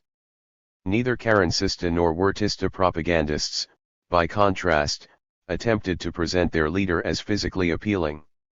Carranza's public relations stressed his experience, but, in conjunction with Villista barbs, Carranza usually emerged as old, clumsy, and ineffectual because of both his age and the inherent obtuseness of aristocrats. Promotion of Huerta ignored this issue, although Villa effectively tarred him with being a drunkard. The theme of democracy was probably the key political ingredient of Villa's propaganda. He advocated grassroots democracy and the end of personalism and military influence in government. His common man origins made this element of his propaganda especially compelling.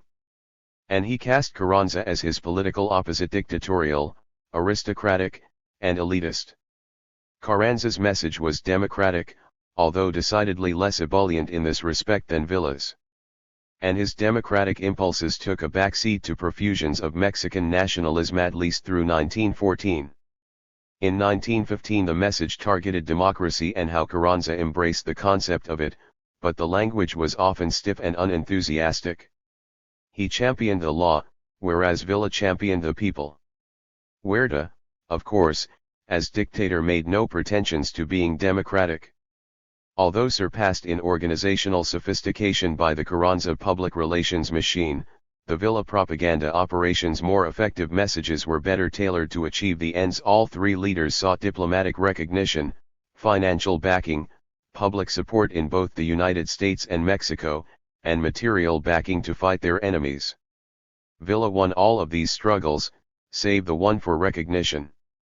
116. Villa was packaged and sold as exciting, daring, brave, clever, a man of the people, humble, democratic, and friendly. Carranza was portrayed both by Villista propaganda and, in many ways, by his own public relations materials as the opposite of Villa: dull, cautious, obtuse, aristocratic, dictatorial, and unfriendly. Huertista propaganda, meanwhile, had never been able to recast the unflattering portrayals the dictator received as a result of his involvement in the death of Madero and the events that precipitated the Veracruz occupation. 117. Chapter 5. The Trouble with Mexicans. Villista, Carrancista, and Huertista propagandists not only vied with one another in the mass media but also, at a very basic level, grappled with widely held American visions of Mexico and Mexicans. Often hackneyed, ethnocentric, and even racist, these images permeated press representations and often undermined the propagandists' best efforts. Some of the standard American frames for understanding Mexico and Mexicans dated back centuries, and they often devolved into stereotypes. In this chapter I briefly chart the etiology of Hispanic, Indian, and Mexican, that is, mestizo, imagery in the United States, and I examine three themes commonly used by the American press in its treatment of Mexicans: their supposed backwardness, racial limitations, and moral decrepitude. 1. The prevalent American visions developed as loose composites of three overlapping types: Hispanic, Indian, and, mainly, mestizo, which I refer to as Mexican. It is useful to break the Mexican rubric into its two main mestizage components, Hispanic and Indian, because, although each was denigrated in the United States as dangerously immature and given to extreme intemperance, their constituent characteristics lent different shades and sometimes different attributes to the perceived mongrel they engendered, that is, the Mexican. The Mexican, the dominant. 118. Image, became in part a conflation of the Hispanic and the Indian, but it also evolved as more than that. From the early days of the United States, Mexicans have been portrayed as a separate category combining the worst elements of the Hispanic and the Indian. Hispanic Mexicans and the Black Legend. The Hispanic component of the Mexican character, which I refer to as Hispanic Mexican, derived from anti-Spanish sentiment, sometimes referred to as the Leyenda Negra, or Black Legend, which had its roots in 16th century England. 2. Because English colonists carried anti-Spanish attitudes to the New World like so much cultural baggage, a similar sentiment took root and flourished as the colonies, and later the United States, shared a frontier with Spain and then Mexico. In the 19th century, as Mexico gained its independence from Spain and as the United States began its geographical expansion toward the Pacific Ocean, many Americans readily applied anti-Spanish sentiment to Mexico because of its partly Spanish heritage. The Hispanic Mexican appeared to Americans to represent the antithesis of everything they held dear about themselves. 3. Americans tended to be Protestant. They viewed and valued themselves as thrifty, hard-working, and peace-loving, and as upholding the virtues of cleanliness, egalitarianism, technological advancement, and abstemiousness. 4. Hispanic Mexicans, by contrast, were Roman Catholic, religiously corrupt, and were seen as exemplifying thievery, laziness, uncleanliness, untrustworthiness, cowardliness, and hierarchy. To Americans they were scoundrels, liars, unprogressive, cruel, decadent, lecherous, greedy, treacherous, sexually promiscuous, comfortable with incest, and fond of violence. 5. Anti-Hispanic Mexican sentiment peaked twice, with the United States' two major foreign wars of the period: the Mexican 119 War, 1846-1848, and the Spanish-American, Cuban War, 1898. The public sentiment expressed during both conflicts has served for historians as a barometer for the contours and, to some extent, the depth of anti-Hispanic Mexican feeling in the United States. 6. In the 20th century the Mexican image has fared somewhat better than it did in the 19th. Yet while the discrete Hispanic component of the image has largely faded from view, many of those themes have appeared in somewhat different form in anti-Indian portrayals. Indian Mexicans, good savages/bad savages. The anti-Indian component of American estimation of the Mexican character stems from general American racial and cultural antipathy toward American Indians. 7 Early European contacts set the stage and established the tradition of anti-Indian sentiment in American culture. Although Indians first represented curiosities to New World Americans, nay Europeans, they quickly became objects of disdain, ultimately to be seen, as Raymond Stedman puts it, as the enemy ate. Like Hispanic Mexicans, Indians have been represented as a reverse or negative model to the predominant American culture. 9 American portrayals have tended to ignore Native Americans' cultural diversity, conceiving of Indians in terms of their deficiencies according to white ideals rather than in terms of their own various cultures. 10. The un-American characteristics of Indians have included intemperance, sexual promiscuity, lust, lechery, venality, warmongering, polygamous practices, and fiendishness, as well as an inclination for cannibalism, human sacrifice, personal filth, cruelty to captives of war, laziness, cowardice, and deceit. 11 Stedman, who has examined the Indian image in American film and fiction, asks rhetorically. 120. Do the Indians of a book or movie seem to belong to the human race? Do they have homes, families, emotions other than mindless fury? Anxieties not connected to warfare? Aside from the menacing chief or the lovely princess, do the Indian characters have personal names, daily tasks, amusements other than drinking or torturing? In sum, are they seen in anything resembling full dimension? When they are not and incidental white characters are, the implication is obvious, the cliché imminent. 12. Less prominent by far, the positive attributes of the noble Indian include being friendly, courteous, and hospitable, and having the qualities of great stamina, physical endurance, and bravery, as well as tenderness toward family members. 13 Virtually all of the nominal characteristics of Indians would surface in American press depictions of Mexicans between 1913 and 1915, with the general exception of Indians' positive attributes. The mestizo, Mexican mongrel. Since Mexico achieved independence from Spain in the early 1820s, Mexicans have been portrayed in the United most commonly as the products of blended Spanish and Indian heritages. Mestizo, in short. This Hispanic-Indian admixture has been twisted in the United States into a creature that adds up to less than the sum of its half-breed parts. 14. While the Hispanic was held to be racially and culturally superior to the lowly Indian, Mexicans were viewed as mongrels who represented the worst and most depraved extremes of both races and cultures. The mixed blood was widely assailed as the most despicable of human types. Precisely because he was a mixed breed. 121. The Mexican was ranked, below the Indian and the Negro on the scale of inferior races. The Mexican's mongrelization carried cultural as well as racial implications. Trapped in a cultural limbo, the Mexican seemed to possess none of the Europeans' read, Latin's intelligence nor any of the Indians' primal serenity and sensitivity to nature. 15. Depictions of Mexicans became increasingly unfavorable during two periods. First, that of manifest destiny, 1830-1850, perhaps highlighted best by the Mexican War, 1846-1848, 16, and second, the later 19th century and early 20th century, 1890-1920, when social Darwinism sank deep roots into the American zeitgeist, as was well expressed during the Spanish-American-Cuban War, 1898. 17. Early 19th century American depictions of Mexicans came from travelers, adventurers, frontiersmen, and soldiers. Yet they did not simply describe Mexican life as they found it, they passed judgment over it. 18.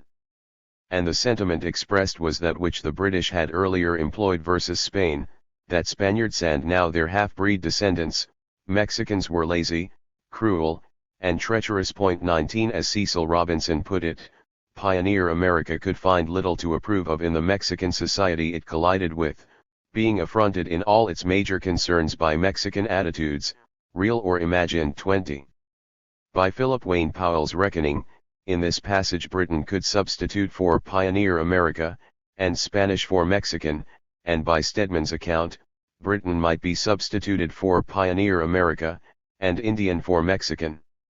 Mexicans were seen, Robinson continued, as impractical yet cunning, mystical but erotic, fierce yet evasive, obsessed with the concept of honor but, to the Americans, seemingly incapable of truth in the homespun, American sense of the word. 21. In the 20th century, American popular depictions of Mexican attributes remained mostly unchanged and unchallenged. 22 Though there has been a tendency since the 1920s to portray 122 Mexicans increasingly more realistically. 23 The general tenor of the treatment, however, remained dismissive through the 1980s. 24. Also, in the 20th century Mexicans have been seen as less a mixture of Spanish and Indian blood and tradition and more as a separate entity, although the characteristics falling under the half-breed rubric have remained largely consistent with those of the 19th century mongrel, and the combined worst elements of black legend Spanishness and savage Indianness. 25 Given the continuity of the prevalent American vision of Mexicans as irascibly backward, morally depraved, and racially limited half-breeds, it is unsurprising that such sentiments infiltrated American press treatment of the Mexican Revolution, but with revealing variations. 3 Scarlet Badges. In order to address the question of Villa's propaganda successes, I examine two sets of pertinent American images of Mexicans and Villa. The first set, the subject of the rest of this chapter, consists of images appearing in selected American press organs. The second, the subject of Chapter 8, comprises images resonant in the American diplomatic record. In its portrayals of Mexico and Mexicans during the Revolution, the press drew selectively, and sometimes unconsciously, from the pool of long-established characteristics of Mexicanness. In this sense, Images of Mexicans in the American press between 1913 and 1915 maintained continuity with historical representations of Mexicanness, with certain qualitative differences.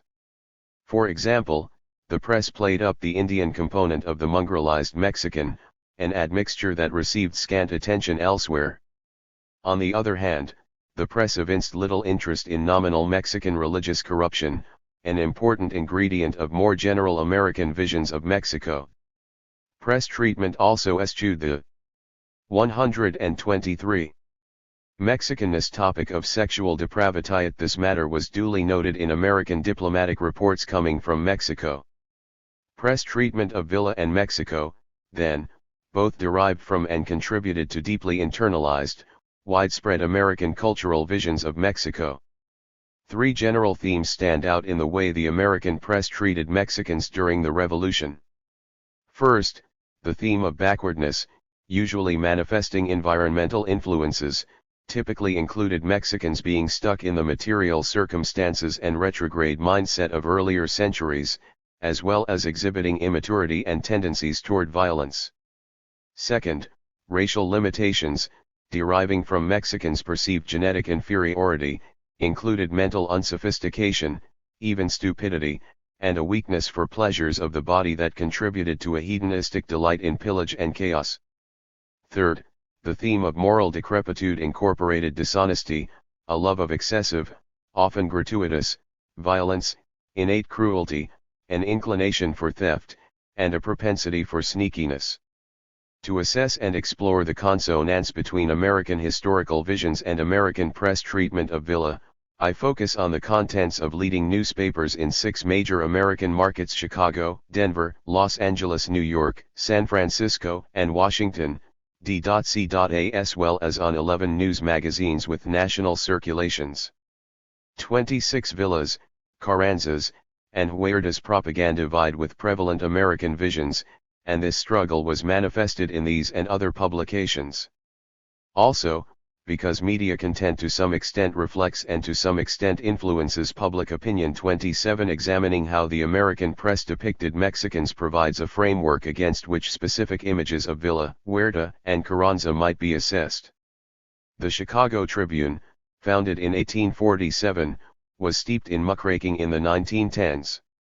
It took on spectacular crusades, according to one author, who added, "One never knew where the Tribune was going to stand." 28. Yet during the Mexican Revolution, the paper 124 served as a reliable barometer for the middle-of-the-road media position on the conflict, more friendly and less hostile than some, less friendly and more hostile than others. The Denver Post, established in 1895, had a reputation as a notorious yellow journal during the early 20th century. 29. The Post generally supported both Villa and the Revolution. It tended to rely heavily, as countless other papers did, on wire services for its revolutionary news. The Post lacked a bona fide editorial page, although it occasionally ran front-page opinions. Cartoons, again, sometimes received from the wire services, typified its editorial coverage. The Los Angeles Times fell under the control of former Union soldier Harrison Gray Otis in the 1880s. After purchasing a 1/4 interest in the Daily in 1882, Otis bought a controlling share of the paper in 1886. He actively directed and shaped editorial policy at the Times. Under his directorship, the paper had a reputation for biased news presentation. 30. One author has described him as a man always looking for his next enemy and his next fight. 31. Otis owned large tracts of agricultural property in northern Mexico, and his paper espoused vitriolic anti-revolutionary sentiments. Villa ultimately won endorsement and praise from the Los Angeles Daily, although it continued to call for United States military intervention in Mexico. Among the media examined here, it remained the most unrepentantly racist in its portrayals of Mexico and Mexicans. 32. The New York Times, the greatest of American newspapers. Because it is a newspaper of record, first and foremost, according to one author, was established in 1851. 33. During the Mexican Revolution, the Times provided the most even-handed and, at the same time, Favorable coverage of Villa and the revolution among the media examined here. Its editorials tended to adhere closely to President Wilson's policy. The San Francisco Examiner, the flagship of William Randolph Hearst's media empire, at first took a strong anti-Wilson and anti-125 Villa position on Mexico. In time, however, the paper lauded Villa as the likely savior of Mexico. Hearst, like Otis, owned vast tracts of land in Mexico. The Examiner actively promoted United States military intervention in Mexico. The Washington Times was purchased and fell under the editorial direction of publisher Frank Muncie in 1909. Muncie had fashioned a media empire from inauspicious beginnings. It began with the establishment in New York in 1882 of the Golden Argosy, freighted with treasures for boys and girls. 34 During the Revolution, the Washington Times acted as a Wilson administration mouthpiece.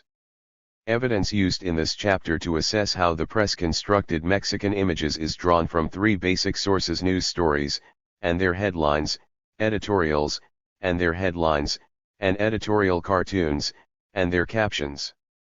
Each was the product of an often complex, sometimes collaborative process on the way to publication.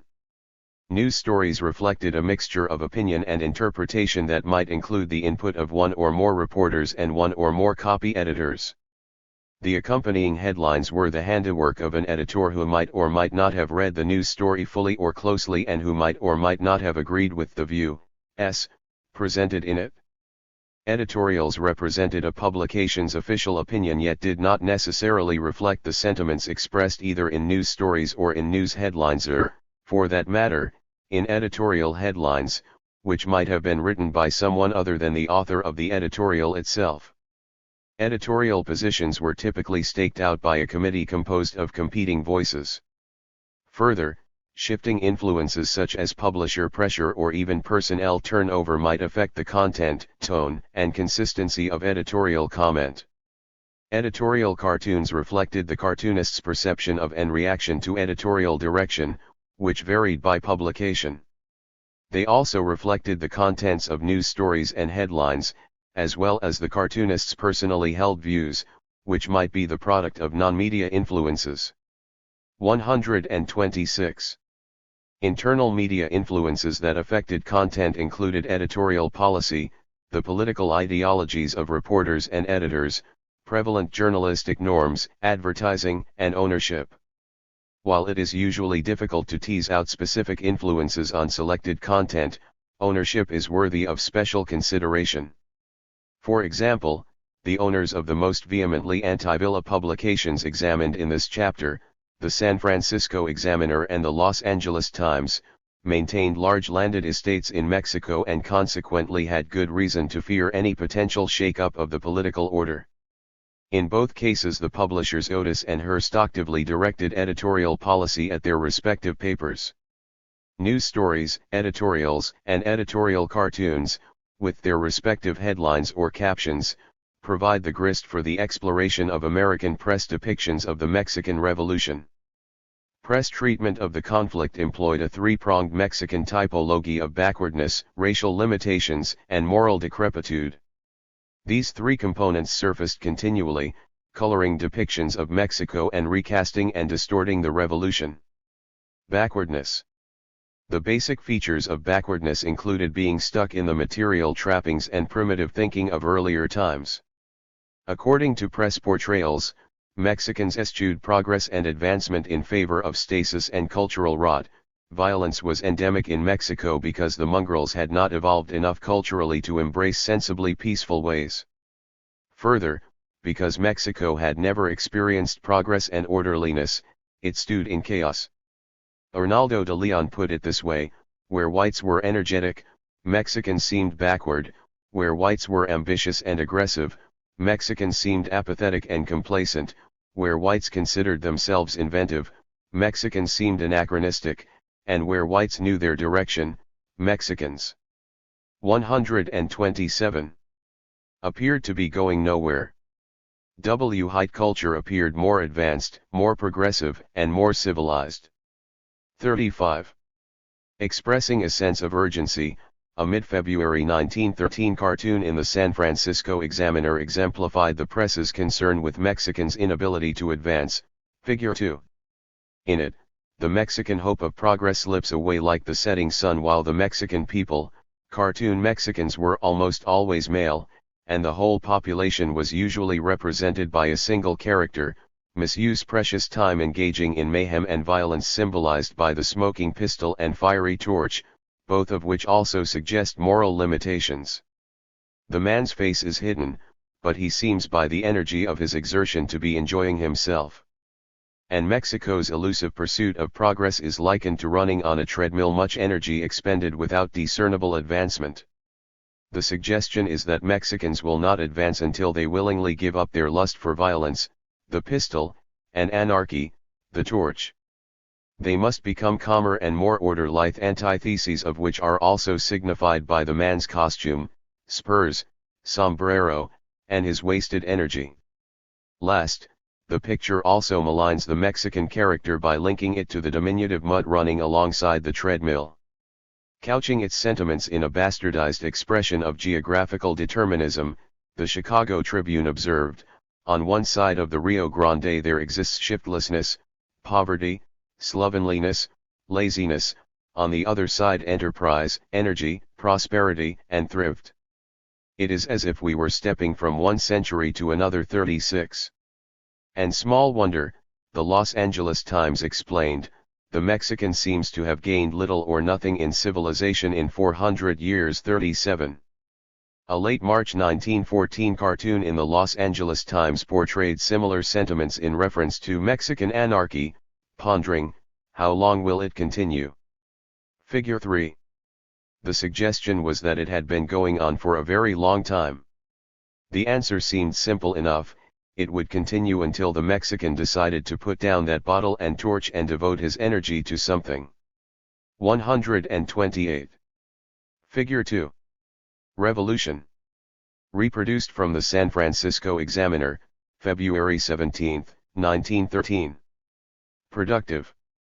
Then order might replace chaos, and abstemious diligence might stand in for drunken revelry. One implication of the cartoon is that the mayhem might well continue indefinitely because the backward Mexican so thoroughly enjoys chaos, as is suggested by the evident mirth on the caricature's face. This portrait also raises the issue of Mexican racial and 129. Figure 3. How long will it continue? Reproduced from the Los Angeles Times, March 30, 1914. 130. Moral limitations. The man's dark-skinned face radiates a devilish insouciance born of drunkenness.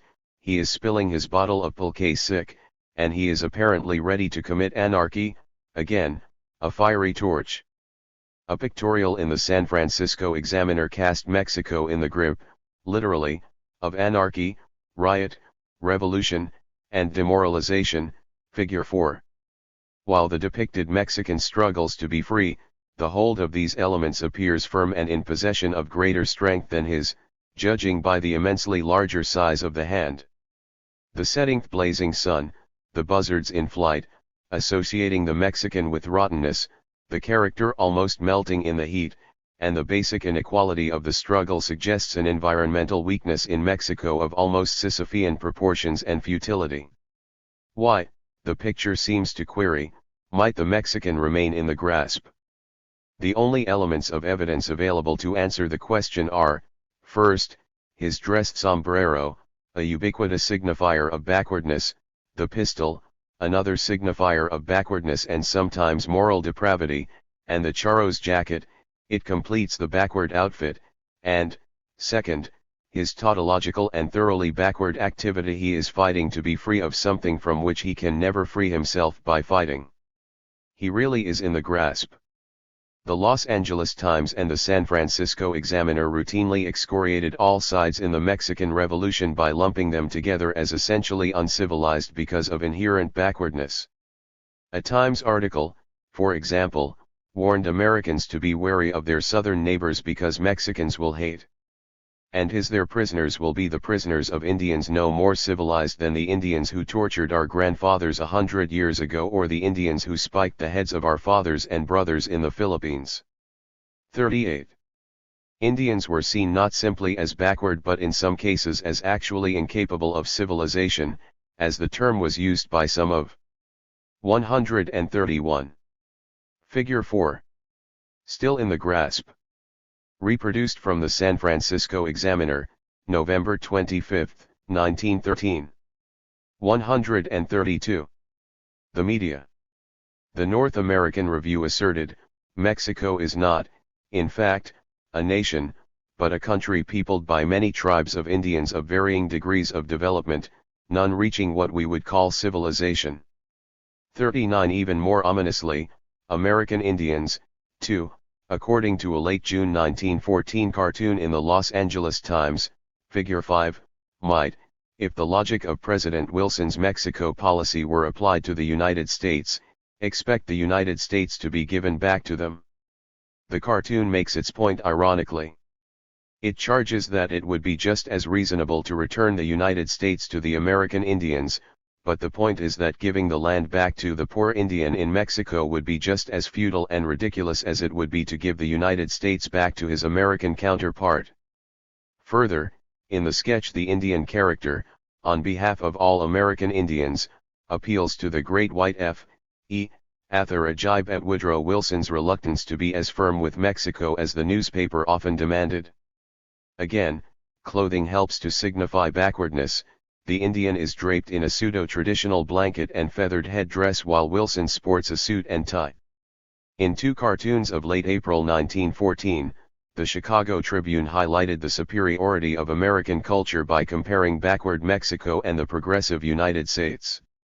In the top portion of the first cartoon, Figure 6, inhabitants of the former Mexican territories of California, Nevada, Utah, Arizona, Colorado, New Mexico, and Texas are clearly fashioned as characters retrograde, clad in sombreros, spurs, and patched clothing, passive, and inclined toward violence and perhaps crime. This is suggested by their sidearms, pistols and knives, downtrodden demeanor, as if they lack the confidence to look you in the eye.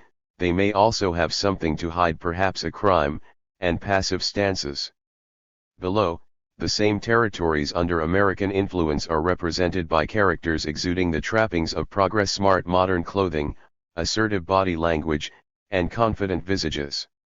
Only Mexico remains unchanged, still armed, still meek, and possibly. 133. Figure 5. It would be just as reasonable. Reproduced from the Los Angeles Times, June 29, 1914. 134. Figure 6. Civilization follows the American flag. Reproduced from the Chicago Tribune, April 23, 1914. Sneaky, still uncivilized. Suggesting that Mexico's problem might stem partially from a congenital infirmity, the Mexico character is pigeon-toed in both representations. In the second Tribune sketch, Figure 7, United States superiority is directed particularly at Spanish influence in Latin America. The cartoon again raises the theme of fundamental backwardness. 135. Figure 7. What the United States has fought for. Reproduced from the Chicago Tribune, April 26, 1914. While seeming to imply a link between racial characteristics and culture. Before the United States rescues them from their oppression, the Philippines, Hawaii, Puerto Rico, Cuba, and Panama all labor under slavery or some form of Spanish tyranny. This is invoked not only by their shoddy clothing but also by their ape-like stances, hunched over, knuckles curled under, arms dangling, hands at or below the knee. 136. While a literal reading of the cartoon suggests an obvious case of Latin American backwardness, the ape-like appearance of the first line of characters also implies that Spanish cultural influence could physically transmogrify otherwise tractable and teachable citizens into little more than subhumans. American influence, unapologetically referred to as intervention, on the other hand, offered sanitation, education, prosperity, self-government, and health. As the foregoing cartoons suggest, Mexican backwardness had clear political implications, too. Indeed, the Saturday Evening Post noted that Mexicans' general ignorance had led to a situation in which THI people are incapable of working out a constitution like ours. They hardly even know what it means. Forty and Colliers snidely chipped in, some of the rebels in the North call themselves constitutionalists. This is a joke. 41. Some publications held out the possibility that Mexicans might be trained to emulate civilized behavior as a first step on the road to progress. As everybody's confidently asserted, we must teach them how to respect us. Then we must teach them how to behave. 42. Press analyses sometimes conflated issues of Mexican backwardness, which usually was associated with learned behavior, with race. For example, the Los Angeles Times explained Mexicans' inferior racial makeup in part by associating their behavior with ferocious Aztecs and barbarous Spaniards. 43. It is unclear whether the alleged behavior was believed to be learned or inbred. Elsewhere, the Los Angeles publication likened Mexicans to animals and disparaged the notion that they might be taught even the rudiments of civilization, such as reading and writing. It commented that 75% of the Mexicans can neither read nor write, are without moral perceptions, are as utterly unfit to intelligently exercise the right of suffrage as so many coyotes, and, to give them the power to vote would be to perpetuate the conditions of brigandage which have for so many months desolated Mexico. 44. 137. The animal reference also raises the second theme of media representations: the racial limitations of Mexicans. Racial limitations. In addition to their backwardness, Mexicans were portrayed in the United States press as racially inferior to Americans. The two main ingredients in this deterministic soup were the alleged racially derived stupidity of Mexicans and their genetically based penchant for mayhem and violence. Such a priori conclusions were consistent with traditionally held notions about how Spanish and Indian obtuseness and love of violence had combined to make the mongrel Mexican even dumber and more inclined to violence than his constituent ancestors. In the middle of the 19th century, it was commonly believed, for example, that Mexicans' cognitive inferiority stemmed literally from thick skulls. 45. One consequence of being daft and destined to revel in violence was that Mexicans did not have the sense to throw off backwardness in favor of progress and forward thinking. Their brains could not work that way. A letter to the editor of The Nation 46 aptly captured the prevailing media sentiment: the average Mexican peon is mentally a child and morally a savage. Villa, Zapata, Orozco et al. Are simply savages of superior intelligence. And they take the field because it affords them an opportunity to murder, rob, and torture. 47. A Chicago Tribune editorial explained the problem genetically: brigandage is, in the Mexican blood. 48. Echoing these conclusions, and bemoaning the disastrous implications of Mexico's Aztec ancestry, the Chicago Tribune expressed alarm about the savagery of the hybrid Aztec-Indian-Spaniard race. 49. Readers of the Tribune might not have been surprised at this.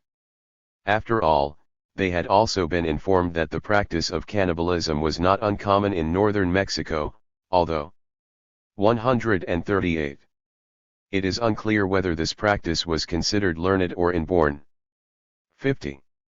The American novelist and reporter Jack London, who reported from Mexico for Collier's 51, expressed the prevailing American press sentiment about the effects of mestizage. Mexico is an Indian country.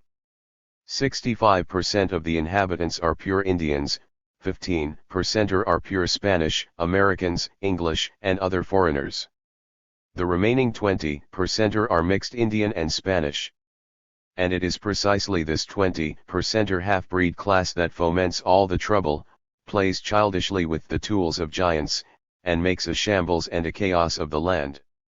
The breeds are the predatory class. They produce nothing. They create nothing. 52.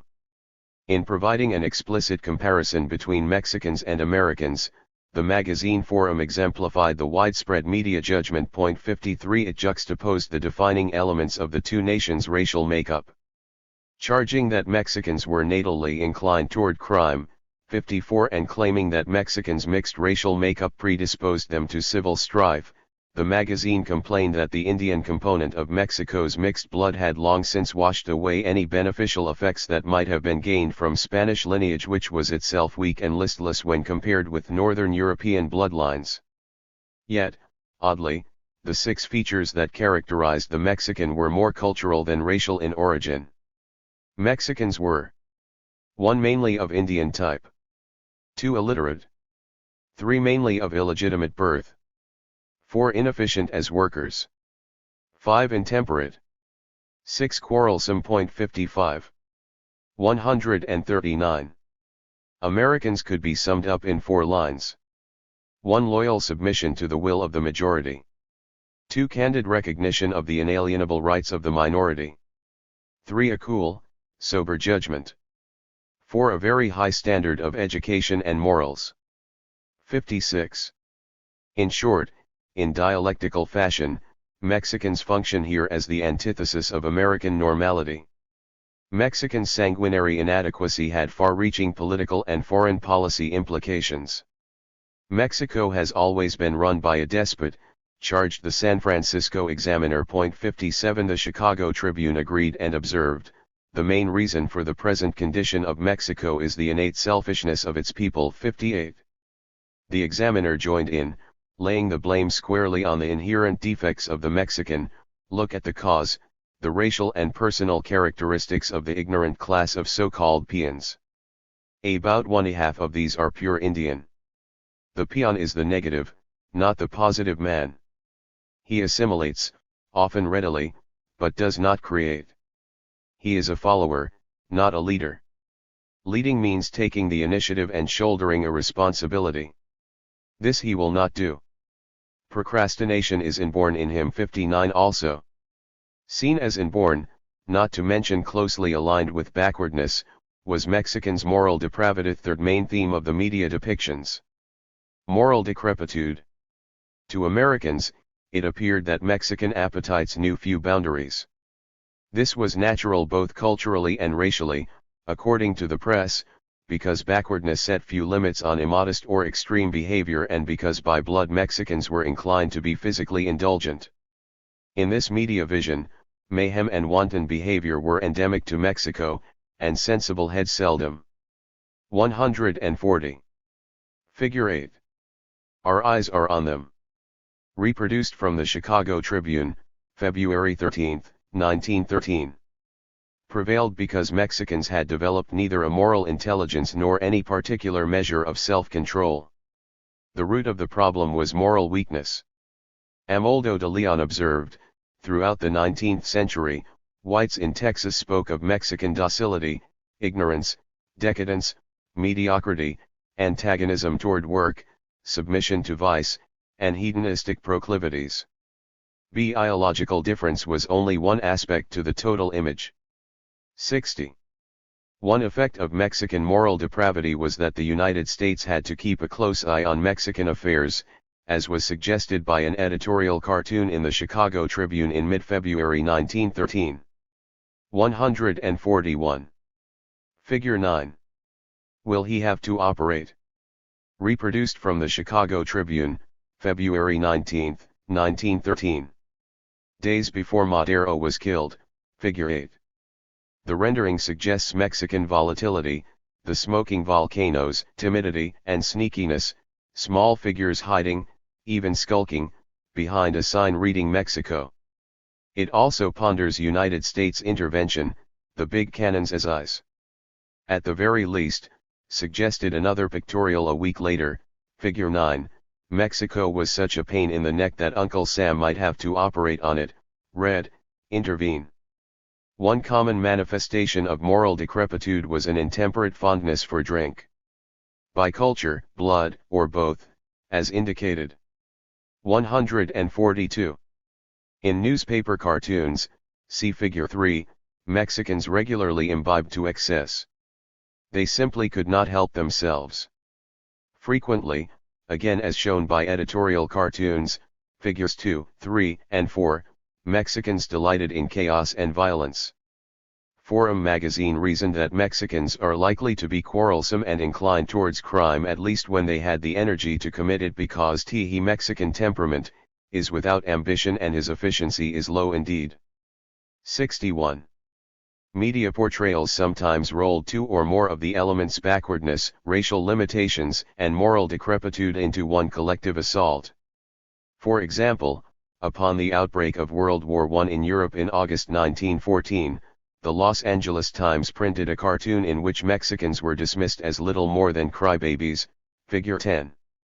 The intemperate toddler in the picture wails for lack of attention from an indecisive Uncle Sam, sitting on the proverbial fence, whose interest is suddenly taken up by events in Europe.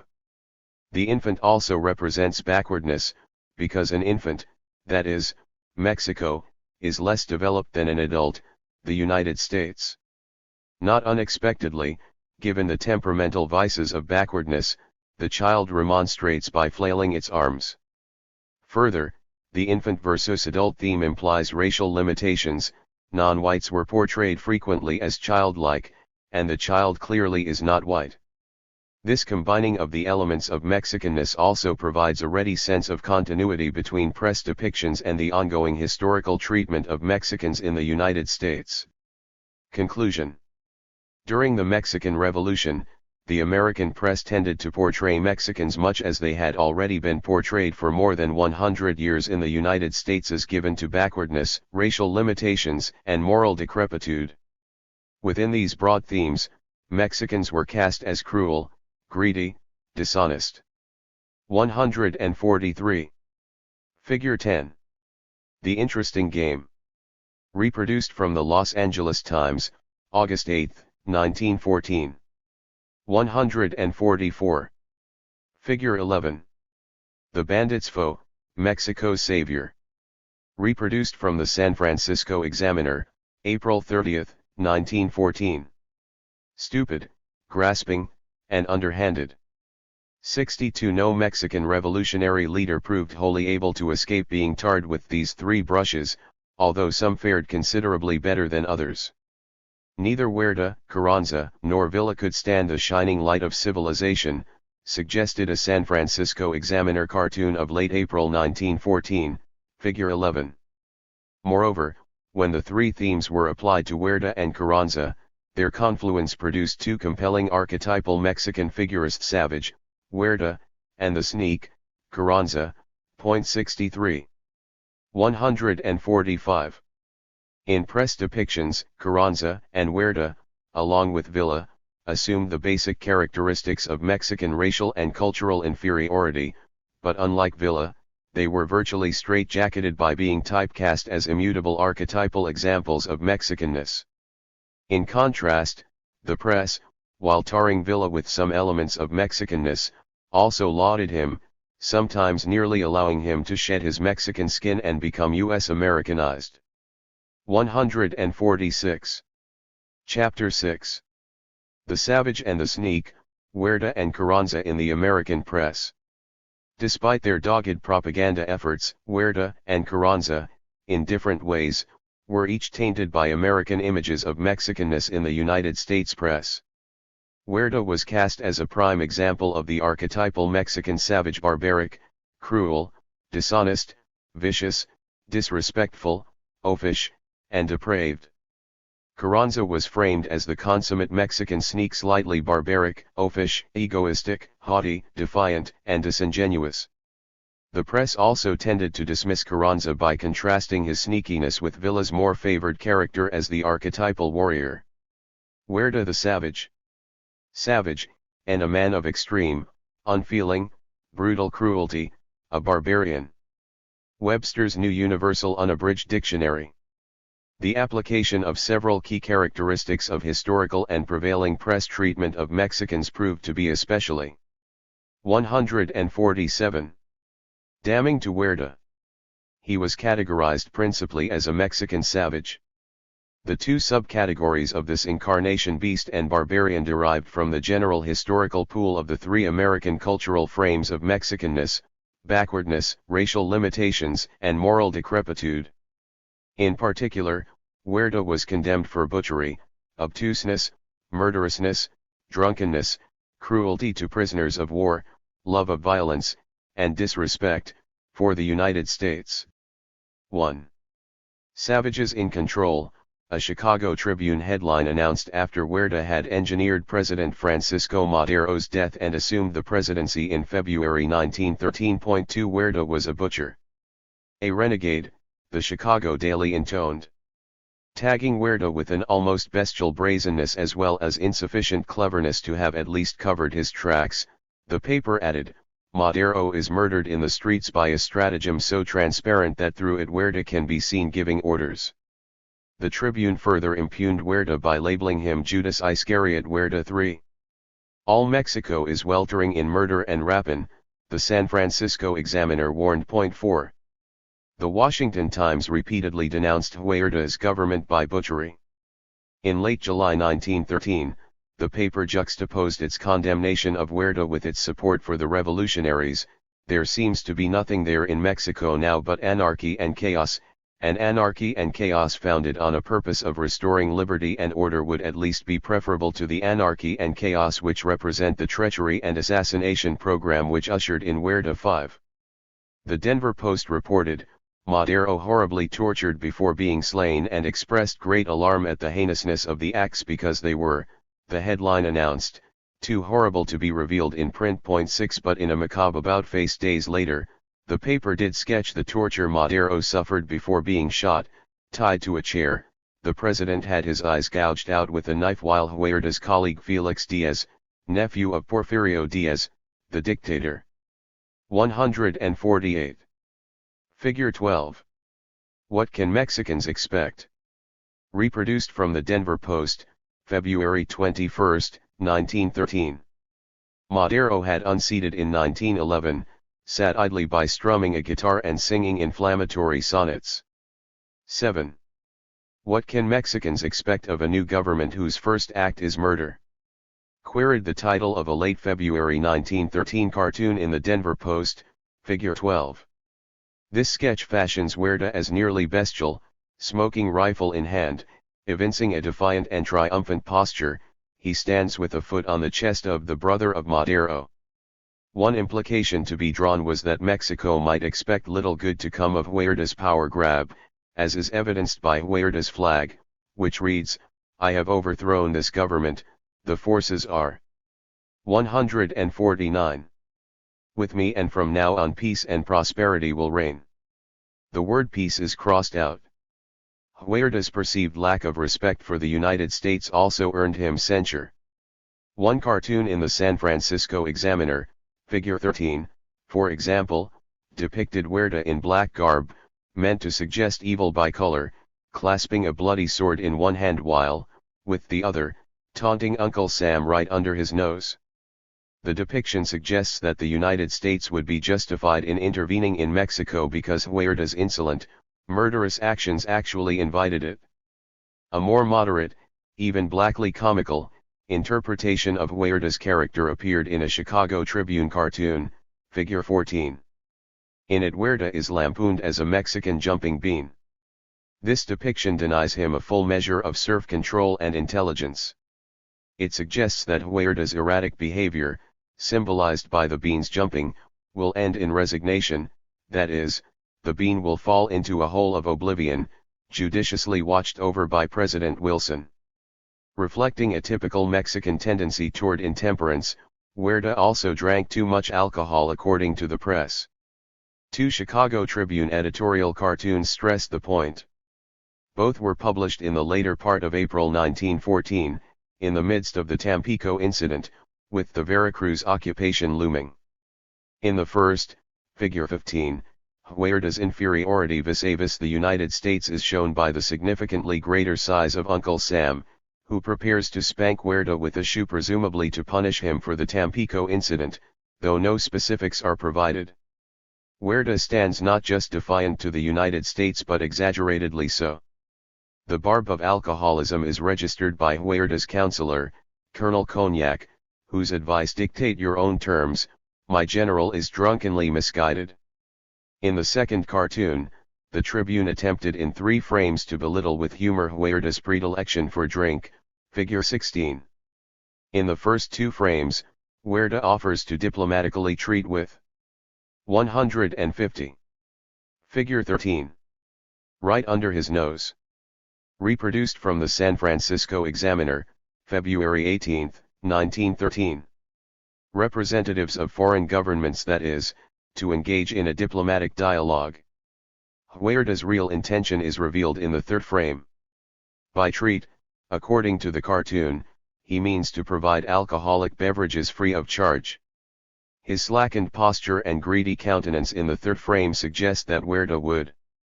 151. Figure 14. The Mexican Jumping Bean. Reproduced from the Chicago Tribune, January 28, 1914.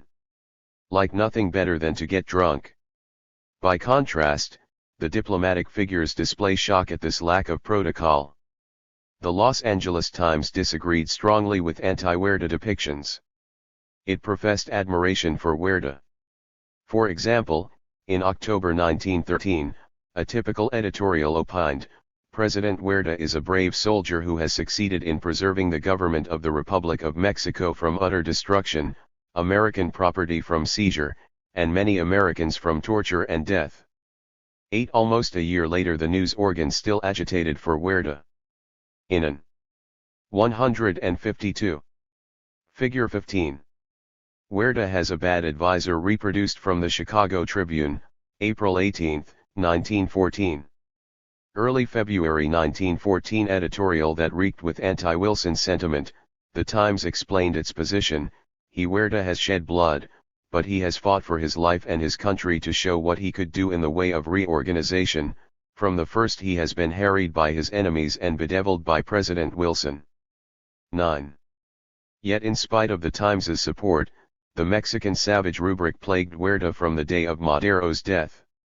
The Foundation. 153. Figure 16. Huerta may not be recognized but. Reproduced from the Chicago Tribune, April 18, 1914. Of his image rested upon his cruelty and his viciousness, which reflected historical Mexican backwardness, racial limitations, and moral decrepitude. Fleshing out his character, the press portrayed him as alternately incontinent. For example, he was drunken, or morally depraved, obtuse. For example, he did not acknowledge American superiority, which showed his racial limitations and backwardness, and childishly volatile. For example, he was represented in cartoons as a jumping bean, in need of a spanking. 154. Or smaller in stature than Uncle Sam, all symbolizing racial limitations and moral decrepitude. Despite Villa's own Mexican heritage, this rendering of Huerta presented Villa with the opportunity to play himself off against it, which he did. The press responded, as I discuss in detail in the next chapter, in part by casting Villa as the reverse of Huerta, albeit incompletely so. He was partially stricken with watered-down elements of the savage but was balanced by a backdrop of American-like virtues. And what of Carranza? Unlike Villa, but like Huerta, the first chief was thoroughly damned by his Mexicanness. In this case, the American press fashioned Carranza as an archetypal Mexican sneak. Carranza the sneak. Sneak, and a person who sneaks, a stealthy, underhanded, contemptible person. Webster's New Universal Unabridged Dictionary. Carranza was a sneak and exhibited many standardized Mexican behaviors to prove it. American press treatment showed. He was cowardly, vain, disrespectful, and defiant, to the United States. He was slightly savage, had a thieving nature, and repeatedly represented himself in a false light. All of these traits, to varying degrees, reflected the three basic Mexican frames of backwardness, racial limitations, and moral decrepitude. Prior to Huerta's resignation in mid-July 1914, Carranza the sneak received less media attention than Huerta the savage, for three reasons. First, Huerta garnered more headline news because he was president. Second, Huerta engaged the interests of the United States. 155. Media and the United States government with particular passion from the day of Madero's death, an event that shocked the American press and official Washington. Carranza, on the other hand, gained little media attention until the fall of 1913, when the rebel military advances began to represent a visible and increasingly viable threat to Huerta's regime. Yet even then, Huerta as Savage probably provided more exciting news copy than Carranza as Sneak.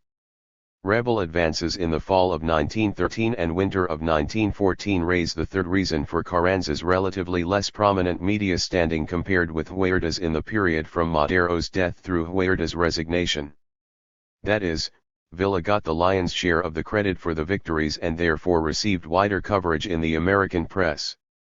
Villa's propaganda operations through the spring of 1915 had promoted him in the United States more effectively than Carranza's propaganda had promoted the first chief. Further, cast as a conquering warrior in the press, Villa presented a far more exciting media commodity than did Carranza, cast as an armchair general. By the summer of 1915, however, as it became apparent to the American press that Villa's days were numbered and Carranza represented the only bona fide political alternative in Mexico, most of the media examined here extended to Carranza a marginally more favorable portrayal. He was still a sneak, but the media began to couch new assessments of him in quasi-fatalistic terms, that is, upon Villa's decline, Carranza had become Mexico's last best hope for salvation. Like Huerta's American press image, Carranza's was culled from the pool of long-standing American visions of Mexicanness with qualitative differences. In four key variants of sneakiness, Carranza typified Mexicanness, in the estimation of the American press. First, he was slightly savage; second, he was disrespectful and defiant toward the United States; third, he presented himself in false light, in part to disguise his cowardice; and, fourth, his behavior was contemptible. 156.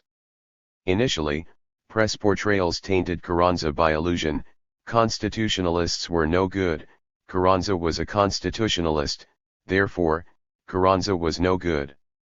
In a late March 1913 editorial titled Savagery, the Los Angeles Times ridiculed the constitutionalists, implicating Carranza, who, as first chief, led the rebel Caucefer engaging in warfare that amounted to little more than savagery. 10 In December, another editorial echoed these sentiments. The rebels, the Times's commentary claimed, are plundering and murdering like any other brigands. 11. On another occasion, the Times's opinion page dismissed Carranza as the leader of rebels who fought not for liberty but for plunder. The San Francisco Examiner agreed, noting that Carranza and his general Villa are all tarred with the same stick. They are simply organized brigands. 12. One result of this brigandage, the Times chimed in, was that no man will dare till his land, for he will not know what day his crops will be destroyed, his home burned, his wife and daughter violated and himself tortured to death. 13. That Carranza was implicated by the actions of subordinates was sometimes made more explicit. Again, an editorial from the Los Angeles Times illustrates the point: the aggregation of bandits and murderers who comprise the forces of Carranza and Villa have stolen everything they could reach. 14. A March 1915 editorial cartoon in the Denver Post directly fingered Carranza in what it viewed as the Mexicans' predilection for revolutionary violence, figure 17. American tolerance for such behavior has about run out. It's reached my limit, Uncle Sam warns. Carranza, a smaller figure than Uncle Sam, suggesting lesser importance, meanwhile appears befuddled and cross-eyed, and he clings to a smoking pistol and blood-soaked dagger. Serving to mitigate the image of Carranza as savage, the Chicago Tribune generally provided a more flattering counterpoint to the Los Angeles Times's assessments of the constitutional rebels. In the fall of 1913, the Tribune suggested that early recognition of the 157. Figure 17. He's got Uncle's goat at last. Reproduced from the Denver Post, March 9, 1915. Constitutionalists' belligerency status against Huerta represented the best path of diplomatic action for the United States. 15. Such a course, the paper stated without further explanation, would serve both American self-interest and morality. 16. The Tribune's conditional support of Carranza derived from its view that the rebels represented a better alternative than Huerta for United States strategic interests. Carranza's character still lacked the moral strength and fiber of the American character, though. For example, when Carranza bristled at United States' insistence that the body of Benton, the Briton who had been killed while under Villa's care in late February 1914, be released for 158. American examination, his attitude was portrayed as petulantly defiant. A headline read, "Carranza flouts Bryan." The story explained how Carranza's ruffled dignity made him oblivious to reasonable American demands. Indeed, his exaggerated pride made the United States look ridiculous. 17 The next day a self-righteous editorial concluded, "Carranza is irritating, but it is grotesque to suggest what he does can touch American honor. The United States can afford to use the patience of greatness." 18. This forbearance came despite Carranza's inclination to put his thumb to his nose and point it in our direction. 19. Not surprisingly, Carranza's anti-occupation stance on Veracruz elicited bitter commentary from American media. Carranza, more than Huerta, has called an American army of occupation into Mexico, snorted an editorial in the Chicago Tribune. 20 The San Francisco Examiner agreed, charging that Carranza and Villa are equally guilty with Huerta of insults to the American flag and outrages upon, and murders of, American citizens. 21. What was a newspaper reader to make of such allegations? An editorial in the New York Times announced in January 1915, "Carranza, who once seemed to be the coming man, has proved himself impossible." 22 The San Francisco Examiner agreed, citing Carranza's problematic attitude and defiance. 23. While an editorial in the New York Times accepted Carranza's right to protest the American invasion of Mexican territory, it termed the First Chief's outrage, expressed in a letter from Carranza to Secretary of State Bryan, foolish. Further, it ridiculed Carranza for having had to rely on Villa's more sensible reaction to the occupation, which had demonstrated Villa's better understanding of Wilson's anti-Huerta motivations. Remember, the Times admonished, Villa's open support for the limited invasion had helped to defuse a war scare. 24. The San Francisco Examiner reported almost gleefully about Carranza's initial reaction to Wilson's decision to send troops into Veracruz. Carranza's threat falls like bombshell. Carranza's 159. Threat is warlike, one banner headline announced. 25 A day later an editorial cooed, "The war with Mexico has well begun, with a wise step at Veracruz." 26. Media concern about Carranza's predilection for dictatorship surfaced in the fall of 1913, despite his democratic propaganda rhetoric. While the Los Angeles Times, for example, noted Villa's personal hold on most of northern Mexico. 27 The paper expressed mild alarm that Carranza might use Villa's hard-won terrain as the basis upon which to establish a dictatorship. 28 A Times editorial in late February 1914 also suggested that Carranza was generally not to be trusted to establish democracy in Mexico, though it provided no rationale for this conclusion. 29 The New York Times, meanwhile, saw Carranza's behavior at the convention of Aguascalientes in October 1914 as indicative of a future dictatorship. 30. The Chicago Tribune echoed the Times's misgivings about Carranza's taste for dictatorship. Juxtaposing a portrayal of Villa as Democrat, the Chicago Daily cast Carranza in the political mold of Huerta. What was wrong in Huerta, an editorial warned, is not right in Carranza. 31. By late September 1914, an Examiner editorial headline enthusiastically declared Villa the strongman of Mexico. 32. Notably, also, from the summer of 1914 through early April 1915, the paper endorsed Villa and did not continue to press for further United States military intervention. By late April 1915, however, as it became apparent to the Examiner that Villa's military position had been seriously undercut at Celaya, the Daily began again to call for United States intervention. 33. Even when Carranza appeared to receive occasionally favorable assessments in the media prior to the spring of 1915, the media simultaneously damned him. For example, an editorial in the Los Angeles Times noted, "Everybody concedes his Carranza's integrity and ability, but it also noted that his revolutionary campaign was a largely worthless, programless 134. Moreover, this relatively warm assessment of Carranza was penned in the fall of 1913. 160. Slightly before the time the press began to express its clear preference for Villa, and before Carranza had been tagged with being a sneak. Ostensibly more favorable toward Carranza was a Los Angeles Times editorial penned the day after Huerta resigned in mid-July 1914. The opinion cited Carranza's more humane character, versus Villa's, as probable cause to warrant United States endorsement of the first chief. Yet the best solution to the revolution remained joint United States-European intervention, a call that clearly undermined any intent to favor Carranza. 35. Generally, though, most approbatory media readings of Carranza stemmed from a rubbing off of favorable assessments of Villa. For example, the day following Huerta's resignation, the Chicago Tribune editorial observed, "The first chief with a Latin soul and Saxon mind, Gen. Carranza, and the military genius of the revolution, Villa, a bandit-grown reformer and a first-class fighting man, may have their triumph and hear their bands play in Mexico City." 36.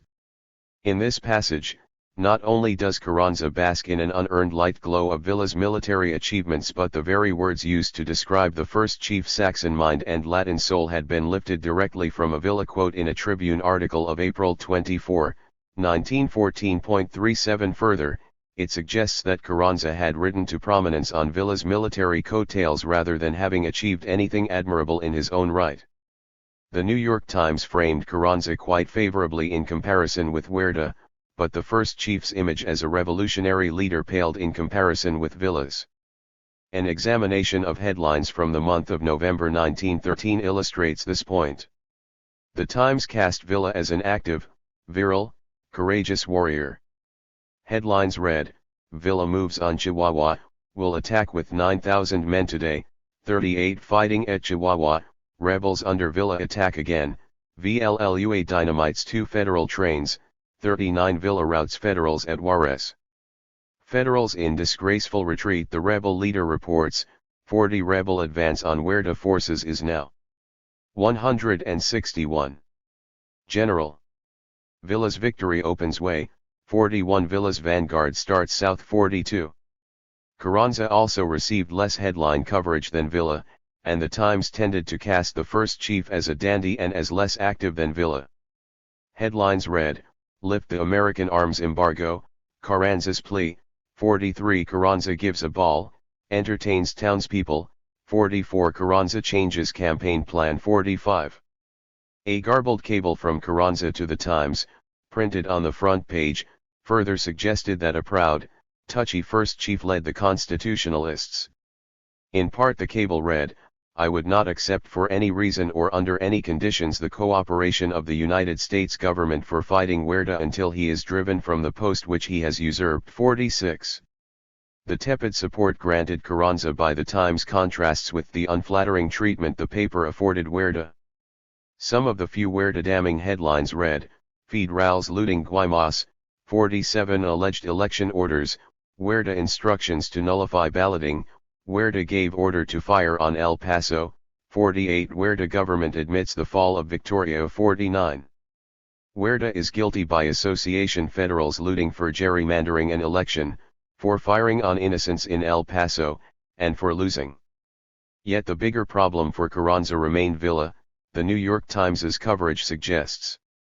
By comparison, Carranza cut a poor figure and comparisons continued to be common. A February 1914 editorial captured the tenor of this treatment. Carranza is still out of sight. If Chihuahua is really the capital of his government, there he should be, and the idea that he keeps away from there because he fears that he would lose even nominal authority if he left his hiding place is still general. With Carranza in view as the actual head of the so-called constitutional revolution, and Villa really subservient to him, that particular branch of the Mexican rebellion would gain in respectability. 50. 162. More plainly spoken, this passage might simply have queried, What kind of leader can Carranza be if he cannot even exercise control over his own government? Is he really so frightened of Villa? Another Times editorial 2 weeks later echoed the suggestion of cowardice and again chided Carranza for not being discernible to the naked eye. 51 In late October 1914, the Times criticized Carranza as weak, vain, and opinionated. This same editorial lauded Villa as the best hope of Mexico. 52. As late as June 1915, even after reporting that Villa was militarily and politically spent. 53 The Daily's editorial page continued to express misgivings about Carranza, commenting that the closest observers of Mexican affairs do not believe that there is any stability in Carranza or that his socialistic and confiscatory policy would work. He lacks the extraordinary personal force of Villa. 54. During the winter of 1915, when Villa's power reached its apogee in the estimation of the American press, Carranza received particularly dismissive treatment. The Los Angeles Times expressed the general media hope that Villa would succeed in restoring peace to Mexico. As leader of Mexico, it continued, Villa in any event, would be an improvement upon that pretender and failure v. Ejidable, Carranza. 55. Carranza's media representation improved somewhat after Obregon's forces soundly defeated Villa's at Celaya in April 1915. Headline reports of the outcomes of the two military engagements augured a change in the tone of subsequent Carranza coverage. Villa forces defeated. Carranza troops victors. 56 Carranza defeats Villa. 57 Villa men routed. Carranza reports. 58 First rout of Villa. 59 Heavy blow to Villa. 60 reports Villa rout with loss of 14,000. 61 Villa defeated, official report. 62 Villa's hopes are shattered. 63. But these headlines spoke more to Villa's failure than to Carranza's victory. By the summer of 1915, as the press began increasingly to report news of Villa's military and political eclipse by Carranza, some 163 publications began to call for de facto diplomatic recognition of the first chief. Any other course of action, the Chicago Tribune believed, would merely result in another revolution, hardly an endorsement of Carranza. 64 The New York Times disagreed in August, claiming Carranza's pronounced cowardice made him a poor candidate to gain recognition. 65. By early October 1915, some newspapers warmly greeted rumors of Carranza's impending recognition, which came on October 19. The Chicago Tribune, after calling for United States military intervention in early September 66, by mid-October supported Carranza's recognition and expressed hope that the first chief would prove to be strong enough to maintain himself in government. But neither the Los Angeles Times nor the San Francisco Examiner threw support behind Carranza. With Villa's eclipse, both papers felt it ever more imperative that the United States embark on a full-scale intervention in Mexico. On the other hand, the Denver Post, the New York Times, and the Washington Times supported Wilson's decision to grant Carranza de facto recognition. Conclusion. Both Huerta and Carranza were damned in American press reports, Huerta primarily as a savage, and Carranza foremost as a sneak. To varying degrees, they shared the Mexican qualities of dishonesty, inherent deceitfulness, and cruelty. And these attributes were in line with historical American visions of Mexican backwardness, racial limitations, and moral decrepitude. Why the press condemned Huerta with greater vigor than it did Carranza seems clear enough. A murdering barbarian is worse than a cruel, conniving liar. But what of Villa?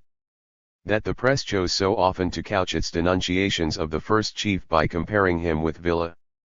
164. Suggests that for the American press, Villa may have at least partially and temporarily escaped his own racial, moral, and cultural Mexicanness.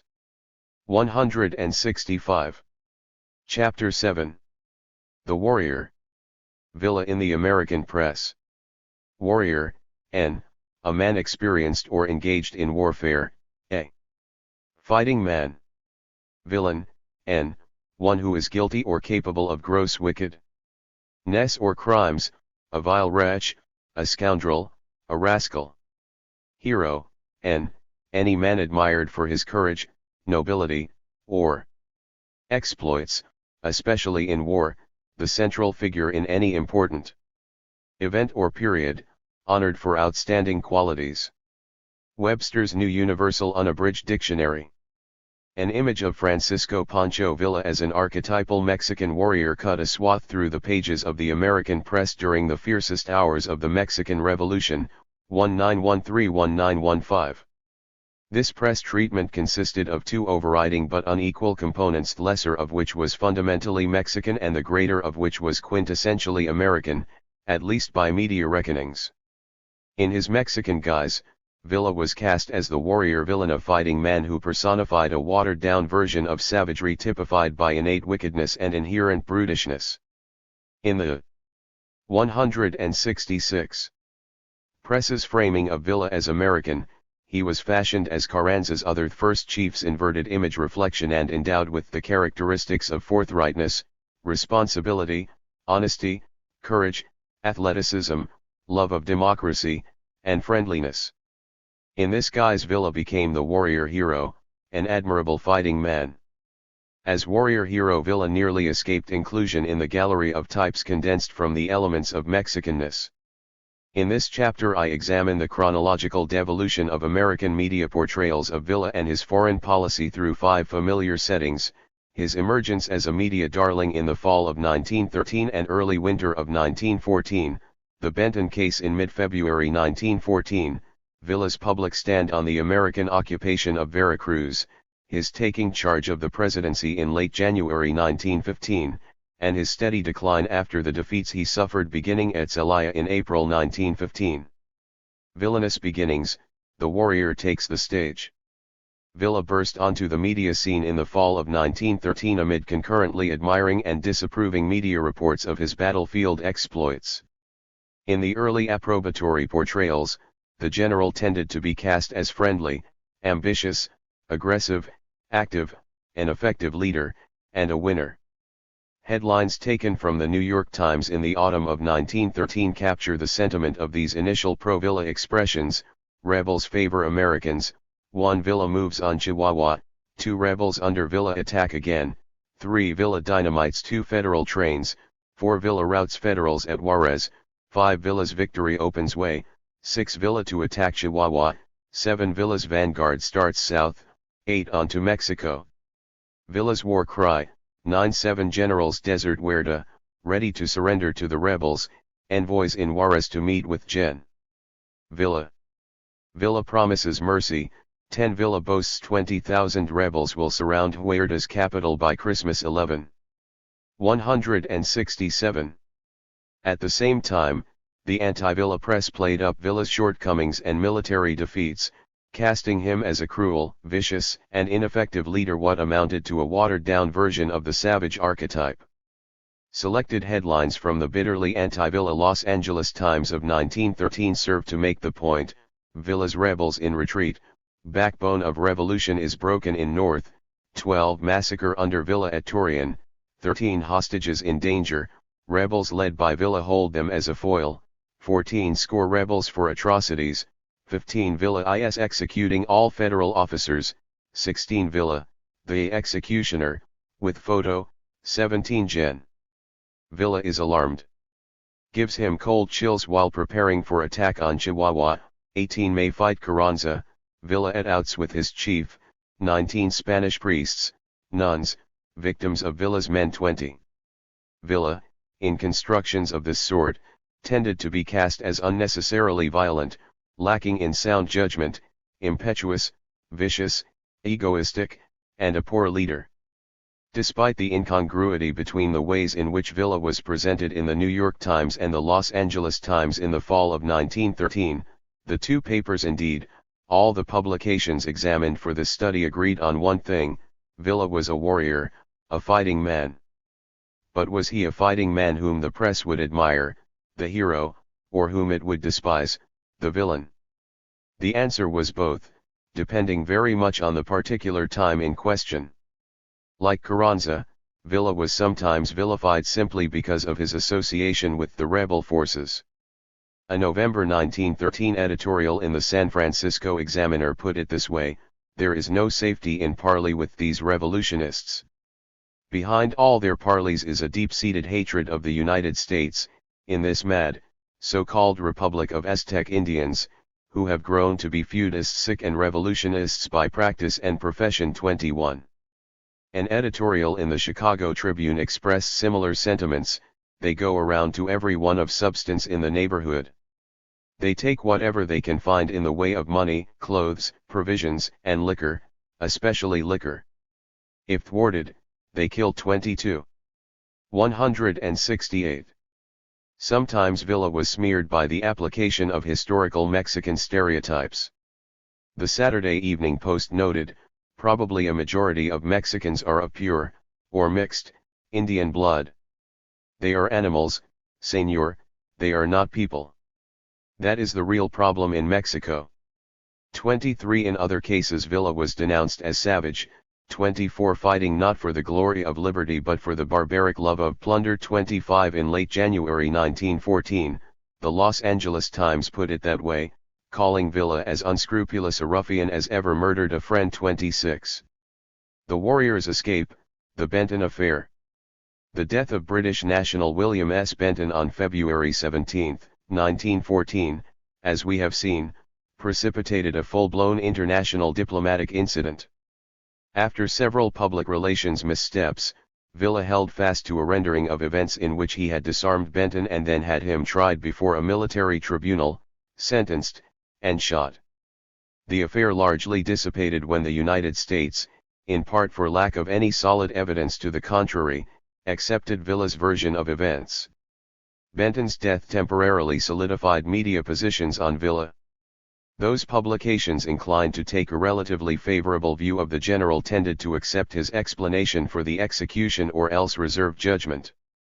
Those media outlets opposed to Villa tended to become even more rhetorically hostile. But these positions proved malleable.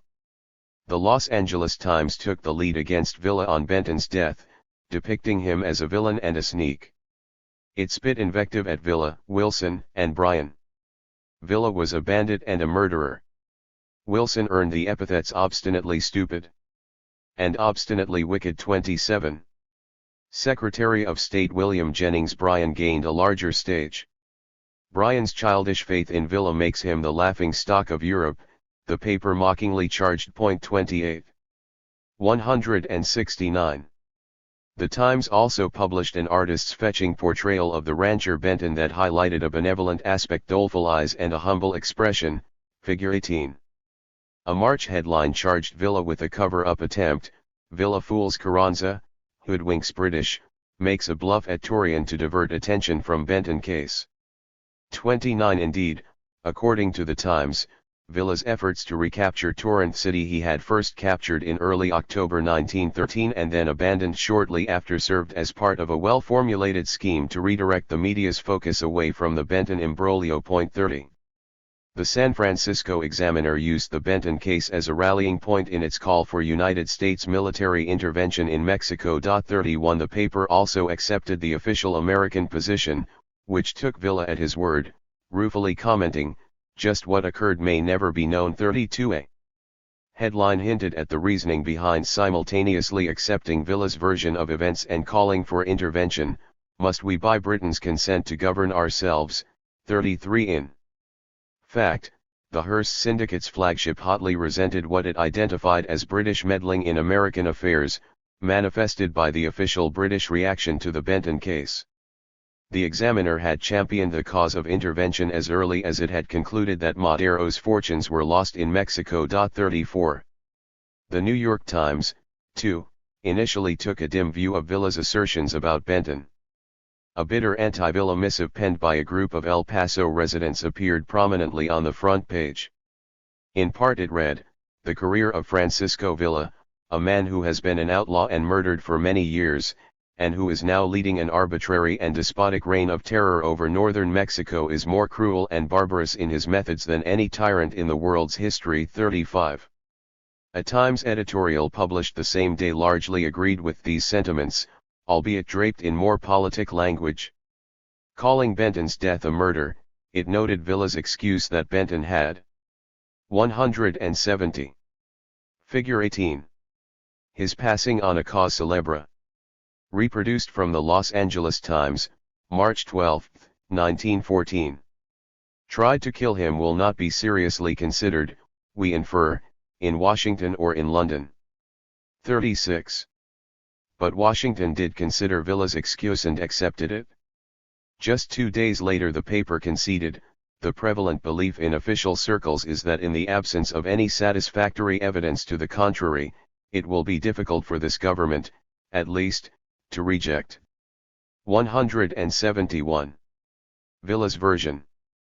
37. Yet although the Times then largely followed the White House's lead, it did not do so with complete equanimity.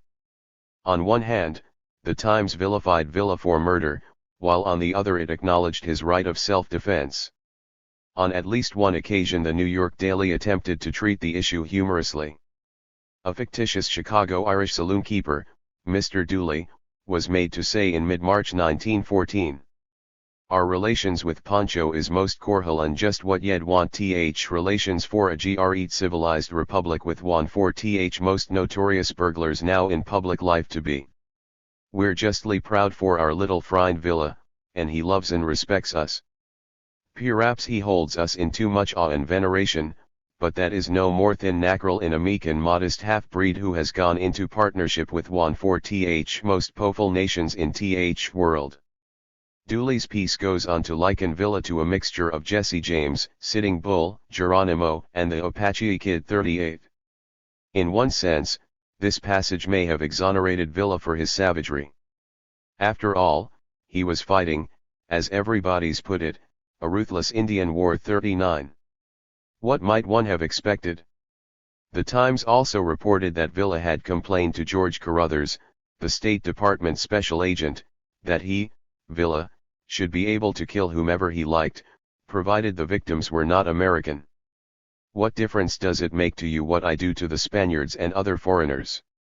The paper, without providing a source for the quote, reported Villa as having told Carruthers. 40 The next day the paper reported that Carruthers hotly denied the conversation with Villa had ever taken place. He attributed the source of the story to Villa's enemies. 41. Generally, however, the Times fell into step behind the White House and began to fashion Villa as a warrior hero by establishing his military acumen. For example, Villa's natural genius, as a 172 fighting man warranted comment. 42 More importantly, the paper granted Villa the opportunity to address the charges against him directly. As a case in point, it published a statement to the Times, in both English and Spanish, in which Villa proclaimed his innocence by couching his actions as legally justified self-defense, pure and simple. 43 In other words, Villa was not a warrior villain. But did that mean he was a warrior hero? Not necessarily. The Denver Post began its Benton coverage in a measured, dispassionate manner. William S. Benton of El Paso, a wealthy Scotchman, subject of Great Britain, was shot to death Tuesday by order of a rebel court-martial. He was accused of conspiracy to take the life of General Villa. 44. This prosaic tone did not change appreciably throughout the affair. The paper presented a full airing of facts as they became known. In due course, the publication noted the news of the Britain's death, Great Britain's reaction, Villa's changing story, Villa's refusal to give up the body, and Carranza's establishment of an inquiry board, all with little of the rhetorical fanfare evinced in some other publications. 45. On the other hand, an editorial cartoon in the Post, Figure 19, suggested that Villa's actions, when combined with Huerta's, merited United States intervention. Uncle Sam's next step.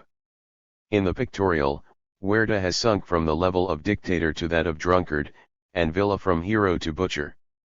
Both characters are portrayed as oafs wearing startled and dumb countenances. Each is armed with a blood-drenched dagger. Mexican inferiority vis-a-vis the United States is shown by the enormous size of Uncle Sam's boot and the ease with which it might trample Huerta and Villa. From the beginning, the tenor of the Post's coverage reflected a mild anti-British bias that prevailed over a still weaker and inconsistent anti-revolutionary sentiment. The basic Villa position, as the paper presented it, derived from two sources: Post's acceptance of the rebel claim that Benton had been naturalized in Mexico, and the clever rebel observation that ordering Benton's death fell squarely within the rules of war. In the latter case, the 173. Figure 19. Uncle Sam's Next Step. Reproduced from the Denver Post, February 25, 1914. Paper quoted from and accepteth argument of a Pesqueira dispatch.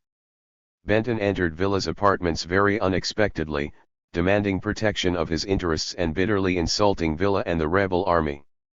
General Villa told him that he considered him an enemy to the constitutionalist cause, and that in order that he might not continue to work against it, he, Villa, was going to pay him the value of Benton's property in the state of Chihuahua.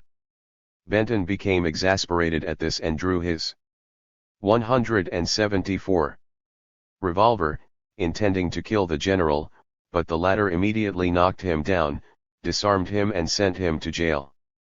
Benton was afterward tried by a special military court and sentenced to death and duly executed, all in accordance with the laws and usages of war. 46. The Chicago Tribune's coverage began with the publication of juxtaposed versions of Benton's death. According to one, Villa himself killed Benton. The rancher had angered Villa by charging, "Damn you, Pancho Villa. I am as good a man as you are." So Villa struck him with his revolver and felled him. A variant of this story embellished the tale: Villa cursed and slapped him and Benton drew back to strike. Benton's death followed. 47. In the second scenario, Villa simply ordered Benton's arrest and execution, which, according to a report several weeks later, was gleefully carried out by Villa's bodyguard, Rodolfo Fierro. 48. Contrast the foregoing passages with a commentary from the Tribune penned about 2 months after Benton's death. He murderer of Benton is no better than Huerta, the murderer of President Francisco Madero. The everlasting issue of civilization versus savagery is joined. The bandit leaders must all be reduced. 49. Here the Tribune marginalizes Villa by lumping him with the savage Huerta, who, like any Mexican mongrel, stood in direct opposition to the influences of civilization. The propagandistic damage control Villa engaged in, fashioned in part by Carancistas and redounding to Villa's benefit, argued in the press that Benton was not a foreigner, that he had been naturalized in Mexico and thus his death was solely a Mexican affair. In an attempt to defuse the issue by labeling Benton a Mexican rather than a Briton, Federico González Garza, Villa's legal advisor, argued in a report cited by the Denver Post, "We have heard that Benton held several small offices under President Diaz and that he once was mayor of a small settlement on his own estate. He could not have held office without being a Mexican." 175.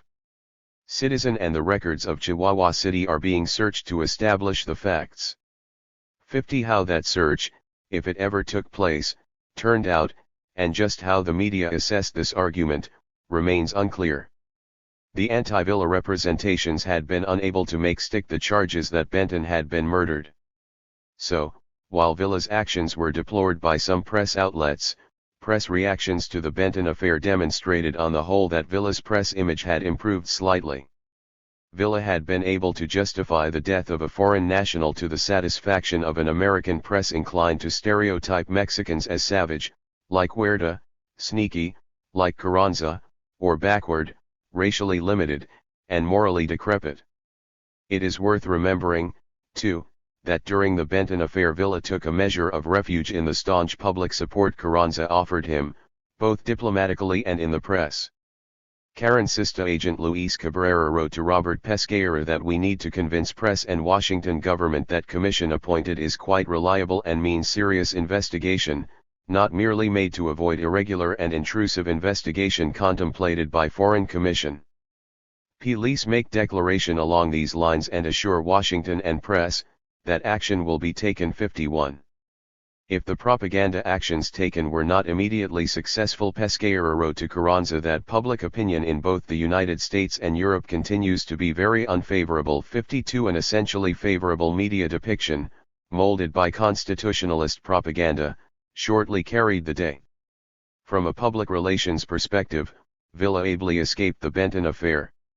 A cartoon in the Denver Post, Figure 20, reflected one general sentiment about the source of Villa's ongoing favorable reception in the media: he was eliminating Huerta, and he was a winner.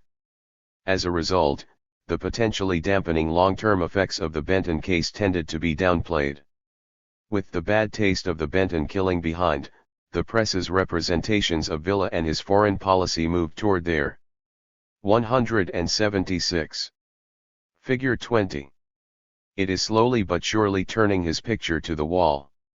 Reproduced from the Denver Post, March 26, 1914.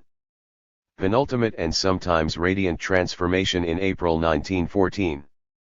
A cartoon in the Chicago Tribune echoed these sentiments, Figure 21.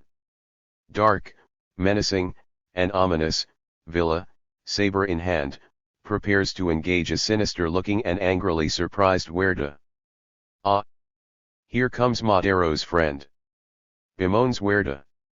Welcome to Veracruz, Villa as warrior hero. When Huertista soldiers arrested a group of American sailors in search of gasoline at Tampico in April 1914, an international 177. Figure 21. Mexico's Two Strong Men. Reproduced from the Chicago Tribune, April 4, 1914. Incident erupted, leading to the American seizure and occupation of Veracruz.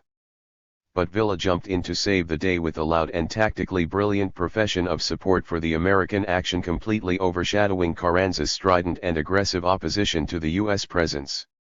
With Villa's public stand, and with a subsequent rhetorical backing off by Carranza, the war scare 178 dissipated. Villa's statements riveted the popular press in the United States. Where the Benton killing had hardened American media positions on Villa, his decision to publicly back Wilson softened the tone of his media opposition. The New York Times led the cheer for Villa on Veracruz. Villa repudiates Huerta's defiance. Says me no molestaria. Or as a New Yorker put it, I should worry, chortled one headline. 53. Then the paper happily announced Villa's orders to his troops to execute anyone who instigated an anti-American demonstration in Ciudad Juarez. 54. For the Times, one of the transformational effects of Villa's public stand was that it generated a greater willingness on the newspaper's part to take Villa at his word. With Villa's increasing popularity, the Times seemed to be more willing to grant him a channel to speak directly to readers, thereby affording him enhanced power both to act as the architect of his own image and to woo readers on terms of his own choosing. This dovetailed neatly with the new editorial approval that Villa's Veracruz stand had wrestled from the publication.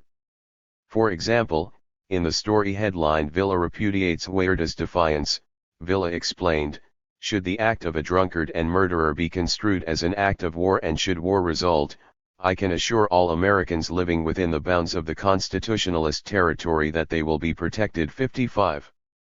Villa also availed himself of such rhetorical opportunities to play up his preference for peace and nonviolence and his bitter opposition to Huerta, the usurper. For example, on April 24, 1914, the Times quoted the general on its front page, which Villa sometimes seemed to own: "Mexico has enough troubles of her own, and is not seeking a war with any foreign country, certainly not the United States. I have come to the border for the purpose of conferring and seeking advice from my good American friends. Say for me that we want no war, are seeking no war, and wish only the closest and most friendly relations with our neighbors of the North." 56. 2 days later another dispatch reaffirmed the common foreign policy. 179. Themes and not so discreetly disparaged Carranza. Carranza's message was a great mistake. My personal wishes are that the United States continue the blockade of the Huerta ports. I will personally make Huerta offer a full and satisfactory apology to the United States. 57. To Villa's good fortune, the Times's editorials throughout the first weeks of the crisis echoed his dissatisfaction with Carranza's attitude. Indeed, adopting an aggressive, muscular posture, the paper suggested that Carranza's protest might have been taken more seriously if only he had had the military clout to back it up. 58. For the Times, Villa's Veracruz position proved almost cathartic. The paper seemed to welcome the new certainty about Villa that his Veracruz stand, in the Times's interpretation, appeared to offer Villa was a friend, and he might be trusted. 59. The paper simultaneously railed against Carranza's defiant Veracruz stand and warmly greeted Villa's pro-Wilson posture. If ever a rebel chieftain and pretender was in the position of having a powerful friend to pull his chestnuts out of the fire, it was Carranza, up to the point of dispatching his foolish note to Secretary Bryan. 60. For the Times, doubts about the moral fiber of Villa's character appeared to wane. This, in turn, lent a moral authenticity to his overtures of friendship, own key message of his propaganda. Although the paper had hardly declared an end to the revolution or anointed Villa king of Mexico, after Villa declared for Wilson on Veracruz, the publication embraced him as a trustworthy friend. Of course, given Villa's eager propaganda, this naturally redounded to his favor.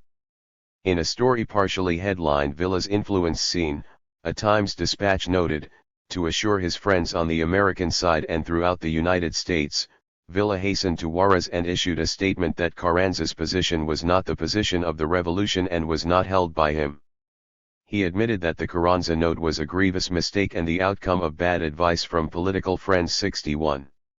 This passage not only closely matches Villa's own words quoted above but also portrays Villa's 180. friendship as a fait accompli, to assure his friends on the American side and throughout the United States. Another Times example illustrates the press's casting of Villa as American friend while alluding to Carranza as possibly cowardly. Villa hurried to Juarez, angry and snorting because Carranza and his non-fighting diplomatists neglected to confer or counsel with him or Gen. Felipe Angeles, the military brains behind the revolution.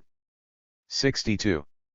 In the two preceding passages, the Times embraced some of Villa's foreign policy posturings and presented them as reflecting the truth as the paper understood it.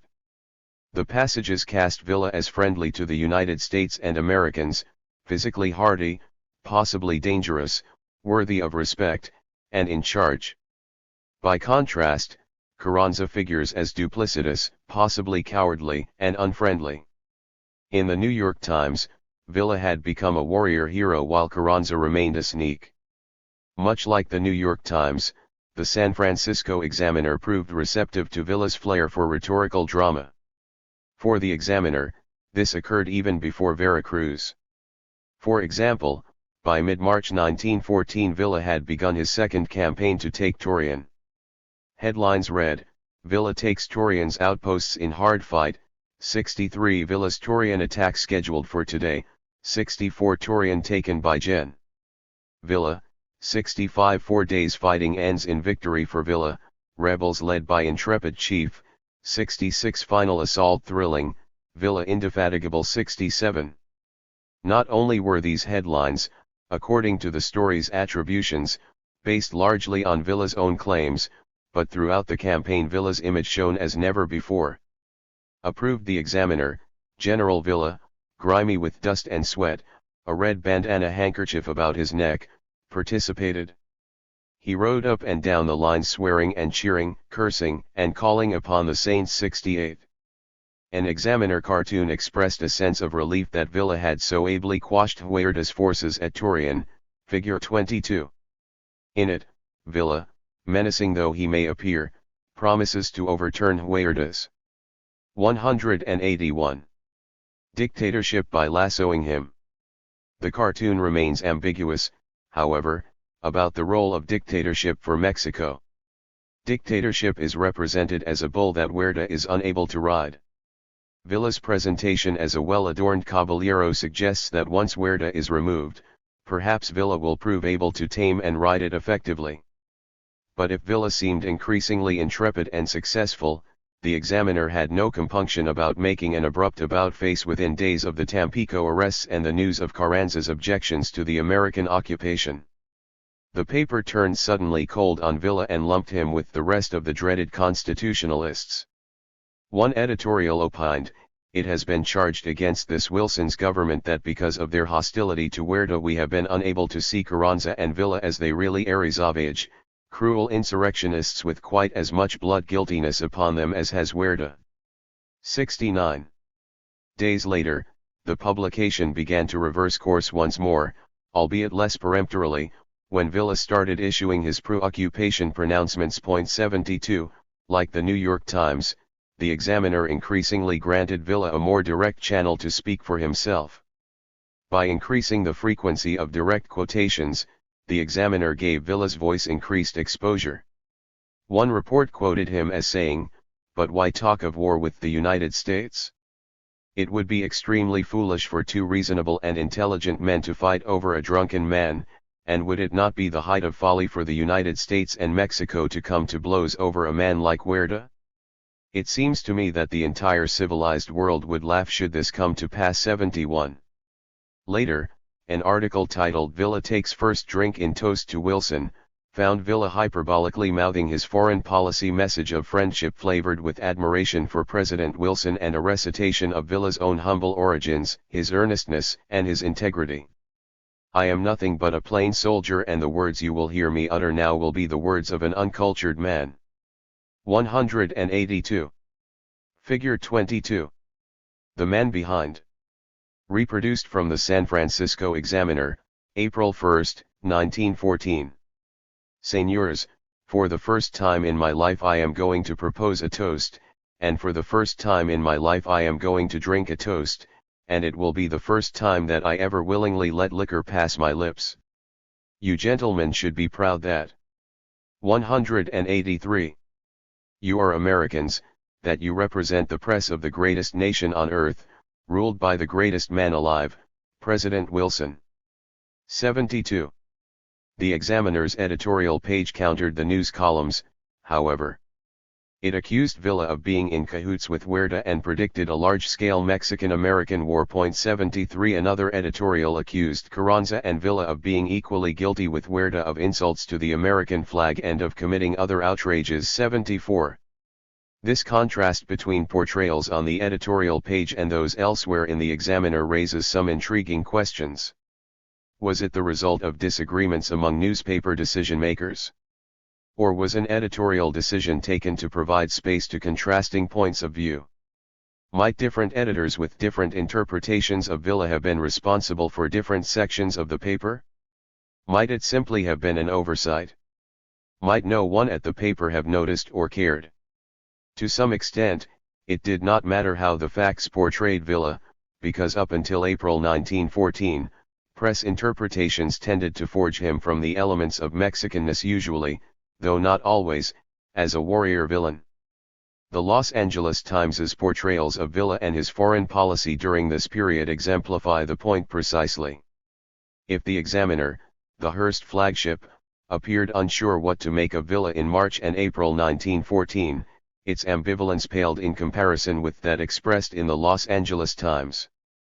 Throughout those 2 months the Times's news stories granted Villa both quasi-hero and near-demon status, while the editorial pages both bitterly opposed him and left the door open to gestures of friendship. A reconciliation of these sometimes stark differences of opinion can be found in the forceful and rigid application of the Mexicanness template that the paper employed in its editorials. It amounted to this: no matter how successful Villa appeared to be, in the final analysis he was just a half-breed, he could not break the shackles of that stereotype.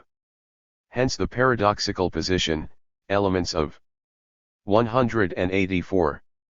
Heroism filled columns of print, but they conflicted with an expressed editorial inclination that simply refused to acknowledge much in Villa's behavior except the Mexican proclivity for villainy. Mexicanness held only limited room for heroism. Many of the Times's news presentations about Villa at this time bordered on the outlandish and sensational. Perhaps this occurred in part because interpretations more closely fitting the factual reality of Villa's military heroism were anathema in terms of the stereotypes the paper employed. Headlines read, "Sees Villa lusting in his lair, finds tiger lusting for blood. And his head looks like a bullet that has never been fired." 75. Villa is not fighting for a principle, he is fighting because he has a price on his head. 76 Mrs. Villa has seconded her husband's ambition to go down in history as a military genius. 77 Villa believes he will eventually be able to uplift the common people of his country. Villa is a second Napoleon. 78 Villa is a rude genius, miniature Napoleon, courageous, resourceful and indomitable. 79. Then, taking a swipe at Villa's propaganda, a Times editorial complained that it was impossible to distinguish between that which is sincere and that which is subjected into publicity merely to win popularity in Mexico and to create partisan admiration abroad. In a tender moment only the day before, however, the newspaper had reported warmly about Villa's future plans. A headline read in part, "Villa pictures uplift of the people and an equal distribution of land." 80. Continuing its ambivalence, the Times noted in late April that Villa wore a sneer on his lips, enjoyed venting his spleen, and demonstrated a pronounced hostility to Americans. 81. Yet the same day a Times editorial suggested that Villa might indeed prove to be America's friend, though it warned that he does not enjoy a reputation for veracity. His friendship needed to be proved from day to day. 82. In sum, the central concern for the Los Angeles Times, which, of all the publications examined here, expressed the most stentorian opposition to Villa but which was also inconsistent in its appraisals. 185. Of him revolved around Villa's perceived lack of morality and his predilection for violence and treachery. If he was not a savage of Huerta's proportions, then he was certainly a villain. The morality issue, to the extent that the paper employed a template of Villa as a violence-loving Mexican, was stacked against him. The Mexicanness framing wrote him off in advance. Yet the paper's inconsistency in stereotyping Villa left room for a second strong current in its interpretation: he was also a warrior hero. After all, the paper had reported that Villa stood for land reform and uplifting the downtrodden of Mexico, and he was willing to risk his life in pursuit of these objectives. As a consequence, Villa had some room to maneuver diplomatically provided he toe the American line, as the Times interpreted it, and act friendly. Such actions might not fully humanize him, but they might grant him measured support. And so he was cast also as a warrior hero. As the Veracruz crisis unfolded, Chicago newspaper readers might have been confused if they had read the Los Angeles Times before turning to the Chicago Tribune's portrayals of Villa and his foreign policy. Like the New York Times and the San Francisco Examiner, the Tribune evinced little skepticism about the premature reports of victory at Torreon in March 83, although on at least two occasions, citing Huertista sources in Mexico City, it also reported stinging losses for the rebels. 84 Yet on the whole, Villa's image gained favor in the Chicago portrayals during April. After the conflicting reports about the outcome of the battle for Torreon, Villa emerged triumphant. He ultimately took the city because, as news photographer John Dornan explained after returning from the front, Gen. Villa is a fighting man. He was everywhere, and his greatest delight was to join the assaults on foot and throw hand grenades himself. Further, the Tribune suggested that the federal general defending Torreon was insane. 85. As a Tribune cartoon happily depicted it, Villa's military might now threaten Huerta's grip, figure 23. Although the cartoon shows 186. Figure 23. Between the Devil and the Deep Sea. Reproduced from the Chicago Tribune, April 16, 1914. Villa with the usual pistol in one hand and bloody saber in the other, his portrayal has a more appreciative side, too. He is physically active, and his quarry, Huerta, is contemptible enough to warrant the violence Villa clearly threatens him with. Moreover, Villa is on the side of the good. Woodrow Wilson symbolically leads an American flotilla whose purpose is similar to Villa's. Carranza's anti-occupation statement abruptly changed this warm mood toward Villa in the Tribune. Suddenly an editorial. 187.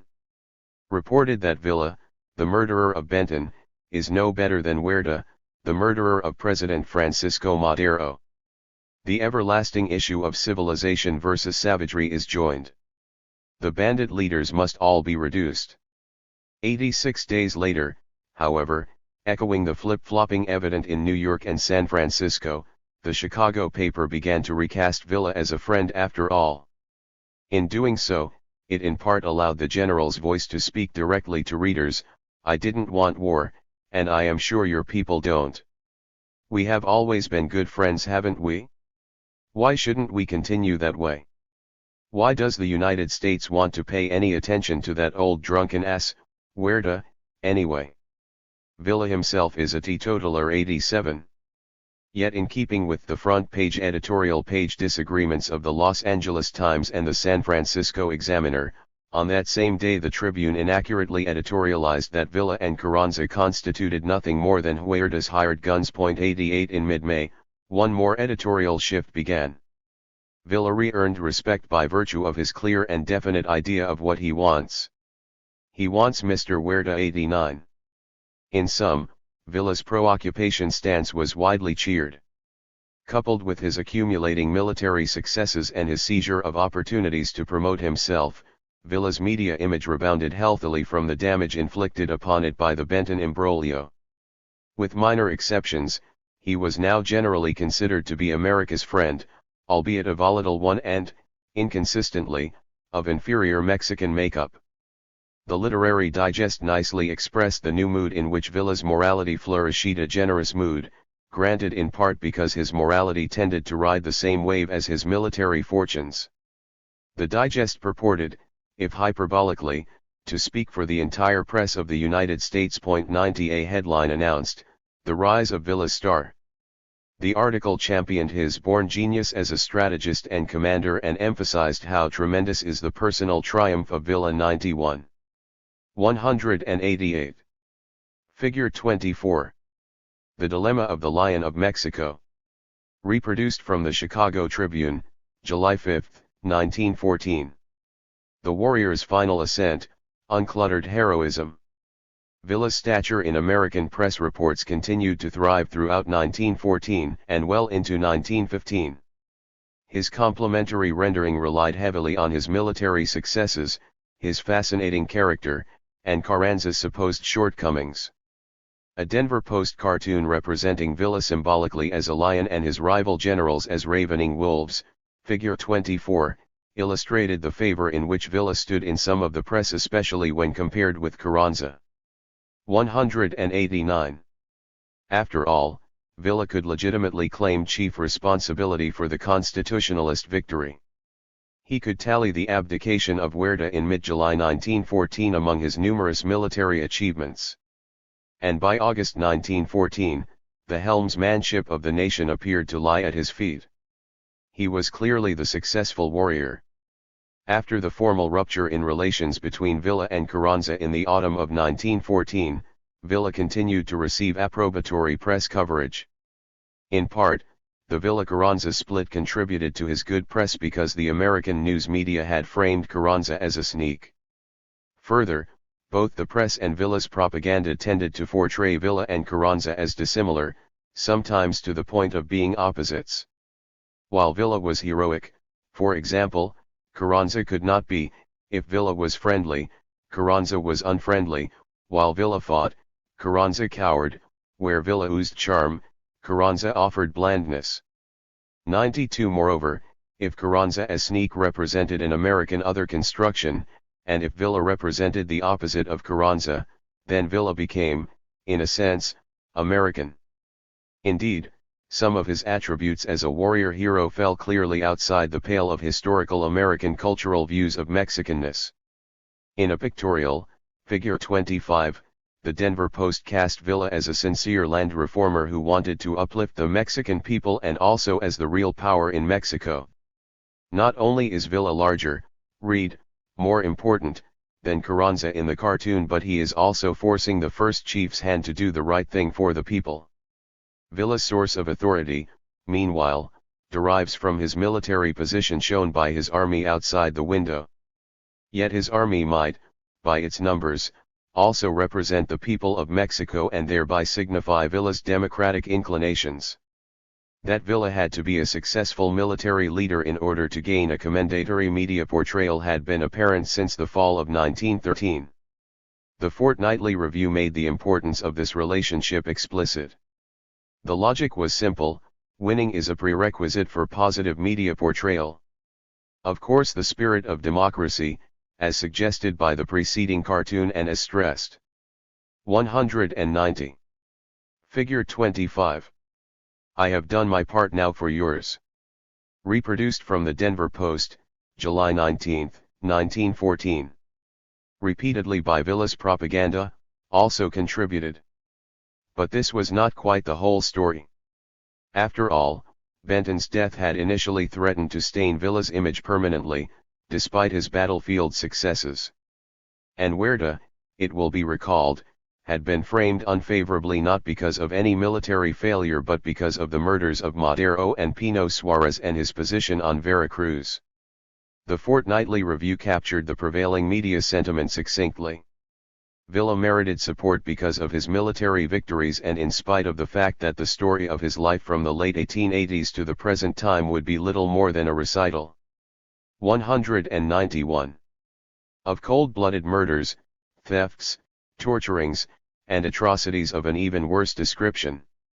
The catch was this: will he carry out orders he receives from Washington? If so, then support should follow. 93. The Los Angeles Times and the San Francisco Examiner echoed the logic of matching support for Villa with his military fortunes. The Times, never Villa's friend, did eventually come to express admiration in its interpretation of his forceful style of leadership. As they would in New York and San Francisco, Villa's public pronouncements seemed to make inroads against the Los Angeles Daily's proclivity to prejudge him as a Mexican. On one hand, by early 1915 a front-page Times story called for U.S. intervention to save Mexico from herself. In fact, the article boasted, "Any Mexicans secretly desire it." 94. On the other hand, weeks later an editorial spoke warmly of Villa, observing that he demonstrated by his utterances that he is a friend of the common people of Mexico. Manifesting a remarkable change of heart, the paper went so far as to hope that he will succeed in restoring peace to Mexico. In short, the dissonant pro-Villa and anti-Villa voices in the Times thrived. One result was that while Villa may have been many good things, he could not entirely shed his Mexicanness. But then, neither could Carranza, whom the Times denounced mockingly, which in turn led to relatively increased Villa support. In any event, an editorial intoned, Villa would be an improvement upon the pretender and failure. Carranza 95. In the San Francisco Examiner throughout 1914 and into 1915, Villa continued to serve as probably his own best image choreographer. For example, he cabled the paper in May 1914, "I have no aspirations.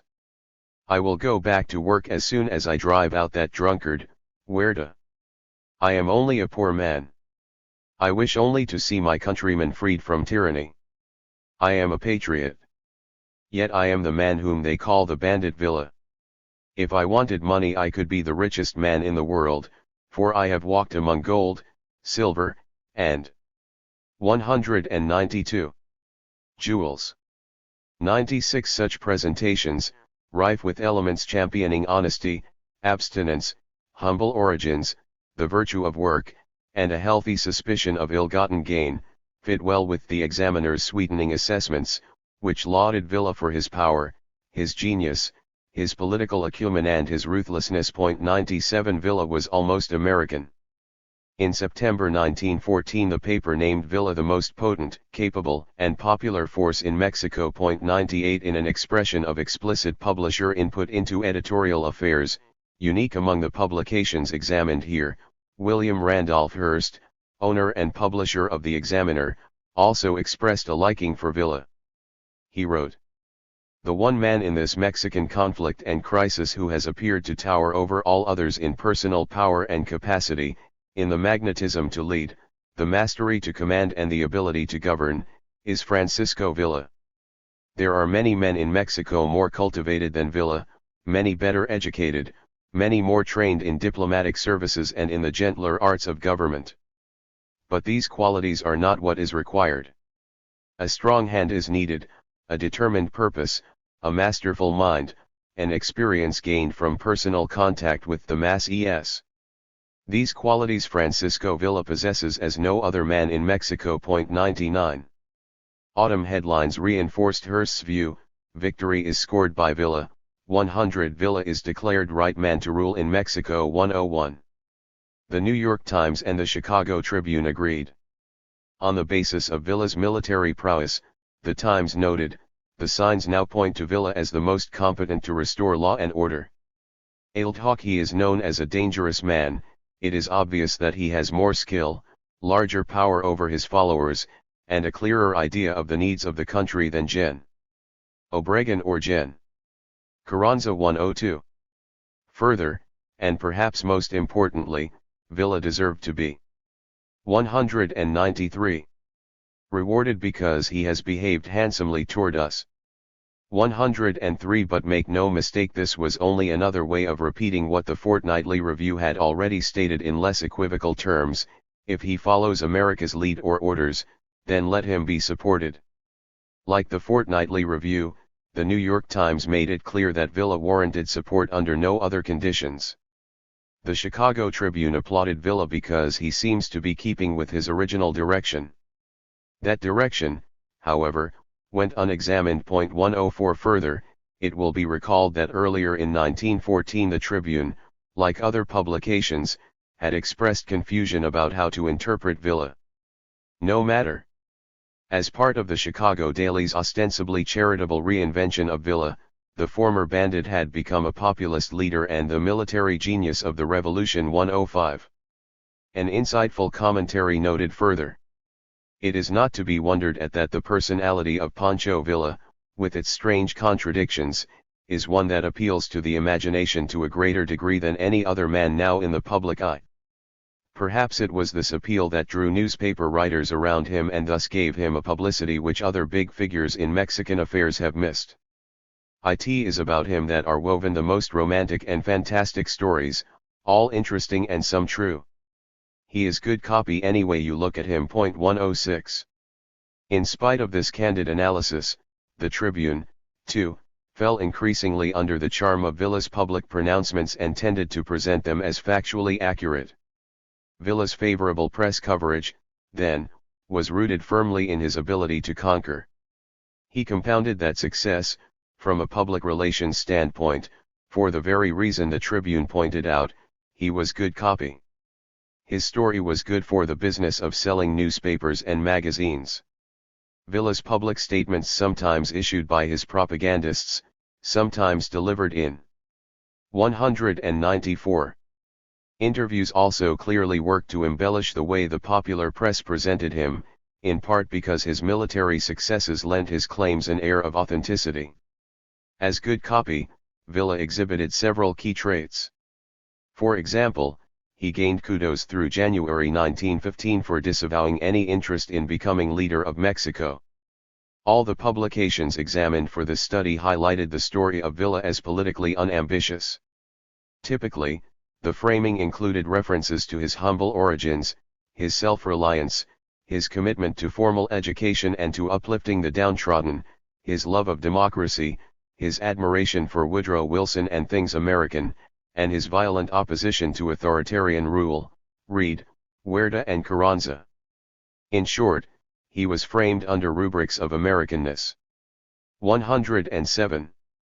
On one of many occasions, in late September 1914, just days after Villa formally disavowed Carranza, the New York Times reported, Villa won't run for president. 108. How believable was this claim? The Times argued, for the present, he is entitled to the benefit of the doubt, for Villa is a Mexican of an unusual type. 109. The savage, the murderer of Benton, had come a long way in 6 months. An example culled from the Chicago Tribune drives home the point that the press tended to hold Villa increasingly in favor. After Villa took charge of the presidency, a Tribune editorial defended his action. Villa has been driven by necessities. This is not a regency, protectorate, dictatorship, or tyranny. It is an office we shall understand by likening it to the superintendency of an asylum for the insane. It is both custodial and curative. However Villa is, there is the presidency. He is not the embodiment of it, but the custodian of it. Villa has always been controlled by a sense of his own unfitness for the presidency, and his sincerity is attested by the fact that he now does not take the office, but merely charge of it. 110. 195. The stain of Mexicanness. On the eve of the decline in Villa's military fortunes in April 1915, the general stood in the American press as a figure brave like a lion, clever to the point of genius, and powerful like Napoleon Bonaparte. He appeared to be a resourceful self-promoter with an amiable willingness to mold his policies to reflect and, if necessary, bow to the interests of the United States. The nation expressed mild astonishment at Villa's public transformation from warrior villain to warrior hero. Villa's rapid and steady emergence from the reputation of being the worst of cutthroats to patriotic leader, as well as a military captain of remarkable ability, is one of the most extraordinary phenomena we can recall in the history of any public age. A year ago, if anybody had said that the people of this country would be able to find in the doing of Pancho Villa a bit of real comfort and solace amid the general gloom, he would have been regarded as the silliest of jokers. It seems that his Villa's conduct ever since has been that of a loyal citizen and a friend of peace and orderly government. 111. The nation did not intend to lionize Villa.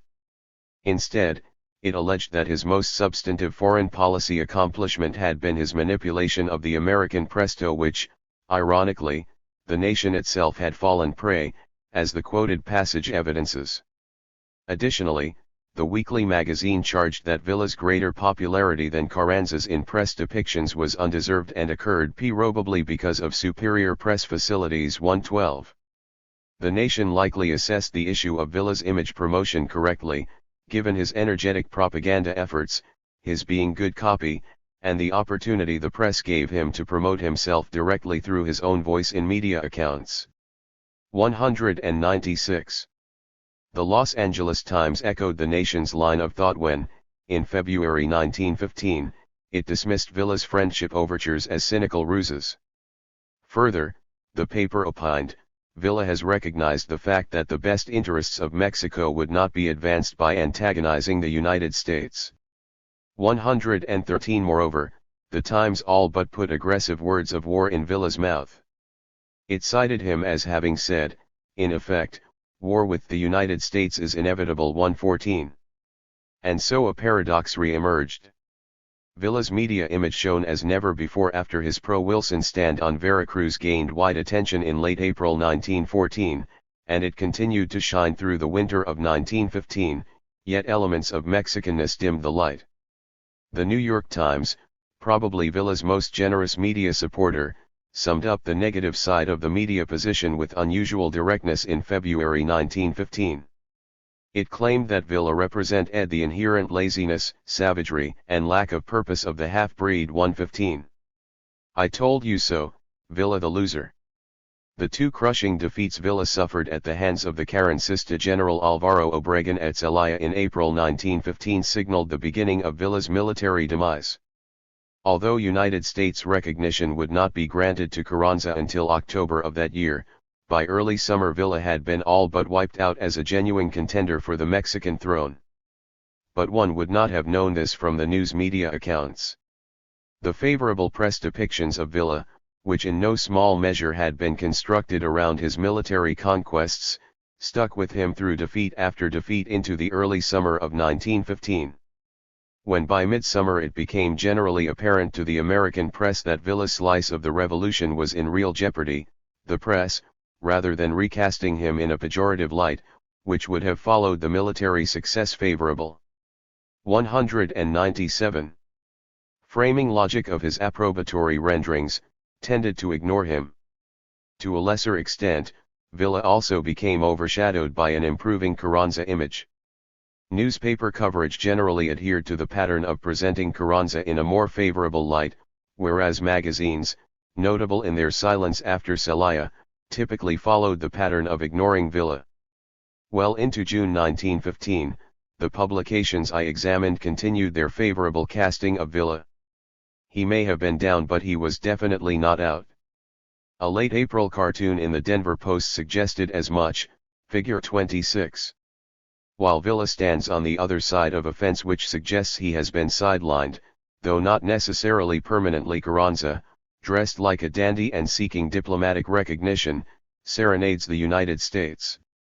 The United States responds with a "Guanan really lick somebody," an unsubtle reminder that Villa had been a fighting man while Carranza personally had been reluctant to do battle. Still, reports about the fighting at Celaya gave the first hints that Carranza's propaganda machine had begun to break through the Villa mystique. Charges and countercharges swirled in reports about who had won and who had not. In fact, Villa had lost stunningly. He claimed to have won, but with the exception of the Los Angeles Times, publications proved wary of claims from either camp. Day-to-day headlines from the Chicago Tribune, the Denver Post, the New York Times, and the San Francisco Examiner hinted at the propaganda struggle going on behind the headlines and at Carranza's improving image. "I win," says Villa, and Obregon says, "Victory is mine." April 8, 116 Villa men routed. Carranza reports, Washington still without news of big battle and Villa agents silent. April 9, 117 Carranza victory denied by Villa, has circle around Obregon, he says, and decisive battle is yet to be fought. April 10, 118 Villa troops drive enemy in big fight. April 11, 119 Villa threatens to bombard Celaya. Carranza's army beaten and demoralized, says Villa's report on the recent engagement. April 12, 120 reports Villa rout with loss of 14,198. Figure 26. Guanan really lick somebody. Reproduced from the Denver Post, April 30, 1915. Villa says he will win, is preparing a decisive blow. April 17, 121 Big battle still in doubt, Washington can't decide between conflicting claims. April 17, 122 Villa's hopes are shattered. April 21, 123. Meanwhile, from late March through the Celaya engagement, the Los Angeles Times reported almost gleefully that Villa was losing badly. The story can be read through the daily headlines. Villa loses heavily. Villa deserters reach border. March 29, 124 Carranza defeats Villa. April 9, 125 First rout of Villa. April 10, 126 Heavy blow to Villa. April 14, 127 Tables turned. Villa defeated, official report, April 20, 128. 199. In June the New York Times queried, Villa beaten, seeking peace. 129 But the same day an editorial discounted the likelihood of Villa's decline. That said, the paper had begun to shift its support perceptibly away from Villa and toward Carranza, although the new support was lukewarm. For example, if the latest defeat of Villa could be counted a substantial victory for Carranza, the Mexican problem would be greatly simplified. But the closest observers of Mexican affairs do not believe that there is any stability in Carranza, or that he would restore order. He lacks the extraordinary personal force of Villa, who seems, however, to be quite immune to civilizing processes. 130. As this passage suggests, Villa's complimentary rendering also endured in part because the shift toward Carranza came in fits and starts. Despite his active propaganda efforts, Carranza remained hampered by what the press saw as unduly haughty behavior. It seemed, for example, that he refuses to take advice from anybody, even his own ministers. 131. Villa, at least rhetorically, had always welcomed American advice. At the same time, the Carranza propaganda machine had become more effective and begun to make inroads against media portrayals of Villa. During the spring it chipped away at Villa's image by successfully placing in the press several damning stories about Villa and Benton, as well as about General Felipe Angelus's alleged Huertista sympathies. As part of its shift toward Carranza, the New York Times began to recast the first chief with the aid of Carrancista propaganda in the Democratic American friend role that Villa had occupied. For example, one mid-July headline read, Carranza bids for U.S. recognition, gives out statement telling his plan for Jeffersonian rule and praising Wilson, desires our friendship 132. Perhaps the most telling image transformation for Villa came with his decline as a news commodity. By the summer of 1915 the papers were full of stories about Carranza's impending recognition. Villa had become, if not quite invisible, then at least more 200. Difficult to find in media reports. This was especially apparent in news magazines. Just as the magazines had been slower to pick up the Villa story in late 1913, so, too, after Celaya they proved reluctant to maintain an interest in him. Conclusion. From the fall of 1913 through the battle at Celaya in April 1915, the American press increasingly sketched a picture of Villa as energetic, physically hardy, mentally sharp, emotionally warm, if volatile, and admirably humble. Although Mexicanness, especially the quality of villainy, tarred him now and then, Villa invariably shook it off and moved on to other, favorable castings, in part by playing himself off against Huerta's savagery and Carranza's sneakiness. Meanwhile, the three elements of his foreign policy, appeals to morality, self-interest, and American pragmatism, thrived. In the Mexican Revolution Villa fought Huerta and then Carranza. In the American news media, the avenue in which he vigorously attempted to market his foreign policy, Villa fought them too, but sometimes secondarily. Foremost he grappled with stereotypes of Mexicanness, over which he generally prevailed, though never completely, from the time of the Tampico incident until the summer of 1915. Indeed, so powerful were the combined effects of his propaganda and his inherently being good copy that Villa's image became permeated with thoroughly American traits. From 1913 through 1915, Villa became increasingly popular in the American press. Although his many positive attributes were tempered in the press by periodic effusions of horror at his villainous behavior, by the beginning of 1915 Villa had become, for the American press on the whole, a warrior hero. He had been a warrior, a fighting man from day one, but when he began to act 201. Friendly, in the press's estimation, and to effusively proclaim his friendship for the United States, the dynamics of his labeling changed in his favor. His image improved steadily as he pronounced repeatedly for democracy, Woodrow Wilson, improvements in education, land reform, and the virtue of humbleness, as he decried dictatorship while calling for an end to militarism, and as he cast both Carranza and Huerta as his opposites.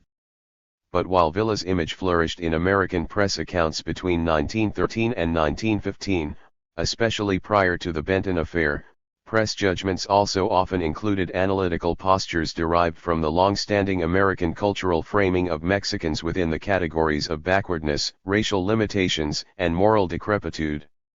In such cases, Villa was guilty of Mexicanness, and he was frequently cast indelibly in the shape of a villain. Given the demonstrated American press practice of negatively stereotyping Mexicans, one might expect that in addressing Villa's most vexing foreign policy problem, the Benton affair, the press would have resorted to the established Mexicanness rubrics. But that did not generally happen. Instead, with the notable exception of the Los Angeles Times, Villa was condemned, to be sure, but not necessarily because of his Mexicanness as such. Instead, the press condemned him largely because he might have been responsible for a cold-blooded killing. This is significant because, while the press roundly condemned Villa, it mostly eschewed employing Mexicanness as a tool of assessment. Yet even as Villa's warrior hero image largely prevailed over his Mexican villainy, it continued to be tinged periodically by stereotypes of Mexicanness.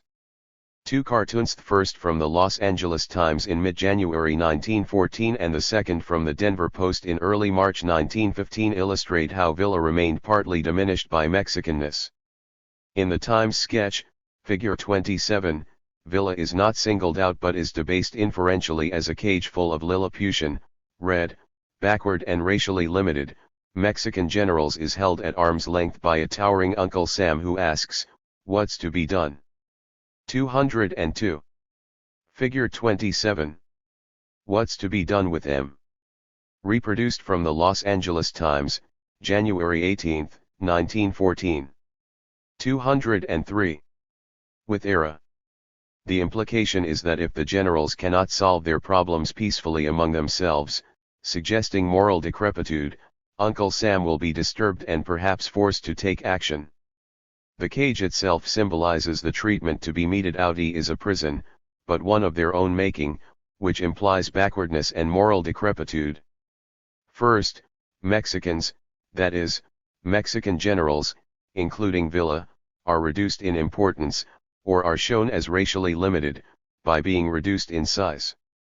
Second, the Mexicans are confined to their cage, which symbolizes the metaphorical pen, for example, backwardness, from which they cannot escape without the assistance or assent of the United States.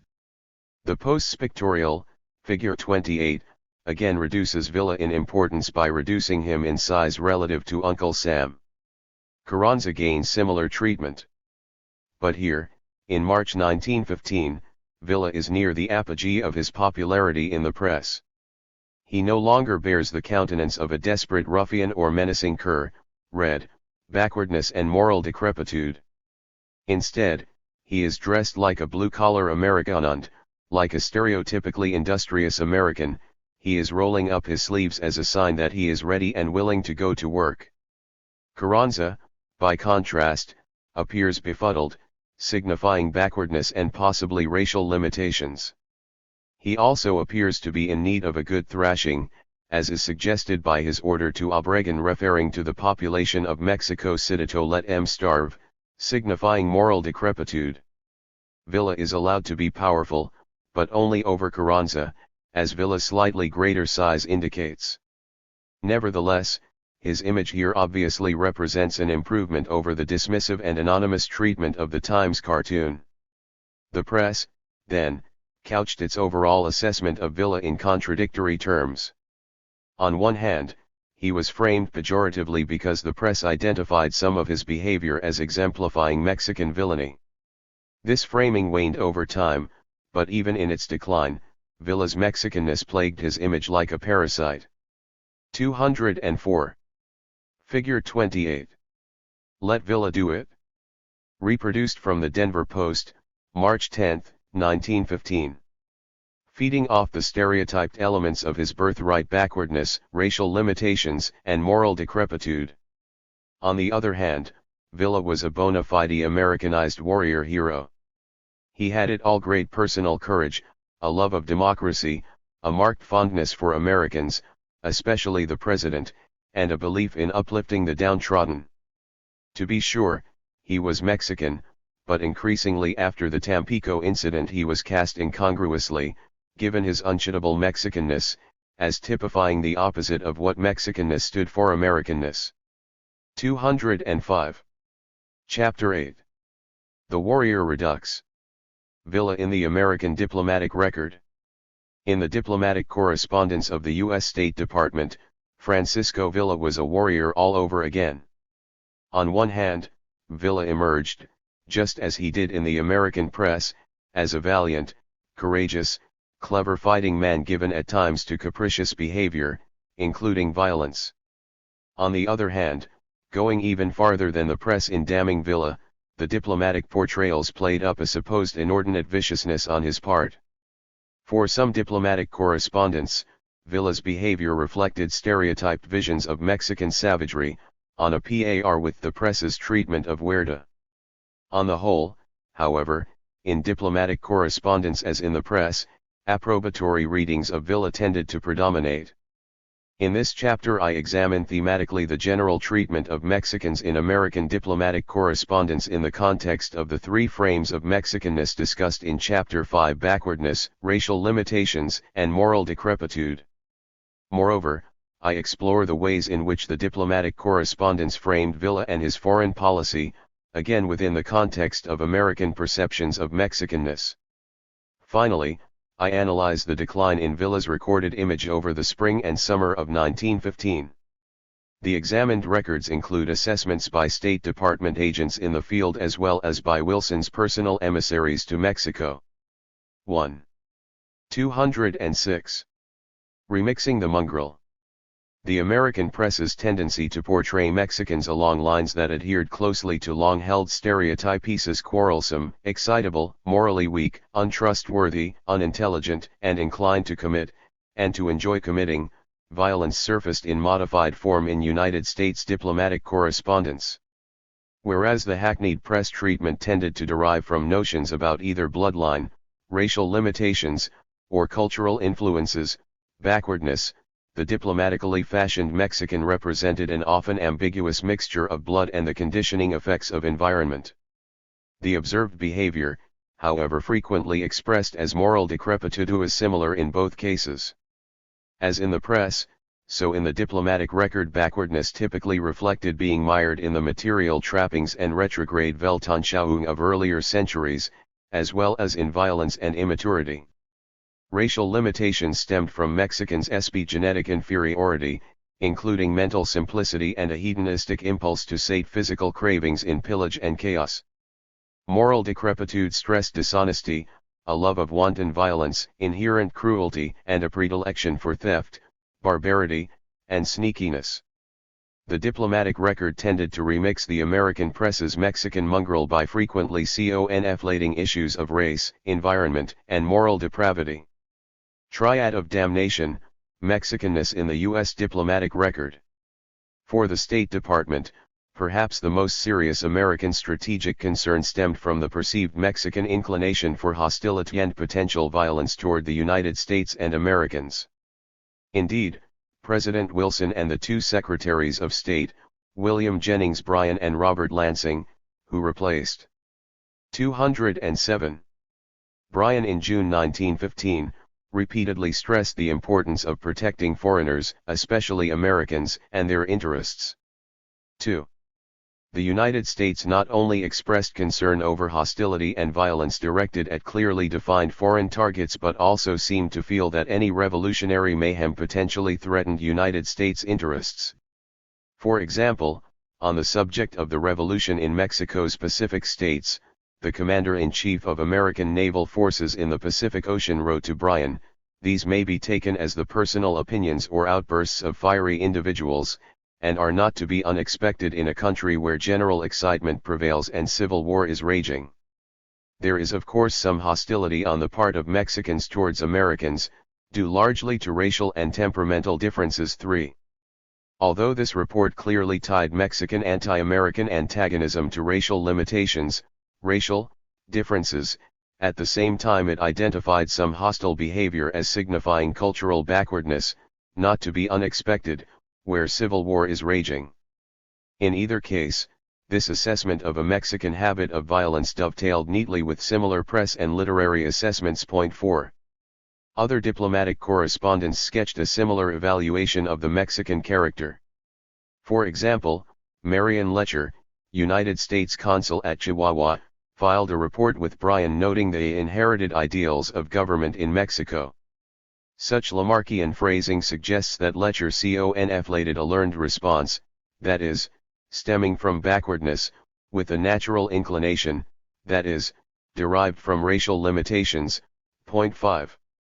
Making the case for Mexicans' moral decrepitude, John Lind, former governor of Minnesota and one of President Wilson's personal emissaries to Mexico, identified the Mexican character as essentially greedy.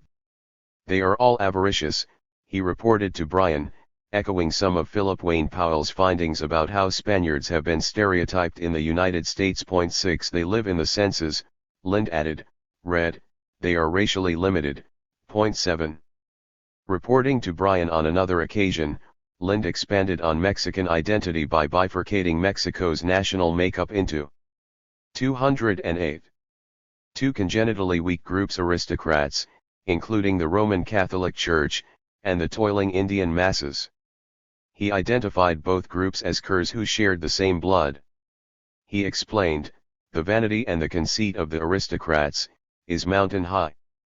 They call it pride, real pride, they have none.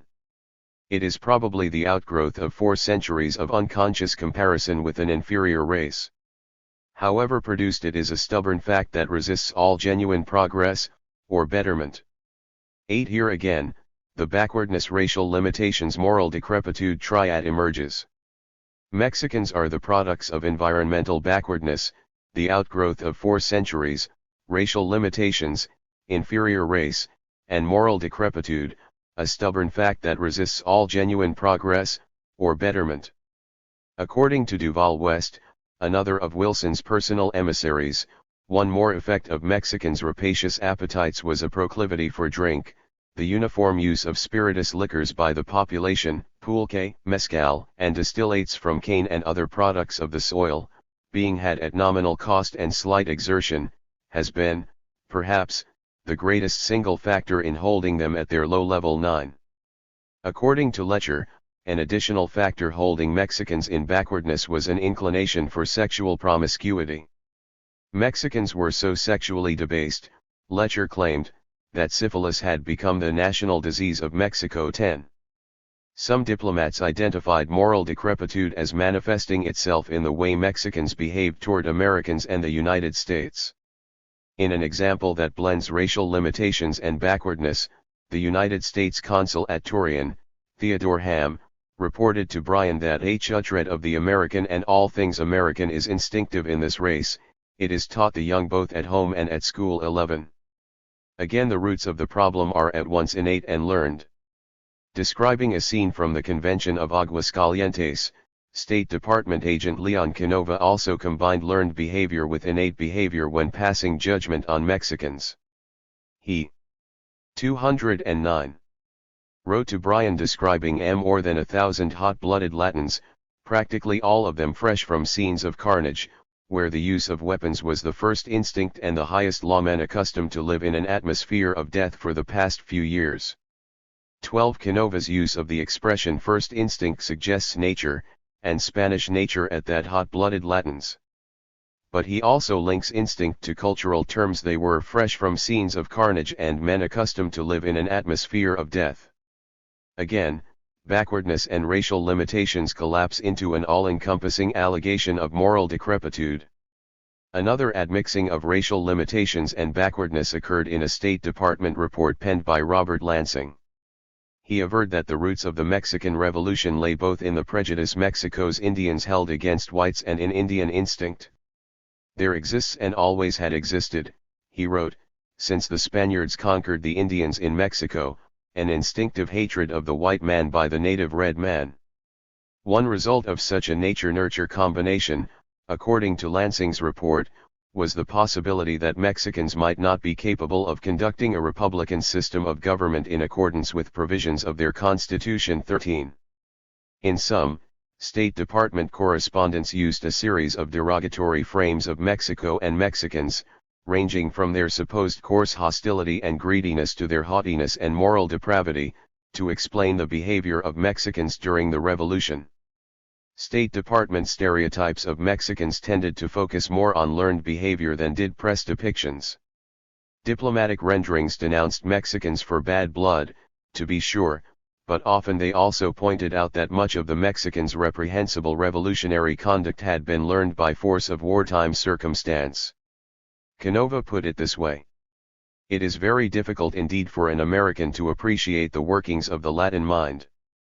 The functions of conscience, as 210 understood by us, in no way applies to the Latin mind, at least to the Mexican. At first blush, one would be led to believe that these people were suffering from a mental vertigo, but, to one who has had experience with them, this monstrous conduct is but a portrayal of the perfectly logical line of reasoning, from their standpoint.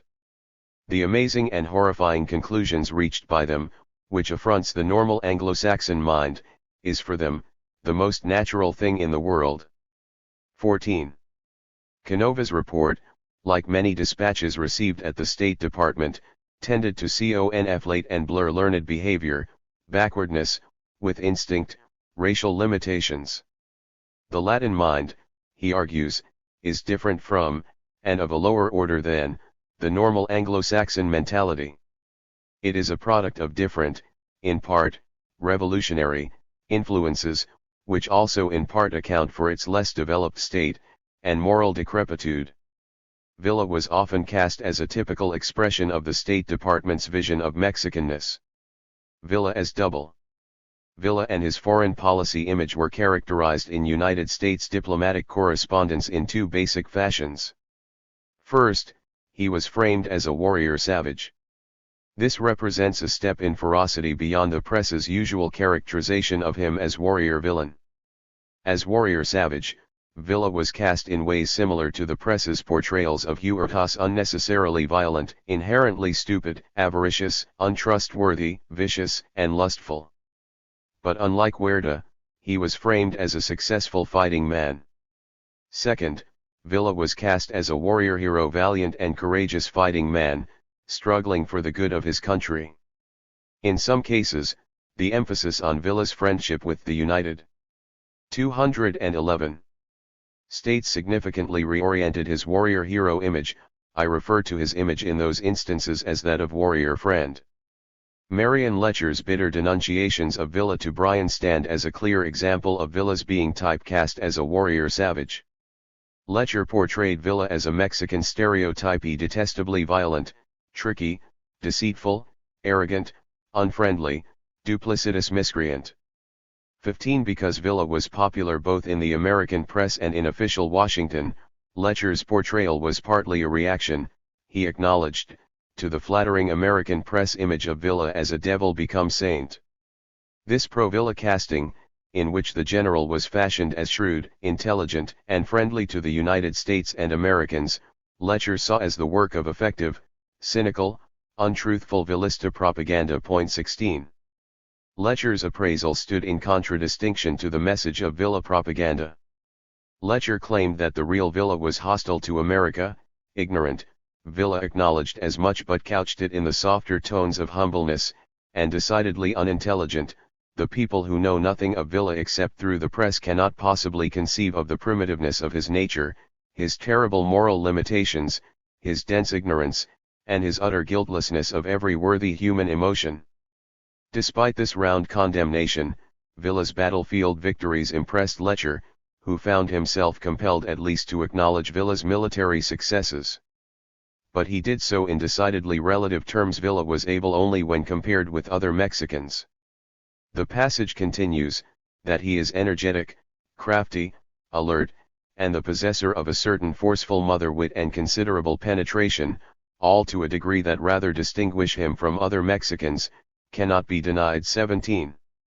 In this casting, Letcher plumbs the shallow depths of Mexicanness only to conclude that Villa is cleverer and yet more reprehensible than his typically limited countrymen. Villa was cast as hostile to the United States in other reports as well. Gaston Schmerz, the United States consul at Aguascalientes, charged Villa with masquerading as a friend to the United States. 212. As part of a cynical attempt to further his own political ambitions. Schmerz called Villa's overtures of friendship to Wilson positively disgusting, contemptible, and hypocritical. 18. Letcher, meanwhile, described Villa's appearance as a blend of backwardness, especially of an uncivilized, retrograde ancestry, and moral decrepitude, signified in particular by lechery, intemperance, dishonesty, and laziness. Letcher capped this denunciation with an undifferentiated accusation of general mongrellism, that is, racial limitations, referring to his loutish, half-domineering leer, his bulging eyeballs, with glittering stary-sick pupils surrounded by half-red white, which give the impression of being bloodshot, his unkempt, erect standing hair, his coarse, thick-lipped mouth, suggesting an admixture of Negro blood, his rather delicate hands, giving the lie to the claim sometimes made that he has ever done an honest day's work, all constitute an ensemble that produces a singularly unpleasant impression upon the mind of a civilized man. He is a Frankenstein. Elsewhere in the same document, Letcher again stressed essential Mexican depravity, noting that Villa's military success could best be explained by the inferior makeup of the federal armies, one of the most stupid, pig-headed, chicken-hearted organizations on the earth. Not surprisingly, Letcher also viewed Villa as dictatorial in nature and in fact. 19. In the same document in which he fashioned Mexicans as innately avaricious, Lind characterized Villa both in flattering terms and in a negative, predetermined way. On one hand, in Villa they have an intrepid and resourceful general. On the other, he is the highest type of physical, moral and mental efficiency that the conditions and the environment could be reasonably expected to produce. Later in the document, Lind echoed a common complaint: like all Mexicans he is avaricious. He is cruel. Life. 213. And fate have taught him nothing else. His acts should be judged by Mexican standards. In so far as he allowed any captives to escape death, to that extent he is more humane than the commanders of the federal forces. 20. In suggesting that Villa be judged by Mexican standards, Lind makes a distinction that in itself would mark Mexicans merely as different. But in the context of the passage as a whole, the distinction diminishes Villa because it is understood as signifying the inferiority of Mexicanness. Lind stresses Villa's innate weakness: like all Mexican he is avaricious, and the effects upon him of a retrograde environment, life and fate have taught him nothing else. In Lind's final judgment, he informed Bryan, "I believe truly that the worst thing that can be said of Villa is that he is only a little better than the best of the federal generals." 21. Although Villa emerged in some diplomatic correspondence as the archetypal Mexican savage, he also was portrayed as a warrior friend, a courageous and valiant fighting man struggling for the good of his country, and an American friend. As we saw in chapters 2 and 3, Villa's propaganda operations revolved around his attempts to promote friendship between himself and the United States. And indeed, in the U.S. diplomatic record, favorable depictions of Villa bear close resemblance to the content of his propaganda messages. The first plank of Villa's warrior friend construction rested on his status as a commendable fighting man. Canova, who elsewhere stereotyped Mexicans as backward, racially limited, and morally decrepit, somewhat glibly referred to Villa as a popular chapter. He continued, "I have never lost my liking for him. I know him to be a brave, daring fellow who inspires his army." 22. John Silliman, the United States consul at Saltillo, portrayed Villa as a fighting man who exhibited extreme behavior for good and ill. On the favorable side, one dispatch to Bryan told how, amid the deplorable wartime conditions in Mexico City, Villa had informally adopted 60 war orphans to be cared for at his expense in Chihuahua. 23. On other occasions, Silliman identified 214. Villa's behavior as discreditable and disgraceful. 24. And notoriously corrupt. 25. A detailed report to Woodrow Wilson from his emissary Paul Fuller sketched Villa heroically as a man who exemplified the characteristics of self-reliance, self-improvement, and self-confidence. Yet Villa remained a work in progress, Fuller's paternalistic tone suggested. Villa still an incomplete man, but with elements of such value that 2 or 3 years should make him a great man for the good of his country.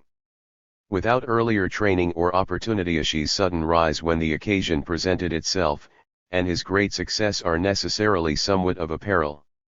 His unusual hold upon the loyalty and devotion of his officers and men is only equaled by his fidelity to them and the strong sense of his responsibility to them. Villa has no political aspirations and is not politically ambitious. Villa is an unusually quiet man, gentle in humor, low-voiced, slow of speech, earnest and occasionally emotional in expression, but always subdued, with an undercurrent of sadness. He has no outward manifestation of vanity. 26. Given the violence of the revolution, and Villa's role in it, Fuller's report was about as glowing an appraisal of the general as one might be able to expect. Fuller not only avoided Mexicanness stereotypes but framed Villa in a positive way by describing him as a sort of Horatio Alger type self-made man, without earlier training or opportunity. His sudden rise when the opportunity presented itself. 27. Fuller's warm assessment stands in marked contrast to Letcher's depiction of Villa. Such divergent assessments must have tormented policy makers in Washington. What was one to believe? State Department Special Agent and Villa intimate George Carruthers, in a large body of correspondence to the State Department, depicted Villa much as Silliman died, as a person of 215 extremes.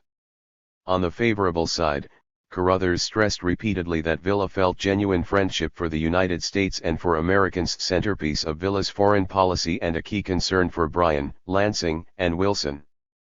Highlighting pragmatism, on one of many such occasions Carruthers reported, "He told me that it was his intention to favor Americans in every way possible, inasmuch as the United States had never recognized the Huerta government, and that for that reason we deserved more consideration than other foreign interests." 28 Indeed, more than on any other issue, Villa's character was assessed by how he dealt with foreign, especially American, interests. Further, although it lacks Villa's hyperbolic flair, this passage echoes the most common theme of Villa's propaganda: friendship.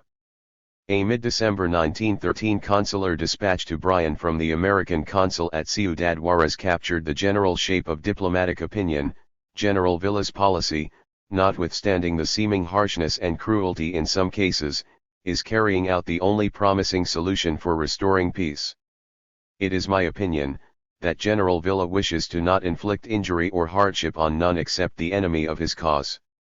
General Villa left orders with the officials in charge of Ciudad Juarez to protect Americans and American property. 29. In this passage, Villa is criticized as being harsh and cruel, but the charge is tempered by the admission that his actions are also the only promising solution. And again, the most common Villista propaganda theme stands out: friendship. Villa is presented as intent on providing protection to and for Americans. 30. In sum, the prevailing diplomatic opinion on Villa into the winter of 1915 was bifurcated between assessments that cast him as a Mexican savage and others that portrayed him as a Mexican warrior, hero and friend. The hero-friend depiction, which also echoed the themes of Villista propaganda, largely prevailed, as is witnessed by American support of Villa until well into 1915. 31 The common denominator shared by the competing diplomatic portrayals of Villa was his undeniable status as a successful fighting man. 216.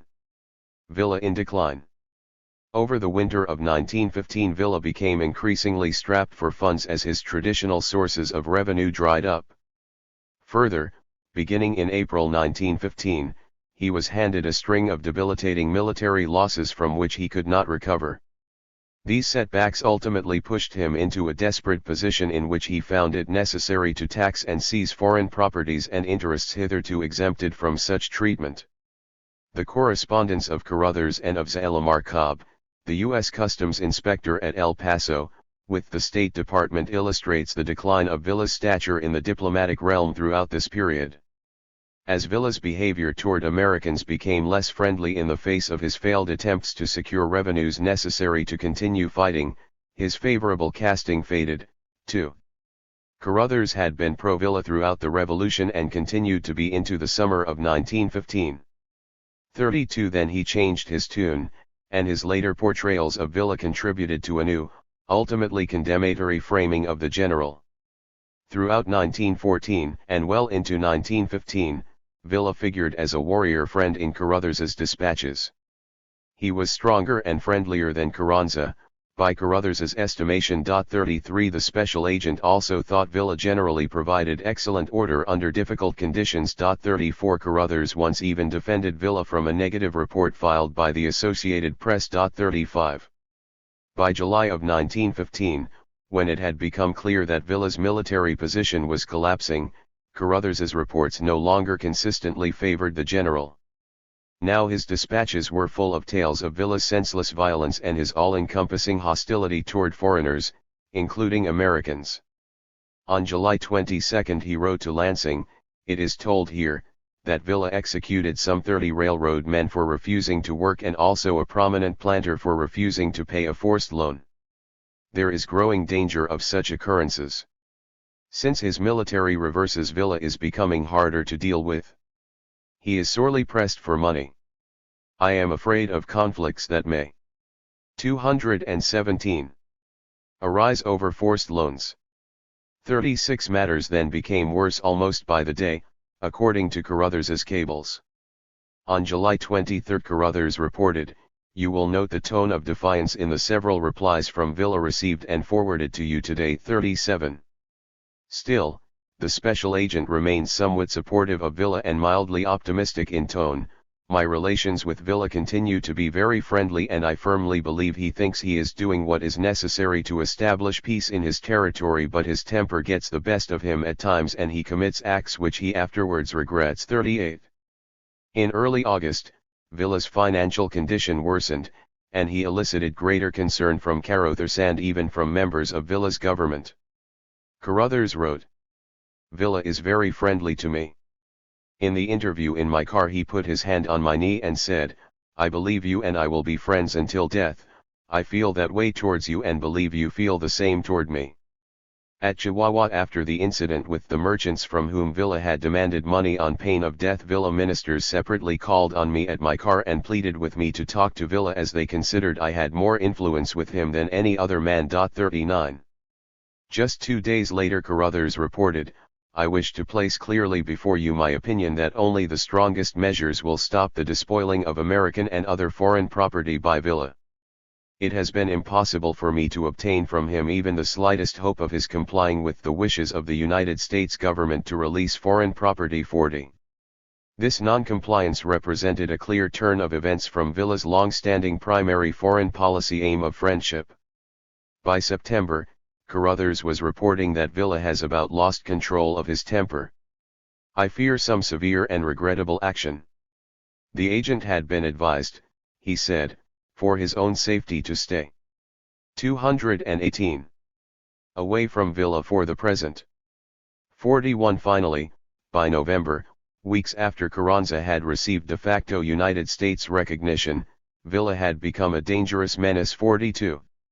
Zach Cobb, the customs inspector, penned telegrams to the State Department that tell a tale similar to Carruthers's, with a key difference. These cables reflect a sense of alarm about Villa's capriciously violent and anti-foreign behavior months before Carruthers evinced great concern. 43. At the beginning of the tale, however, in 1914, Cobb was still portraying Villa as both physically hardy and actively protective of American interests. 44. All Americans and foreigners are safe and are receiving every consideration under Villa's care, he wired to Bryan in a typical dispatch in March 1914. 45.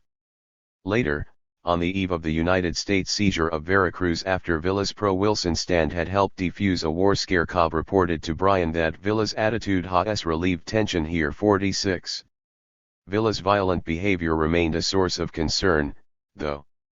In early June, responding to Bryan's concern about an allegation that Villa had ordered the execution of 32 captured federal officers, Cobb noted simply that Villa denied the charges. His source of information was Carruthers. 47.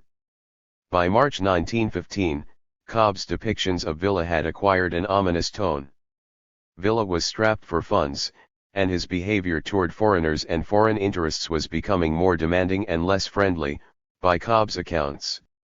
Villa's word was no longer considered trustworthy. Villa and his authorities do not appreciate the responsibility of making good his assurances.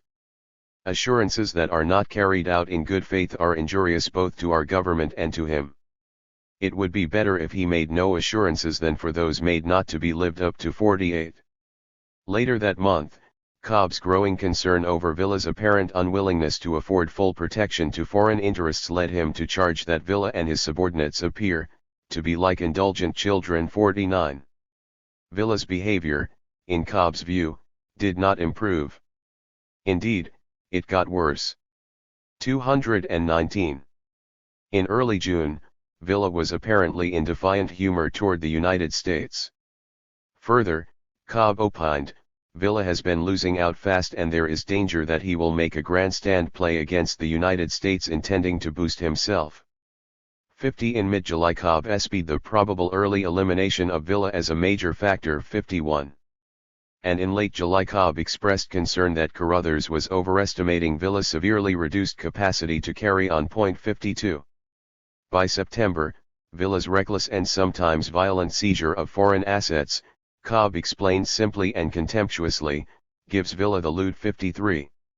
And in November, weeks after Carranza's de facto recognition, when Carruthers wired Lansing that he feared Villa was fully capable of any extreme, he reported that he and Cobb were largely of the same mind. 54. Like Carruthers's reports, Cobb's cables to the State Department were not framed in the triad of Mexicanness attributes.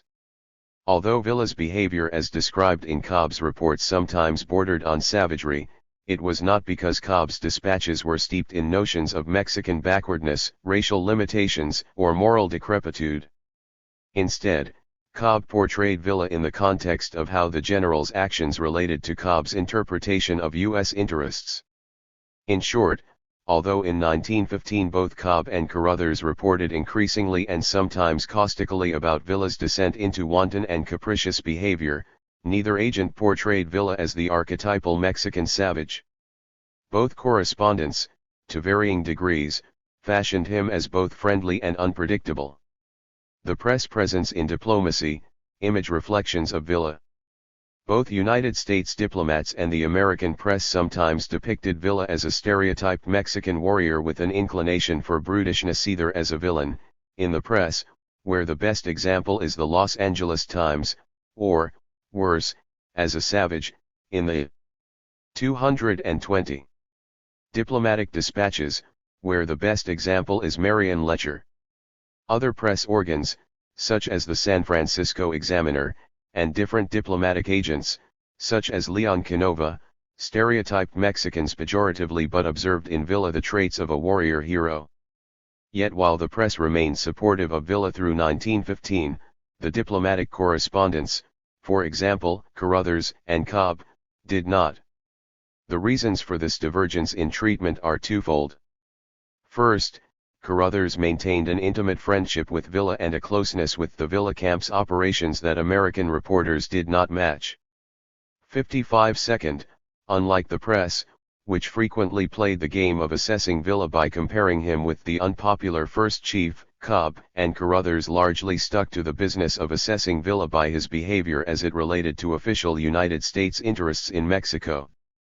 Third, neither Cobb nor Carruthers had any personal stake in Villa's future, whereas the press, having framed him as the likely winner of the revolution, had its reputation for accuracy and dependability on the line, which may have encouraged the press to resist recognizing the reality of Villa's defeat.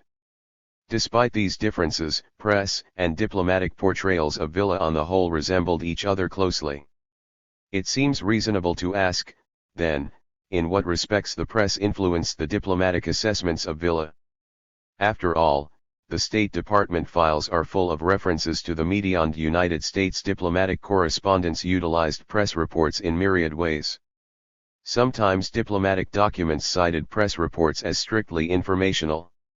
In a typical instance, Nelson O'Shaughnessy, the United States charge d'affaires in Mexico, wired to Bryan in mid-October 1913 that he had seen in the press dispatches from the United States the statement that my government is considering recognizing the belligerency of Carranza 56.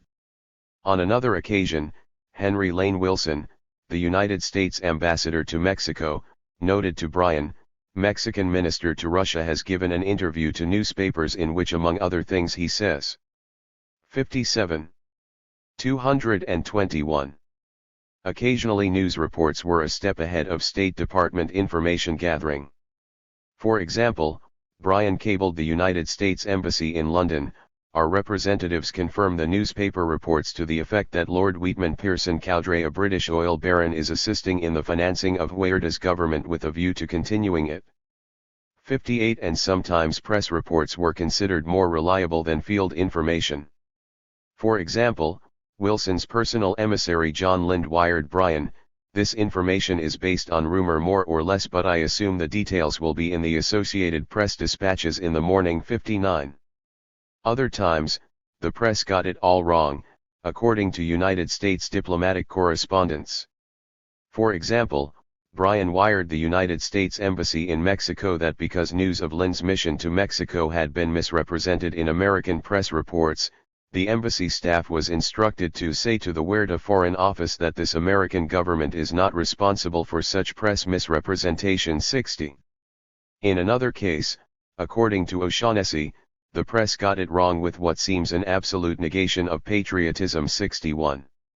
In some cases, too, the State Department felt compelled to issue press releases to correct erroneous impressions made in press reports. 62 The State Department was also sensitive to news leaks that might embarrass or diplomatically undermine the Wilson regime. 63 Marion Letcher went so far as to claim that the press reports of journalist John Kenneth Turner in 1910-1911, and the book that came out of them, Barbarous Mexico, had helped start the Mexican Revolution. 64 Although Letcher certainly overstated Turner's influence, the underlying premise of his contention that the press might influence readers in ways prejudicial to Wilson's Mexico policy was of concern to the State Department.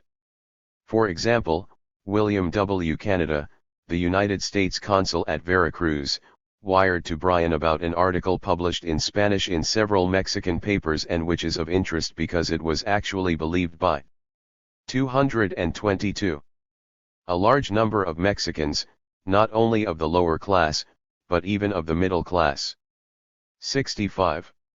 Bryan's policy was not to respond to inaccurate, bad, press, but he made exceptions when misstatements in regard to international matters may lead to serious consequences. 66. Woodrow Wilson, too, occasionally reacted to news reports. Through his personal secretary, Joseph Patrick Tumulty, he called Lansing's attention to a New York Sun article of October 27, 1915, titled Villista Forces Steadily Dwindle. 67.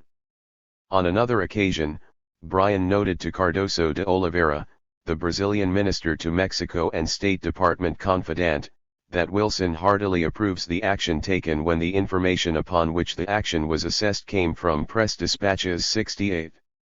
Wilson also relied on interesting memoranda prepared 69 by our good friend 70 American journalist David Lawrence, an Associated Press reporter whom Wilson had befriended while Lawrence worked on the staff of the Princeton University undergraduate newspaper and Wilson served as president of the school. 71. Clearly, then, the press influenced diplomatic agents and policy makers in Washington. The influence reached from agents in the field all the way to the White House. Precisely how news content swayed government officials is unclear, and will likely remain so. Yet the consonance between press and diplomatic framings of Villa and Mexico suggests the prior existence of deeply internalized and widespread American cultural visions of Mexico. Villa often succeeded in influencing American diplomats to portray him in ways similar to the ways in which he portrayed himself in his propaganda. The fit between these portrayals was close. Villa as warrior hero, warrior friend, or both. On the other hand, neither Villa's propaganda nor his personal influence with diplomats met with complete success in framing him in a manner of his own choosing, because of the driving persistence of historically grounded American visions of Mexicanness. These 223 widespread cultural visions promoted the casting of Villa as warrior villain, in the press, and warrior savage, in the diplomatic record, and they continually served to undermine the favorable portrayals hard won by Villa's adroit public relations campaign.